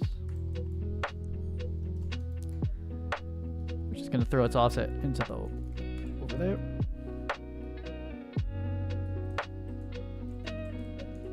And technically this just goes to the floor, but we can just basically hand place it, and it's just relative to wherever the pelvis bone is in here. It should keep that transform. Keep it locked together, and there shouldn't be like any frame delays at the moment. That stuff starts to happen with like animation calculations where like the body does one thing and then it takes a frame for this to catch up. We should stay locked though. We're not gonna, should have made this thicker. We're not gonna get that that delay yet. Not yet. Let's do maps. I'm just gonna hop probably back into, I made a female tail normal, didn't I? FDN. So unorganized, yeah. So I'll just dupe off of this one, because like that t-shirt, I'll probably remake it. And I'll use that scene and this is annoying. So we're gonna go. Should I hard iterate like this? I suppose. So I'm just gonna say tail. Just need a way of ordering these and finding them later. Okay, so go away. That's the wrong MetaHuman. Let's get the tail MetaHuman. Vivian 5 has a tail.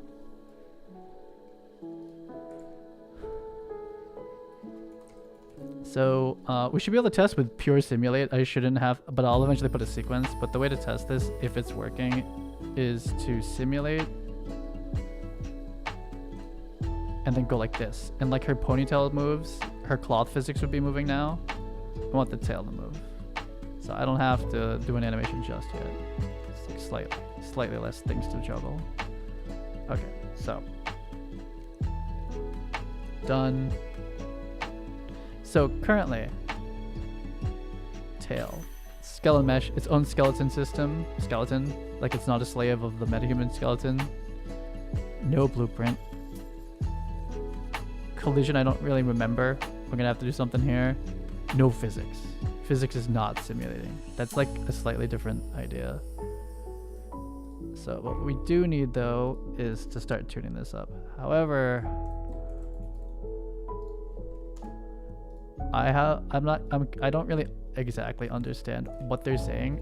I think I saw them say that you would do it to the bones. And I swear they said set the bone to simulate, which doesn't make sense to me. I'm pretty sure we have to put bodies on there and tell the bodies to simulate. But let me pull up the tutorial actually. Oh yeah, Neil Blomkamp made a MetaHuman short film or a trailer for a game or something. I don't know. Here we go. Rigid body talks. How the fuck do we do this? That's exactly it. I made a tail. Same thing. Same idea.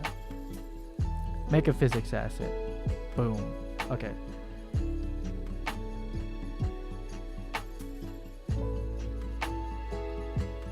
You need to make the bodies. Okay, we're gonna make the bodies. Physics bodies have been generated for the character's head, blah blah blah. We're gonna kind of just collide against nothing at the moment, but it's fine. With default setting, collision will be disabled on all physics bodies. Enable collision on the bodies that comprise the parts of the skeleton mesh you wish to simulate physics motion in the skeleton tree by right-clicking collision, enable collision all. I did not realize you had to turn on collisions. Then you make them simulated. The ones that do not move are kinematic, which I will do that for the root, possibly. And then if they're bouncing, you change the mass, though we're not there yet. And then we got to make an and a blueprint. So I'll make for all of these. Let's check out the automated one.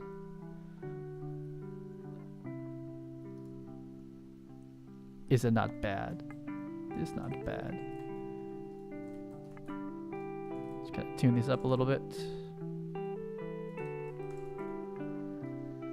Not worried about accuracy like at all. Just that they exist. Oh my god, though. Where is it?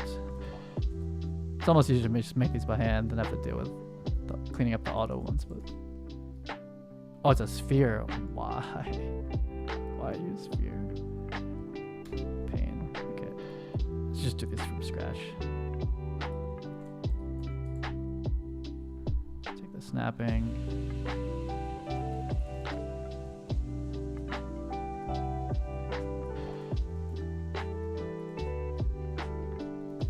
And they shouldn't collide by default.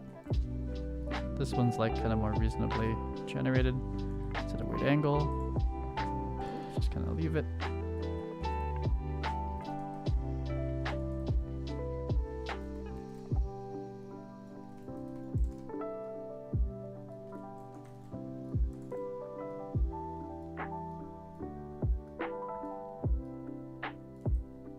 Hopefully nothing on tail end. We do have a tail end bone. We don't want that.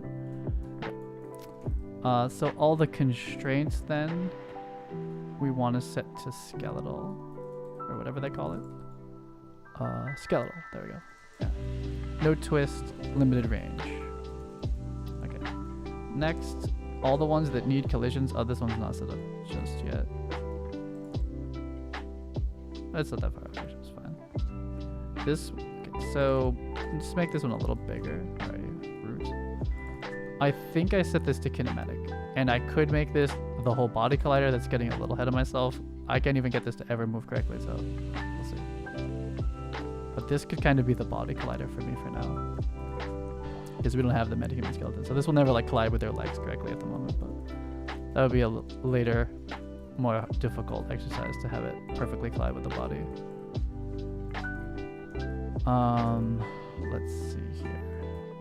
So I'm gonna give all these collisions. I not realized that was a thing. So we have somewhere in here is collision, and it's already on, isn't it? It's already collision filter.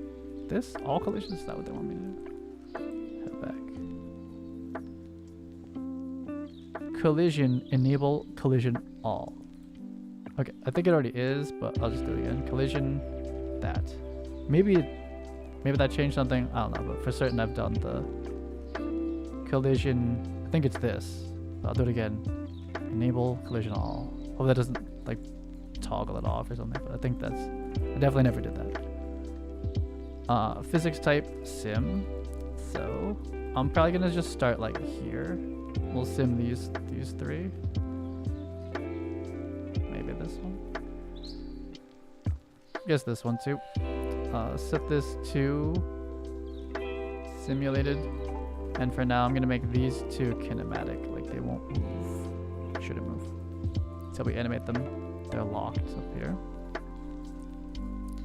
So, is this whole thing gonna fall when I hit simulate? I don't know. No. Okay. Interesting. There's no relationship with this one to this one. So it just falls. So we gotta give this thing a constraint to tail 2.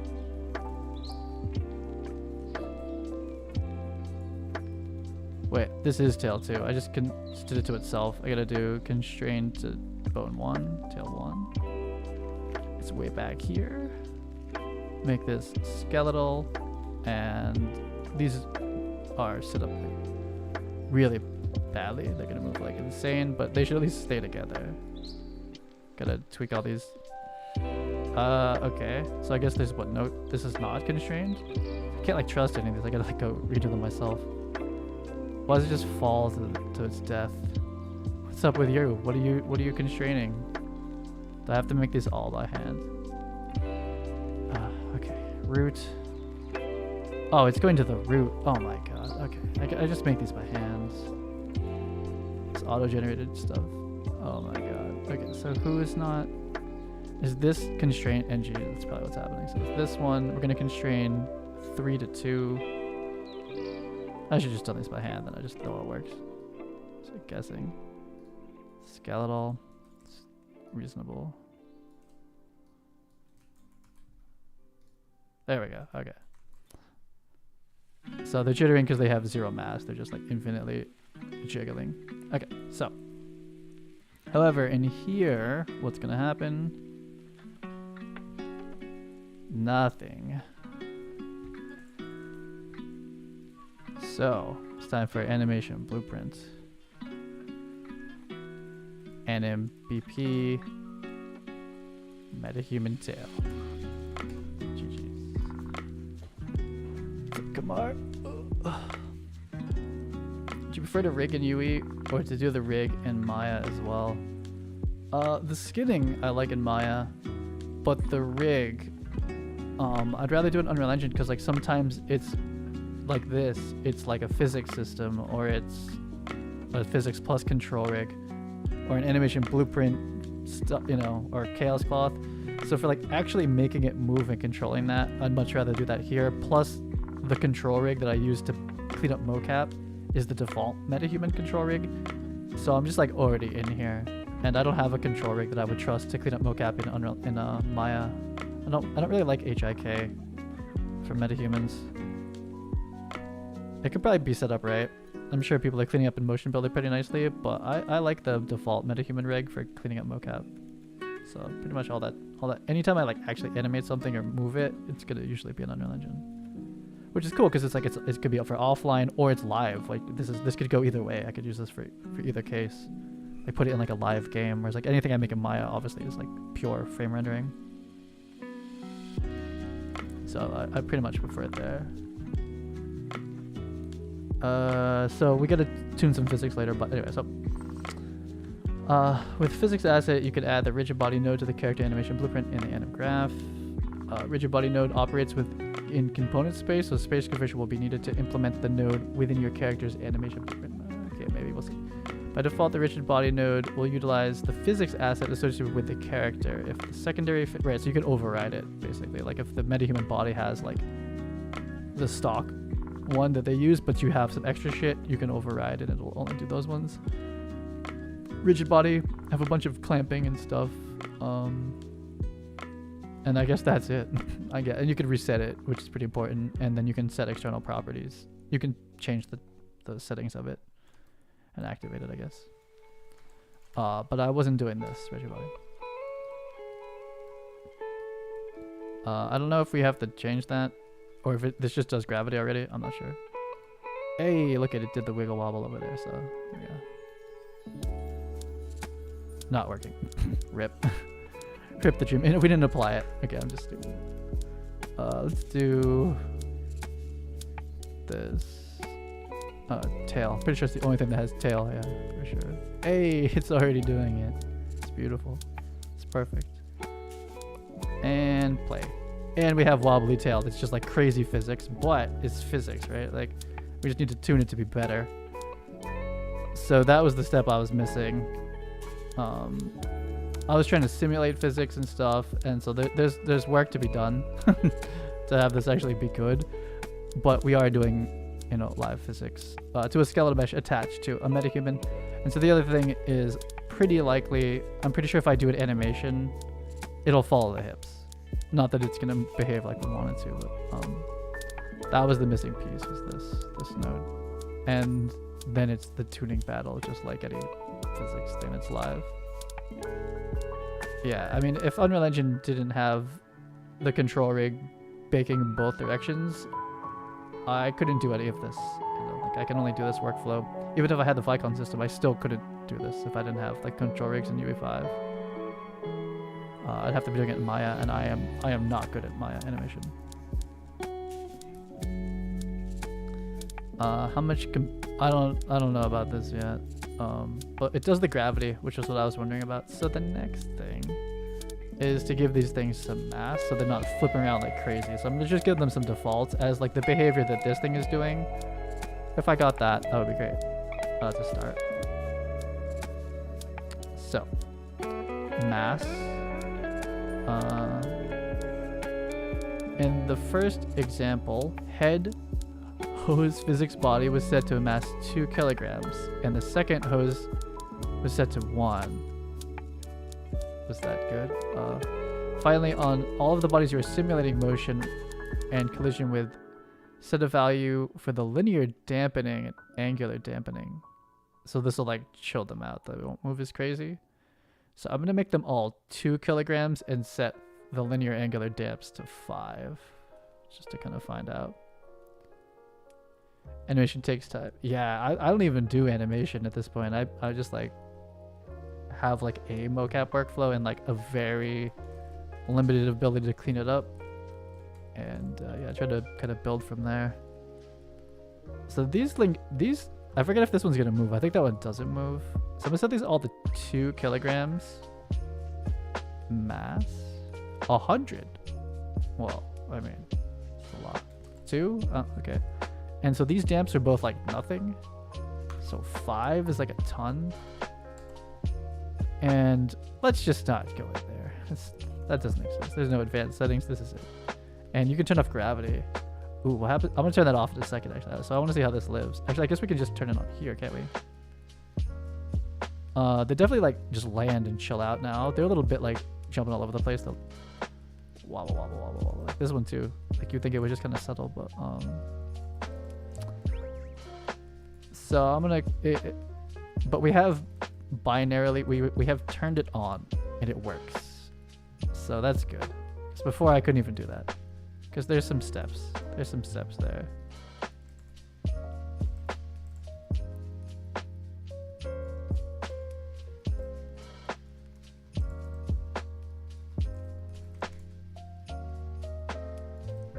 So then becomes, with the system, how many clothing simulation rigs can I pull off with just this? Because like you can tell these to move in all sorts of ways. Like limit them. They can be a hinge. They can be, I mean, they're kind of up here.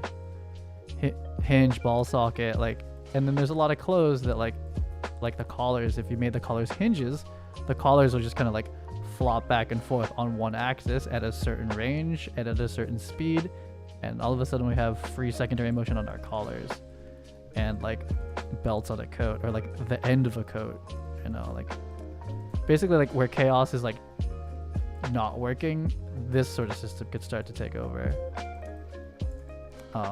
with less finesse or whatever, like less cloth sim, but still secondary motion for free, no animation. But it is this though. Still not very stable when it hits the ground, but you know, kind of understandable, maybe. It's interesting, eventually this like is like, nope, and kind of like does that. So the next thing is, what if you turn off gravity on all of these and they just kind of float in space like a tail, you know what I mean? Like they don't just like fall right to the ground. I know Andres knows how to do this. He's done like all sorts of crazy demos. Hey, okay, that's kind of what I was thinking. Okay, so let me try this. So no gravity now. But will it still... Oh, nothing. Really? Okay. I thought it would still follow the... See like how this like follows the head then jiggles? We want the same sort of thing here. That might not be how you approach that though. I think you still need gravity. It's just something else. Maybe gravity scale doesn't affect it as much or something like that. I think that's what I would consider next. Massive scale, offsets. We're just doing these all together, so that's not it. Inertia, pre-instant scaling inertia. Bigger number means it will be harder to rotate. We could start cranking that maybe. Update mass when scale changes. We're not even doing that. Stabilize, collision. So I haven't seen them collide with each other yet. I imagine they do, but I haven't seen that. I kind of want it like it's like a, you know, like it's a tail that's like floating, but it just kind of like snakes along as you move. I've seen Andre set it up, but I don't remember how to do it. But at least we have this working. So world gravity override. Nope, we're gonna keep stock physic asset. We only have one anyway. We can chill these out or amp them. Sim space settings. Yeah, I don't know what the, I don't know what that is. Base bone ref. Ooh, okay, so if simulation space is set to base bone. So I read about this. I don't really know what it means, but we're in component. So simulate the component space. Moving the entire skeleton mesh will have no effect on velocity. So that's not what we want. We're gonna want world space.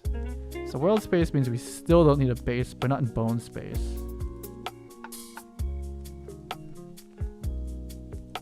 So we do care. We do care about worlds. So it's a world space sim. That's at least how I would like it to work. And so now what if I turn off gravity on all these bones?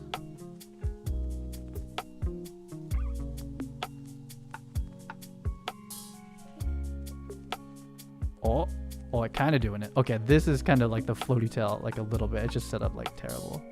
What's up with it? Oh, we're in world space. Hold up. Let me switch to local. There we go. So now it like, it's not set right. It's like a gravityless tail. But I mean, it's reacting to the body. So like if I chuck an animation on this, isn't like exactly what we want from it, but it's doing rigid body stuff. So that was all the goal. It's just like, how do you turn this on? And then it's years and years of learning how to author assets and tune it to be right and whatever. But I couldn't even turn the button on. So this is gravityless. This is kind of interesting. So we want like a little bit of gravity, but like a pretty rigid rotation. Next. And then I'd start doing like hinge stuff. So I switched it to world space. When using non-world space sim, well, we're using world space sim. When using see, these are probably relevant now. Sim space settings. Oh dear. It's too big. Master alpha. Velocity scale. Max linear. The clamp on effective world space velocity is past the simulation. Okay, so I think these are the world space settings now.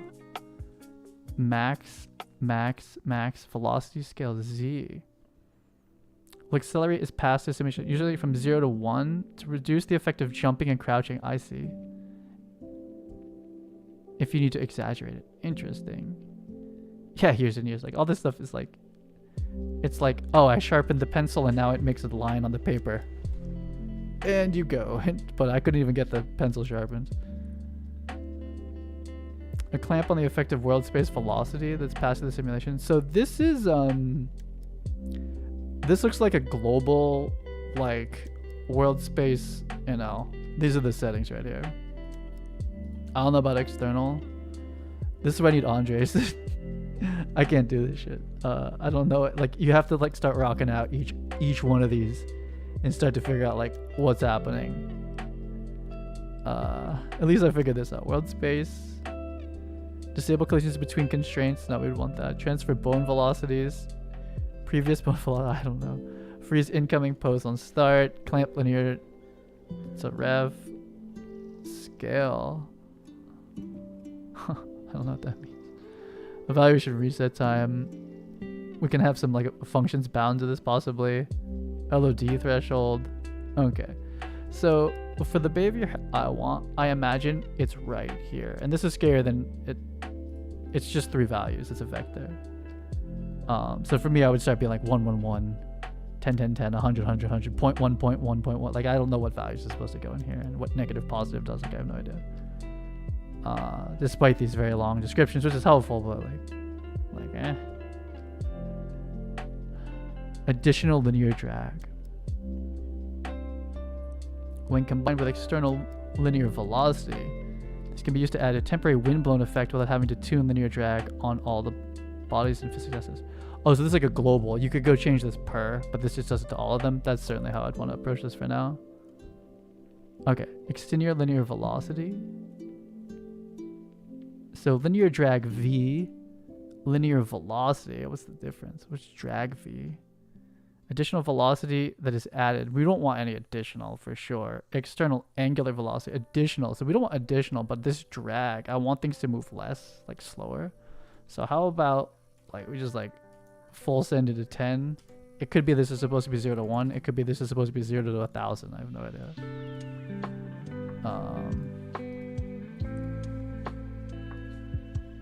And we still have no gravity.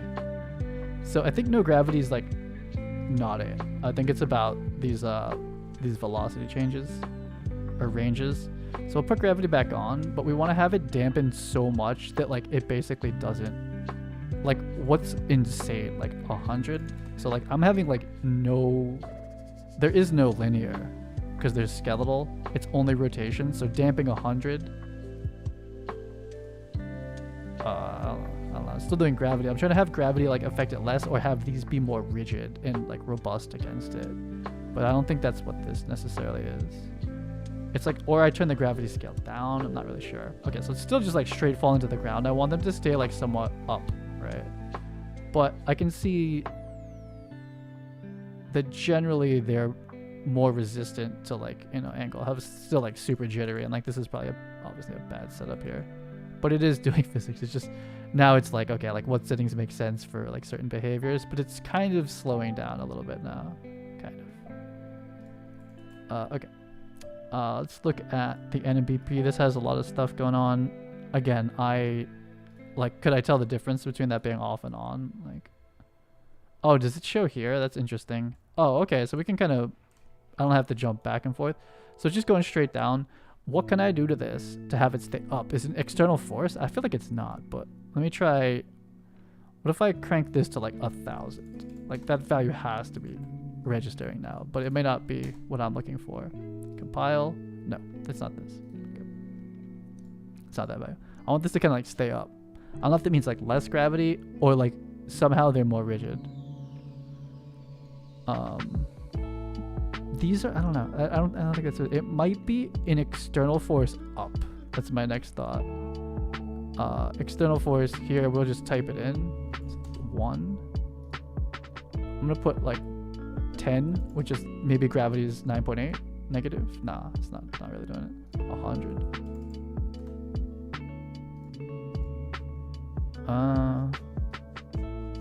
I think there's a way, there's like a shortcut to like grab any physics asset and kind of like move it around, but I don't remember what that is. Middle click? See, like it covers. It's like, do you want to do it? But what is the button? It's not right click. It's not left click. Control left click? Nope. That's how you move. It's not shift. It's not shift right click. It's not alt left click. Nope. Alt left right click. Nope. Alt middle. Fail. Shift middle. Damn it. Okay, I have no idea. I think you can grab this thing though. So this external force is not, unless we're supposed to be, we're like in like physics numbers, we're like millions. Hey, actually, okay, so still orders of magnitudes off. Oh, okay. So that's 1,000. Next would be 5,000. Okay, so we'll go back to 2,000. I don't think this is it. Oh, it's like just floating. So it's probably dependent on like the mass.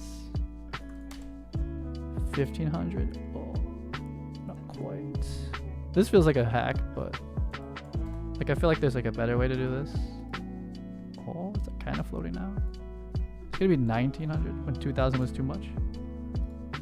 It's probably like mass times something blah blah and it works out. Damn it. But 2,000 was too much. 200.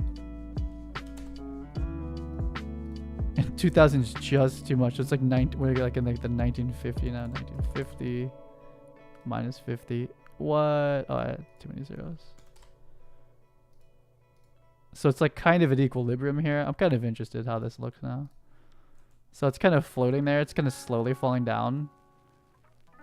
This is not bad. It's not right. It's not that I want gravity to be less, because I'm basically countering gravity with like, I don't know, like wind shooting straight up or something like kind of thing. I want gravity to act on it normally, but they're more rigid. Like they only can move like a little bit. So maybe that is actually, I know what that is. That's going to be here. So these constraints are kind of all the same. Let's start with these ones. So let's look at the limits. Oh yeah, so these are all very high. Let's try to, can I do them all at once? So I'm going to make these 10.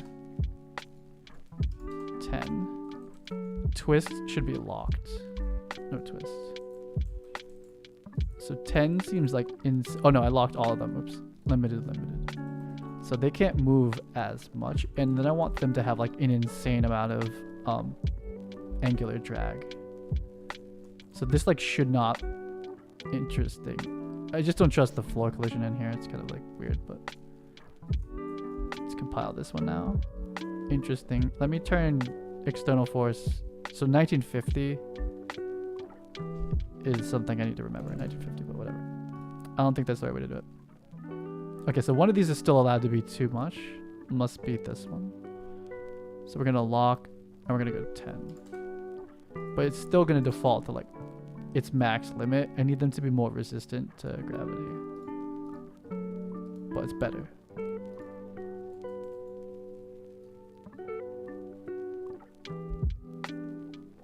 I want it to be like, it has like a, I think it's called a motor. It has like a motor that would like, it like tries to keep it at its, it tries to keep its like bind value, like rotate, like its normal rotation at 0 basically, until like a certain amount of force exceeds it, and then it'll bend, but it'll motor it back. I think is like the way that you think about that. I haven't seen that motor function yet, or parameter. Here's the linear motors. Okay, so the linear motors are for the constraints. And for me, they're all the same. So we want rotational motors. If I slurp, whether motors use slurp, spherical lerp, or decompose into a swing, cone constraint, or twist roll, the slurp will not work if any of the angular constraints are locked. Okay, so we're going to twist and swing. I'm locking twist. Let's pretend there's not an advanced section. Okay, it's not that bad. So, target orientation, target velocity.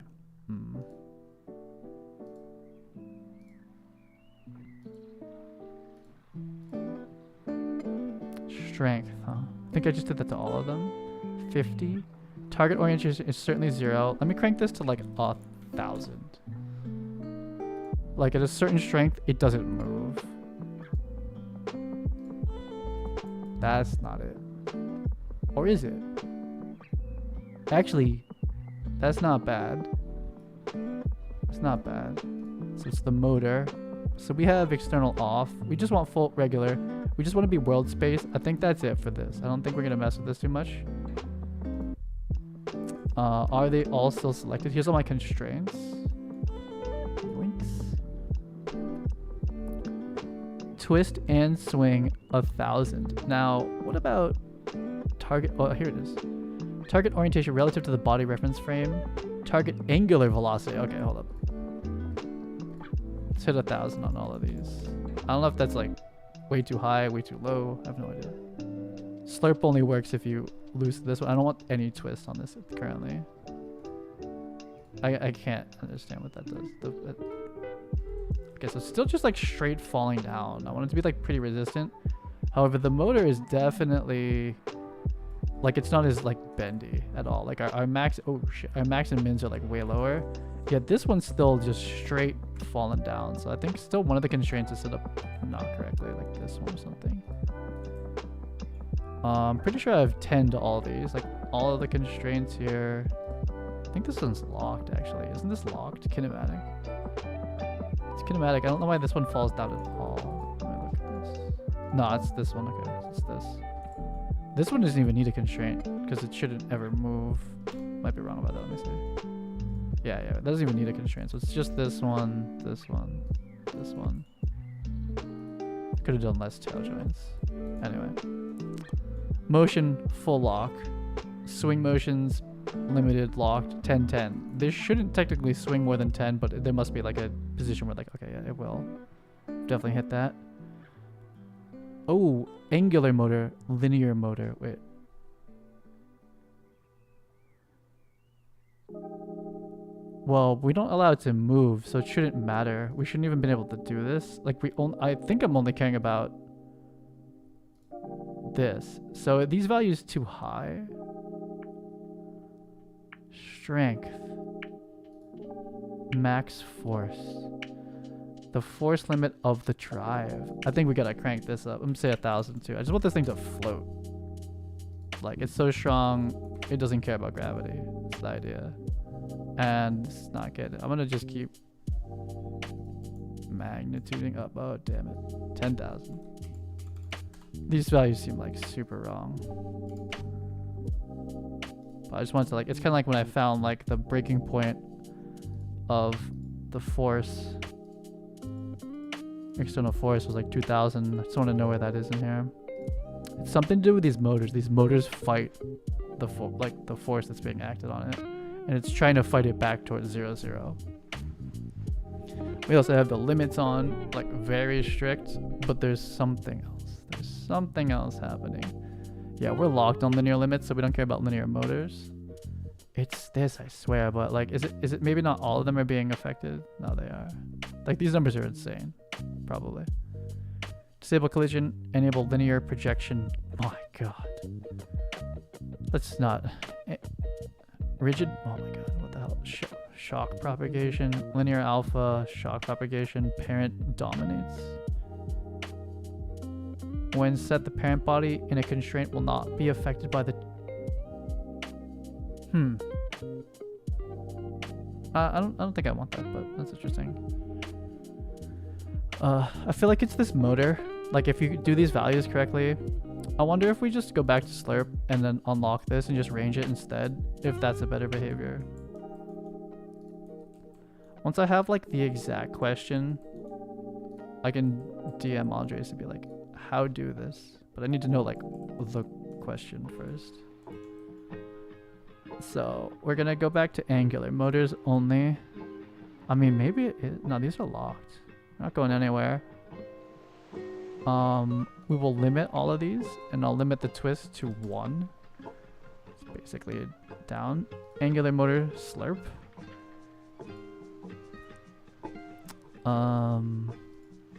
These have these ghost values in there, which isn't good, so I'm gonna lock this. Switch this to twist. Turn these off. Put it back to limited. Put it back to slurp. No ghost values. Do I need to slurp on like this? So we're like 10k each. I mean, that's gotta be like breaking shit. Nah, it's just chilling. So how about like, what are these strength values supposed to be? Like 1? Negative? Oh, was it negative? I have no idea. Oh, that's something. That's something. What's -1 gonna do? That's probably not the move. Nah, it's no. How come 1 is like pretty good? That's weird. When 1,000 is no good? 10,000? How about now? What are we doing? Oh, that's not bad. That's not bad. So, I mean, maybe it's a slurp 2? Oh, max force 2? 2.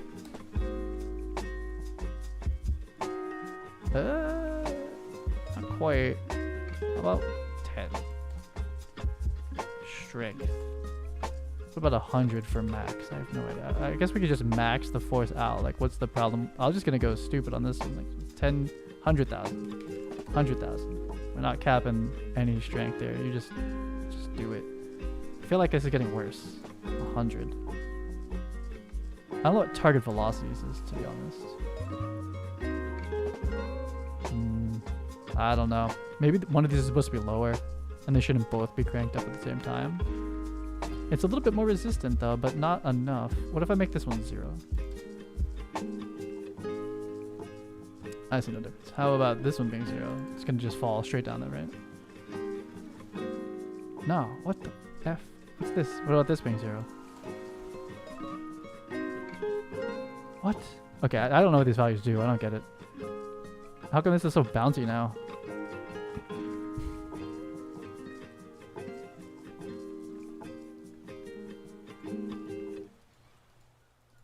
I'm gonna chill this one out. I'm gonna kill this one. Let's just do this. You're kinematic now.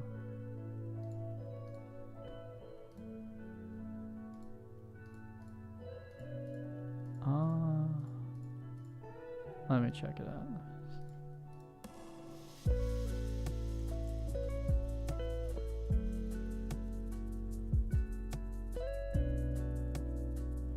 Is it the weight? Is it the weight?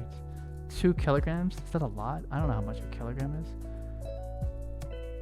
So it's, how about, oh, wait a minute. I see what they were doing. So maybe this is like 0.5. This one's 1. And so the motors don't have to fight as hard. And this is 2. And we have this angular dampening up like really high on all of them. All right, I guess I don't know if that's high. Let's go even higher. It's like 10,000. There's a lot of things it wants to balance. Oh, maybe. I don't even, if it works, I'm not sure which setting did it. Oh, this is close. Okay, this is very close to what I was talking about. Okay, yeah, this is not bad. Oh, and I see the cascading weight change. Okay, so if they have no mass, the changing the mass is like exponential as far as like its effect compared to like the motors. I think the motors might need to be on like the millions or something. This is testable right here. This is pretty close. This is not bad. Okay, so this is testable now. So I've ended up at settings. It's not like perfect, but this is close. It's time for a sequencer test. There's a whole dance you have to do for the sequencer stuff. Actually, maybe not. Actually, no, for the NMBP, you may not have to. Let's do sequence. I guess we're athletic, kind of. I don't know. Female till normal, scene 2, tail. Physics ever been good to you? Maya. Yeah, it depends on like, I guess like what level of like accuracy you're going for. I think there's like, I see someone on LinkedIn talking about like someone wrote like a basically this, like a rigid body like ragdoll thing for Maya. But yeah, it's not like stock. That's a Houdini situation. You want to be in Houdini typically for like VFX level physics stuff. Oh, it's swinging. We just can't see it. We're gonna need 2 metahumans now. This always bugs out. You have to go shift 1 again. Is here. That's a tail. We've done it. Let's get these frames back. It's 400. I'm safe. Still red 500. I don't like how this works. Get a shift click over here. Then this. Then home. Then control shift alt. Then up. Nope, it's down. Nope, it's up. Never mind. I don't know how to use this. Escape. Up. Control shift S. There we go. Okay. So there is our free secondary tail motion. It's a little rigid, maybe. I could like probably give it a little bit, but it's a little bouncy now, eh? A little bouncy. Shit.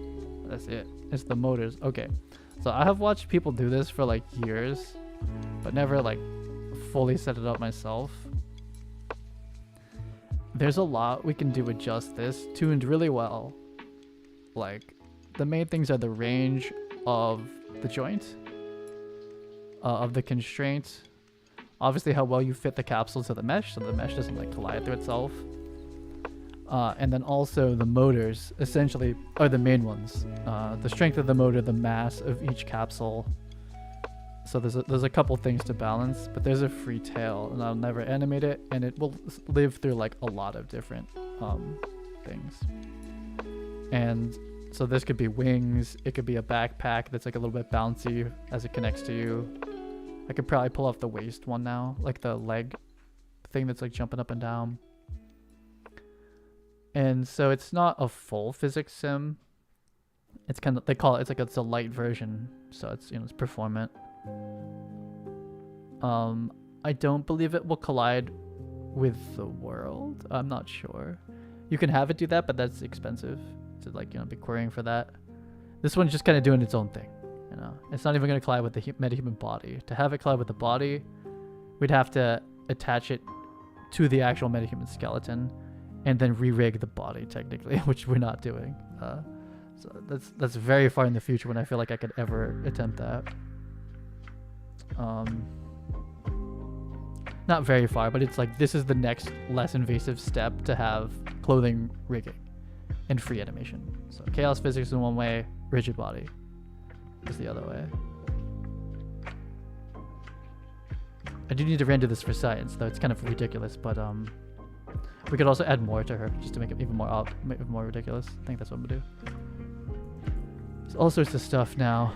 It's all sorts of terrible things could be done here now. Different settings. Let's dupe and dupe. Tail number 2. I'm gonna attach this to your left clavicle.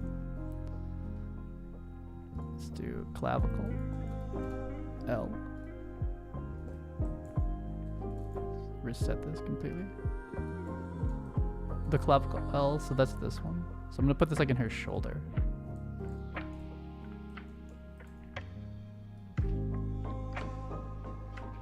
It's coming out of your tank top. She's the Queen of Blades now. There's a Zerg shit going on. Oh, this rotation is not gonna work out. What space are we even in right now? Oh, it's not too bad. Can I mirror this for free? No, not really. Nah, there's no way. I have to like reparent it. So this is gonna be clavicle R. Where the hell is this? Let's rotate this back. Oh my god. I don't even know where you're supposed to be. Where?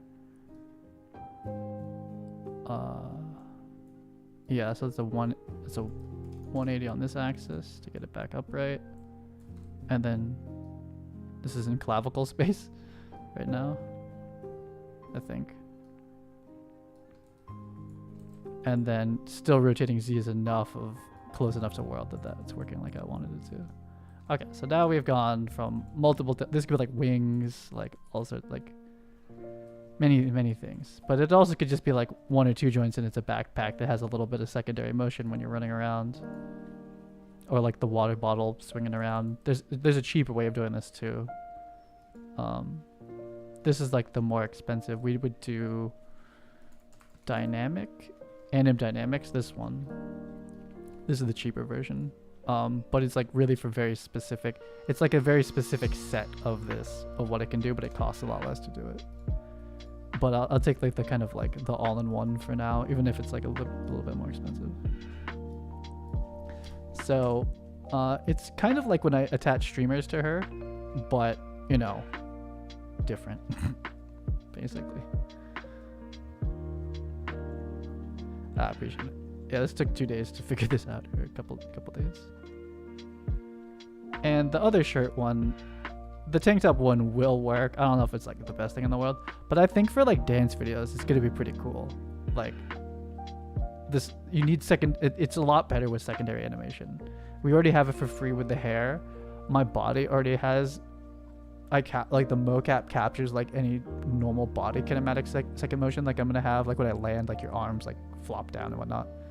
But then like even more on top of it. And then you just add chaos Niagara particles emitting from everywhere that have physics and emit light, and it's like we've achieved peak TikTok clickbait, basically.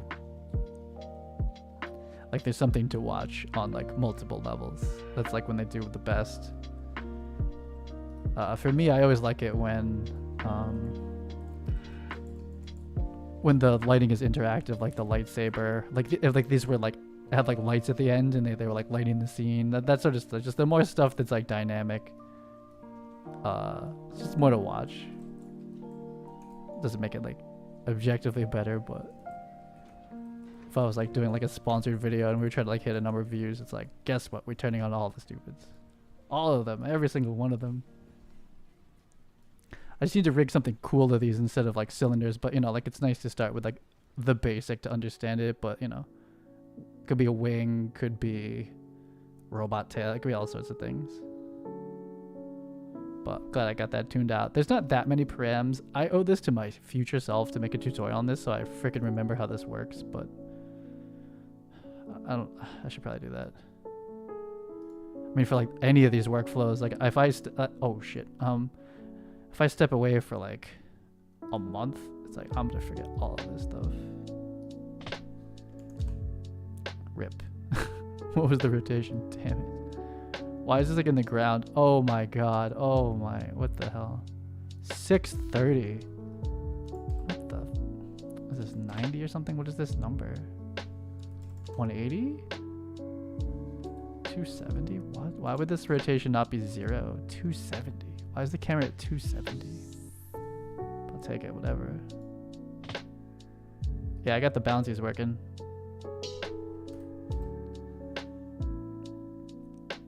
I should put it like on her arms, like her upper arms. That just kind of just doesn't make as much sense. I think this is enough of a demo. But if you put it like on her hands, it'll go like you just start like, you know, but they'll start like clipping through her head. I think this is still plausible. Like you don't, it doesn't, you shouldn't, nothing here calls attention to itself that will never collide with the body or anything else. If you put it on her hand, it'll start clipping through her head and stuff like that. Like her hands can't touch those really. It is possible to set that up, but not this way. This is like the cheesy way. But I'm gonna be using this for like, so like if I do the real test isn't like copy skin weights to chaos cloth. I mean, that's something to look at. That's like the base weighting. It's doing something like this, where like picture those at the bottom of the coat or the bottom of the dress, right? And then you just skin each one of those bones to the dress. That's gonna be a little chaotic for like clothes, but when they're like accessories, it's gonna work out. But like what I would have to do is I would have to add a bone to the MetaHuman skeleton that the accessory is using. That's how the what's it called? That's how the hoodie works, like the MetaHuman hoodie that they have. They basically have these things dangling on the front. Those are the strings. But it needs the rest of the MetaHuman body along with it. And I still haven't got that far yet. But like, if this is the alternative and definitely more stable approach to like like free secondary animation, like for like quote unquote cloth simming. It's really just a bunch of capsules floating around, bouncing around that you rig the skirt to. Not without its own problems. It could still like range itself out at like bounds, and you know, you still have to like configure all the collisions correctly and stuff. Yeah, this is the ponytail thing, yeah. But it's slightly different in 5, and the way he showed it I think was very confusing, and even though I think he got it working, did it poorly or something. It just wasn't like a good workflow in that I couldn't recreate it. I had to go like read the docs basically and look at a couple other examples.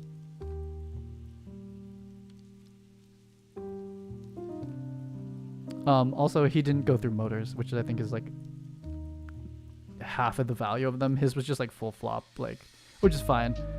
But most of the behavior I want isn't like full, like do anything and everything. The motors is like, it's like a similar concept like that with relay and control rig, where you want like bouncing stuff. Yeah, I should for myself at the minimum make a tutorial on how to set this up. So I remember later, because I might forget. I'm not sure when I'm gonna attempt to like rig a coat. Like I think that would be kind of like the next test would be like, I'd make like a long trench coat or something like that, and we certainly could chaos physics it, but you can't really control how chaos works. It's just like, yep, there you go. But like this, you can really set the ranges and how it's gonna move. You just have a lot more tuning. So basically, at the end of a coat, we would have, you know, say 4 or 5 of these rigged to the bottom of the coat, and then we'd just be tuning the physics of these little capsules bouncing around. The main thing is that your legs aren't necessarily going to collide with these correctly, but you'd still get some secondary motion, and it'd be a little bit more controlled, a little bit more conservative. Like you could never flip upside. It wouldn't. Chaos cloth can do like pretty much anything. It's like a cloth sim. These you can really range in like what's possible. So they just I'm like, this is so much more stable than like, even like, you know, if you connect, like I did the other day, if you connect cloth to her shoulders and let that rip, it's like it can get wrapped around her neck. It can like, her arm can rip through it. There's just so much that could go wrong. It looks cool, it's more accurate, but there's more that can go wrong. Here it's like, this is so much safer, and it's not as interactive, but you're never gonna get too far away from like how you bound it. Made a curtain for the top of the cape, then made it cloth at the bottom. Yeah. That one I figured out pretty quick. That's just like chaos cloth in general. But this at Anim Dynamics is like, I think this is like how most games are gonna do cloth, is gonna be something like this, like Elden Ring specifically. Fortnite does some cloth kind of for the capes, but a lot of it is just this, and just like really nice skinning and good design, and they kind of have like a stable animation set that they can always test against. I'm starting to build out my like animation library, but it's also dependent on like what happens. Though they allow some like really fast accelerations in Fortnite, like you can sprint and then slide on your knees. I don't think you can like spin all that quickly. No, I guess you can, but that's where cloth sim breaks. It's like cool. Hey, guess what? We're like, you know, we're like accelerating down this slope a little bit too fast. You come to like an instant stop, like you kind of would, and then the cloth like explodes through your head. Whereas these won't. You can max out how far they can go and stuff like that. So this is like as far as like real-time stuff, this is a lot easier to just like set it and forget it. Like once you hit the range, like as much as I like explode her, like have her teleport around the room, and then we don't say like ignore teleporting, it's like they're not gonna get that far out of range. I'm just gonna render this too. I am glad to get this done actually. This was a chaos cloth test, and oh, actually that's pretty. But they come back. You know what I mean? Like they're not gonna get stuck. And so we could still have the motors be stronger, but like, I don't know. If I could always get it done this way, I would. There's certain cases where the cloth, you know, this won't do like the folds and stuff like that. But, you know, I would guess that like 9 times out of 10, when you see a cape moving that's like looks like a cloth sim, it's actually just this. And the cape, if the cape actually has folds in it already, and then you cloth sim on top of it, like Elden Ring, Dark Souls, and all those kind of games, it's this. And you just do the regular pipeline, but you stick a couple grid bones through it. You run a rigid body through it. Chilling. That's it. You just have to set the motor settings so that they survive your animations. Sounds nice. I'm just gonna take some screenshots. That's like my like mini tutorial for myself at the moment. I need that NMBP. The fact that there even is an NMBP. The tutorial that someone did on how to rig Ida's kind of like anime Kitsune character, how to get it to work. Like she did all of this, but like by default, without the animation blueprint, it won't work. He set it up correctly, like, and laid it out pretty well, but what was missing is like the authoring part and getting it into the engine. That was like taking something from the marketplace pre-set up. She'd set this up for us, like, you know, but like from scratch, like this is how it goes together. So it's just this, and the main thing that's important is its world space. Circle that shit. It doesn't work without that. And if you do, yeah, the other settings open up all these other Pandora's boxes. But anyway, like these are the main settings to hit to get Queen of Blades over here. So it's just these. They're all skeletal meshes with that blueprint. It's not like the clearest thing in the world, but technically all the dots would be have lines drawn through them here, the path to get back here. If I was observant enough to remember this. This is truly not the athletic set. I'm just gonna call this the tail. This has nothing to do with this. Though, I don't know if I feel like I have the energy at the moment, but the test is actually cloth sim versus this. But you can obviously do both well and poorly. So it's also like how you executed it, but just like kind of generally, which approach is better, and then for what type of animation, what type of garment, what type of performance cost, like. But the step above this, I know I'm not gonna do. That would takes too long. This one I think I could like chuck in there, like not too bad. Spend like an extra day rigging it like this and tuning up a physics asset, and this is stock basically. Not too bad. The other version is like stick it on the MetaHuman skeleton, build a full control rig, figure out the rules for the control rig, and then animate it. It's like that's just too much. And then anyone else that got it would have to animate it too. This I can put in Cine Tracer, they'll bounce. I put this on the marketplace, you use it, it'll also bounce. You don't have to do anything. Full free stuff. Versus the other ones, like here's all the bones, you have to animate it. Not that many people are gonna do that. Or less people. So this will just pop open now. Nice. Dude, I got a cloth sim and a tail rig out of this. Amazing. One day. What time is it? It's only 12:30. This is crazy. The power of getting up early. Power of school. Oh, the reindeer. So would this help a shirt from doing weird folds in the body when scrubbing through the sequencer? Yeah, this is like a way more stable way of getting like cloth solving, but you won't get wrinkles. You'd have to bake the wrinkles in like you normally would, but then you can allow the whole thing to kind of like swing back and forth, you know, which would be the next test. Would be to basically do this, but do it the way I just did it instead. They're difficult for different reasons, I guess. But the first party docs are like, people always ask like, how do you learn Unreal Engine? It's those.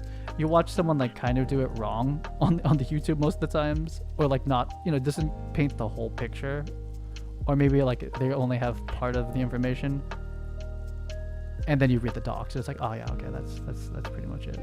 But I think like the docs are not inspiring, you know. So like you kind of see it on YouTube or like Instagram or whatever, and you're like, oh shit, like how do I do that?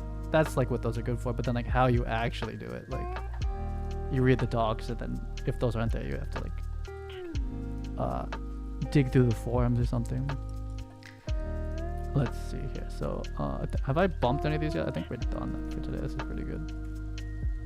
I'm not even gonna save this tail. I am not. I don't care. If I'm gonna test it again, I'll test it on something like legit now.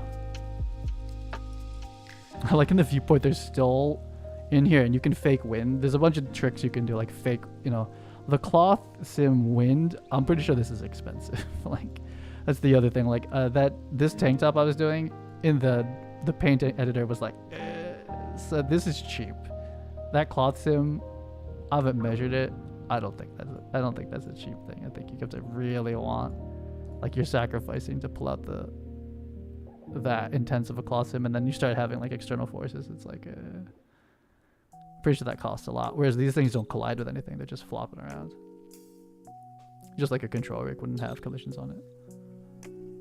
You'd have to have like a system that like gave collisions into the control rig or something, kind of like how the full body IK works. You have to like send in the transforms of the end effectors.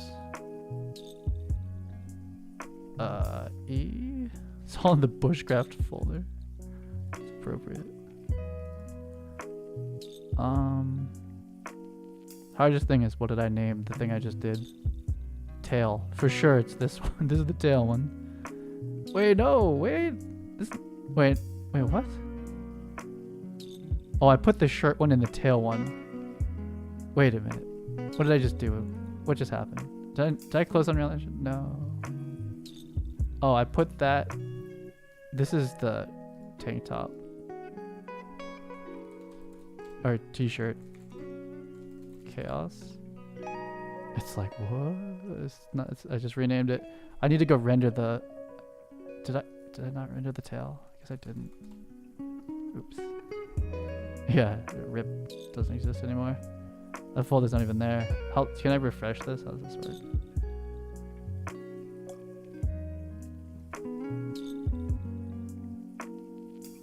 Is that what I called it? Shirt Tech 1? What the hell just happened? I think I gotta open that again. Oops. Or is it in there? Where's the tail? Should have been in there. I moved the wrong one. I have this shirt one. Oh, do I have two of these? I think I just rendered the same sequence twice. I didn't change the name of the sequence and I just rendered it again. So I just have two versions of the shirt. That's all that this is. Yeah, okay. I mean, it's actually a good demo. It's just not how I wanted it to look. It is like a, hey, look, chaos cloth, like that. It works here. Like it does do that. Like, but it just looks like you're wearing like a curtain on your chest. It's not great. So tablecloth. I just rendered the wrong sequence. I'm gonna change my startup file to not be this to startup map. This is my construction set. It's a bit old now. Switch to maps. Switch it to athletic layout. I think I have to type this in, unfortunately. Let me see. Nah. Okay, we can read aesthetic. I forget. There's certain stuff in Unreal Engine that's still like type the name. It's not a reference, and if you type the name wrong, no worky. Okay, so we'll boot up into here now. Let's switch the map to female tail normal tail. I'm pretty sure. Yeah, I just called the wrong sequence.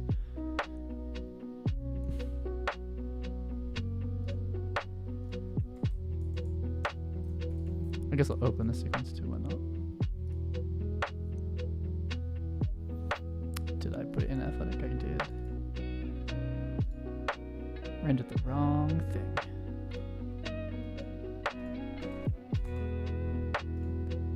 The one, the only tail sequence. I don't think this does anything, but we're doing it.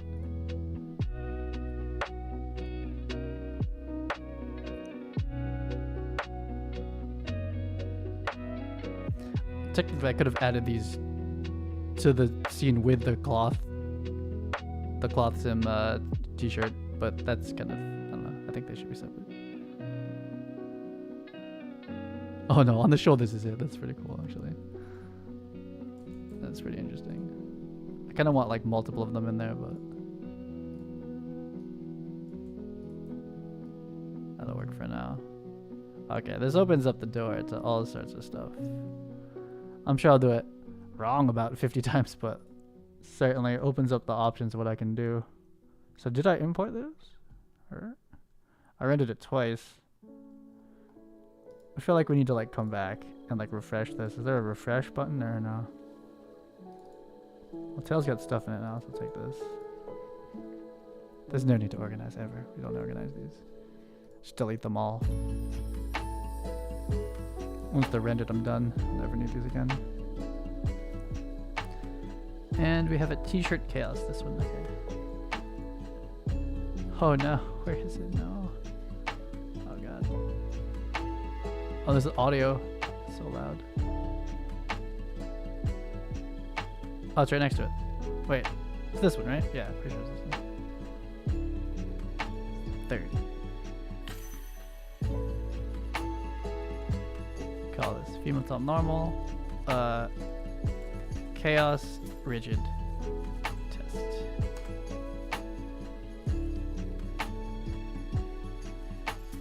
So that's the T-shirt one, and this is the Queen of Blades.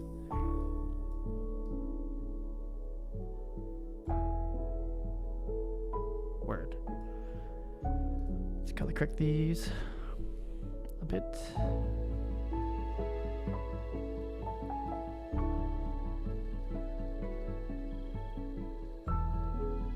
It's gonna be a high point. I love that. And we do, I think, Control C Alt V. Oh, man.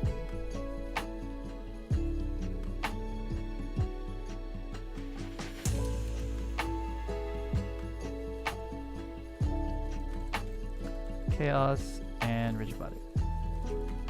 And one lovely demo. Why is it? Oh no! Why is? Did I make the? I didn't change the. Is this 4K? This is like something. I have to redo this. I didn't change the sequence. I don't like that you can't change it. Oh no! Damn it. Okay, delete this. This one, new timeline. Chaos, rigid body. I don't like this about Premiere, but or whatever this program is. I can change this in Final Cut. It's not mad at me. This one. Lost that amazing color correct. That's not it. Lost my amazing color correct. This is it. And it doesn't do magic timeline stuff.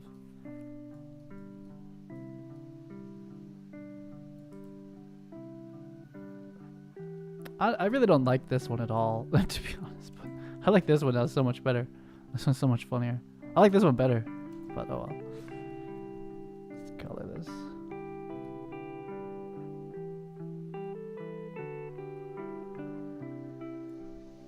Control C, Alt V. There's probably a faster way of doing this. Copying looks across. There's like, I think you store the look here or something, and I don't know. It's that serious color correction happening here. Yeah, 1080 to 30. Cool. Do it.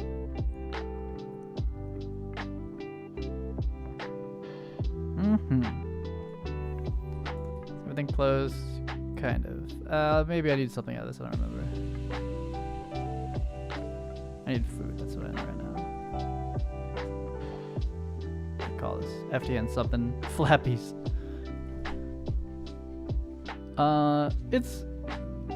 It's a cloth sim. It's kind of weird, but yeah. And then the real star, though. Finish this animation. Yeah, rigid body. This one I like so much better. I don't know why. I just combined them both. I should have just done them both. Maybe it's not too late. Maybe I should just combine them. How much of a pain in the ass is that gonna be? I'll just like re-render them both together. It's still open.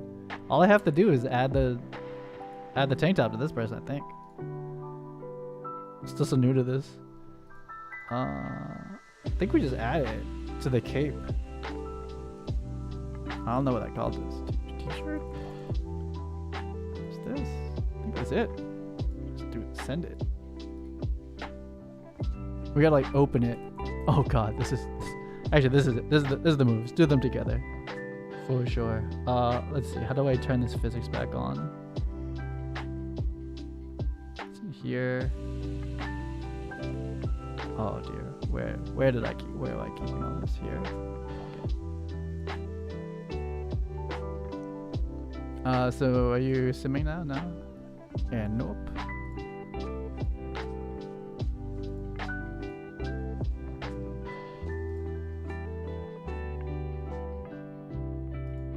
Hey, okay. This is the real demo. Both at once. Oh, 100%. This is how it's going down. They even match the color. They're both gray. This one's a little bit from the side though, because I was trying to like show the thing. So maybe I should have two of them. That's certainly what it should be. I've sorted out what they should be. Let's put you over here. And we're gonna make a dough.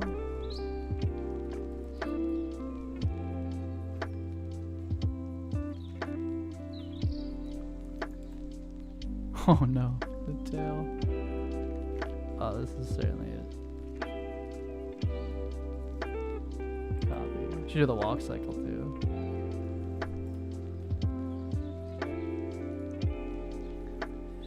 Boom. Did that work? Oh, yeah, it goes. Both free animation styles utilized. Oh no, it's not close.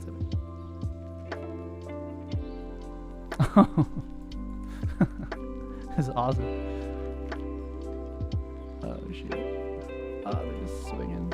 I like them both. I guess they're both good. I like the rigid bodies so much more. I don't know, it's just like so much funnier.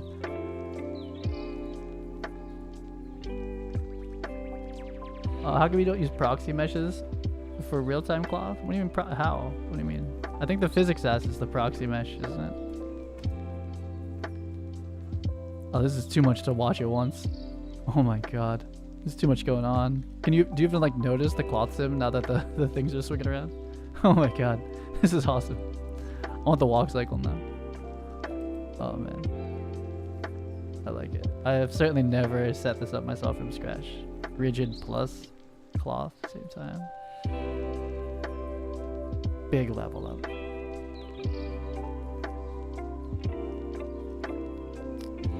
Let's find that ROM. It's gonna take me forever. It's probably gonna jump across the room too if I don't choose the right one. Oh, I think we're okay. I think that's just like in some weird pose. Oh, okay. So, do I even have the walk for females on them? I don't think I do. I've been using the male one, so.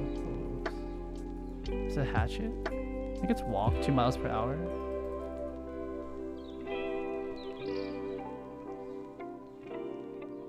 So that looks like it's the. Is this the raw one? That's the MOCAP one. This is the Anims one. Okay, so this is it. Yeah, yeah. I like this one first. Actually, I'm gonna put this one first. It's short. Oh no, I'm not good at moving these around in here. Why is it changing? I might need 2 of those actually. Hold up.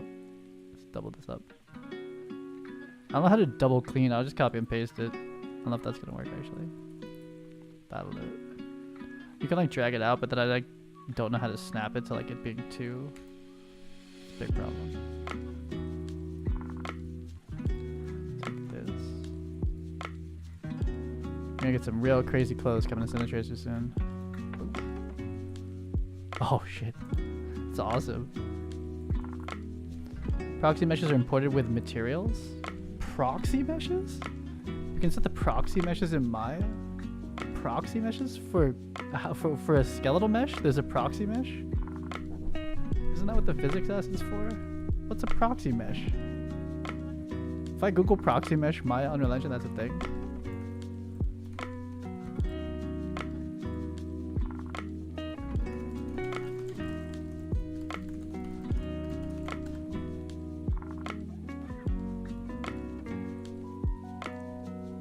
I have never even heard of this. I can't go to that website right now. Actually, hold up 1 second. Oh, we're good. Okay. Oh, I don't even never even heard of this. For skeletal meshes? Man, this is old school. I know Tim. Proxy geometry tool? For what? Aren't these like LODs? What is this? I don't know what this is. Does this have anything to do with cloth sim?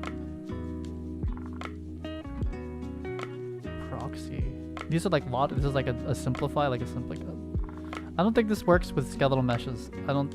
You could do this against like if you were running cloth against like a static mesh, sure you could do something like this. But I don't think this has anything to do with animated characters. That just looks like what's it called? Like making LODs, basically like voxel downresing and stuff like that. I think. Here's the ultimate, the cloth sim plus rigid body. Tail plus very floppy wings. Oh shit, that's definitely what's going out. For collisions, yeah. So that's for like static meshes. I'm doing animated stuff, so skeletal mesh. So like for Unreal Engine, anything when you have to collide with a skeletal mesh, you do it with the physics asset, bunch of capsules. Similar idea, but just like simpler shapes in general. Like it's too expensive for them to like query the collisions of like a the skeletal mesh, plus like the behaviors you would be undefined. So it not only is like, oh, where's the bound, are we hitting it, but also like what happens, like how do you simulate physics. Like on something like this would be too much. For a pure cloth collision, it could be done as like a mesh calculation, but like they actually drive animation from the capsules too, so it's like a 2-in-1 system. But it would be nice if they eventually just let us only for cloth collision do a skeletal mesh as a version of it, and then you do like a lotted skeletal mesh or something like that. But I figure like something like that's they'll either figure it out and it's performant, or they'll give us some sort of alternative, or maybe we just always use capsules, whatever. I'll make it work. Boop. We're doing the full combo. I'll need those separate. I'm doing this together. I'm gonna call this female level Queen of Blades. I'm so hungry right now. Oh my god. But we must render. Now, is it tail too? I think it is. I don't know about that. I don't know about using anything other than capsules for cloth, but that'd be cool.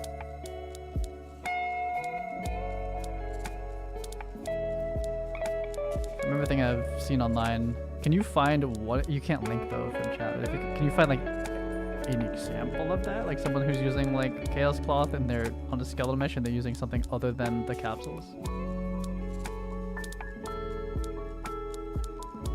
Because that would be cool. But really what we want to collide against is LOD 0, or not LOD 0, like LOD 1 or something, LOD 2 MetaHuman. That would be pretty close. Super close. It'd be way closer than like how I'm doing it now. But it might cost like an absolute ridiculous amount to do that. Like it's not even real time. Like 60 frames, like it's like not possible. I think they're just getting Lumen to the point where they can like really call it like 60 frames per second. On like a PS5 or something.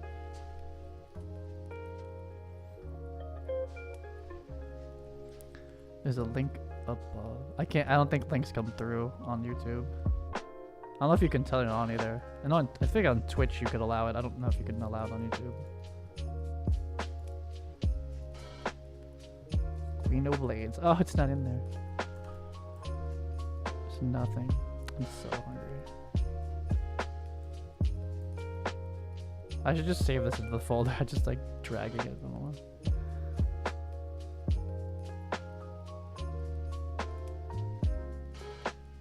Can I just drag this into the other folder or what? Where am I doing this? Where is Queen of Blades? Where are you? Did I not import you? I need to organize this mess in here. I just delete everything basically. I don't think I imported it. Is that what happened? There it is. Oh yeah. Oh yeah. Crazy. All the sims all at once. All we need is like an anim dynamics pouch and then like a control rig something, and this would be all the different ways you can do this in Unreal. Versus or just hand animating. That's the thing. I'm talking about like free animation. Or procedural, whatever. Okay, so what am I doing? I gotta make this 30. Let's do timeline. Not these cursed settings. It's my fault for setting this up wrong. But I don't know how to change it. So I do it here every time. And I didn't name the timeline anything. Fine, whatever. Color. It's right around here. That's probably fine. We're gonna call this FTN Queen of Blades. This is why I can't stop this. Like there's other things I could be working on, but I want instead to push this as far as I possibly can before I go crazy. And then if I take a break, I'll be like push that far, you know. But like push all the way don't let me open Houdini. If I open up Houdini, it's over. I'll be just in there forever.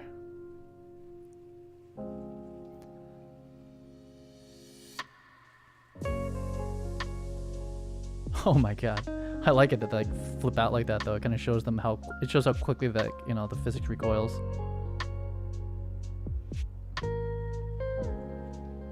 Okay. Yeah, I just want to check an anim dynamics in the bottom, and for me that represents, this would represent like, you know, pretty much the majority of like the rigging techniques for this type of stuff on skeletal mesh as well, not on static.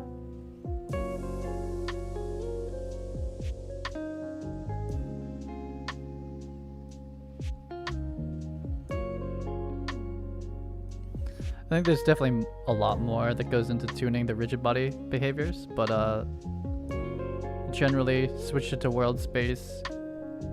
There's a descending amount of weight down the chain to have it, you know, behave like that, where it doesn't just like, if they're all the same weight, it's like bow, it's like drops down really quickly. That's also just like a total weight thing. And then there's the angular limits, and then there's the motors that try to push them, try to pull it back up towards 0, 0, its bind pose.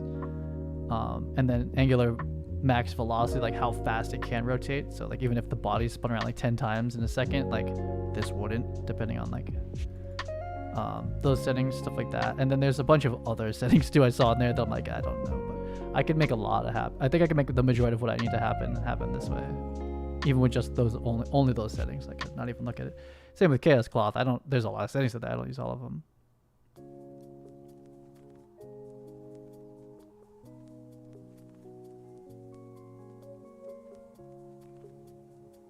Glad to have sorted this out now. So again, yeah, like a week ago, wasn't really sure how Chaos Cloth worked, wasn't really sure how to get this to work, but gonna have these both in here.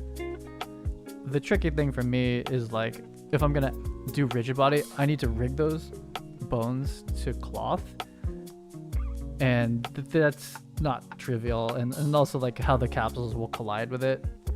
If it's too close to the body, it's not gonna really work. You know, Chaos Cloth will still be more free that way.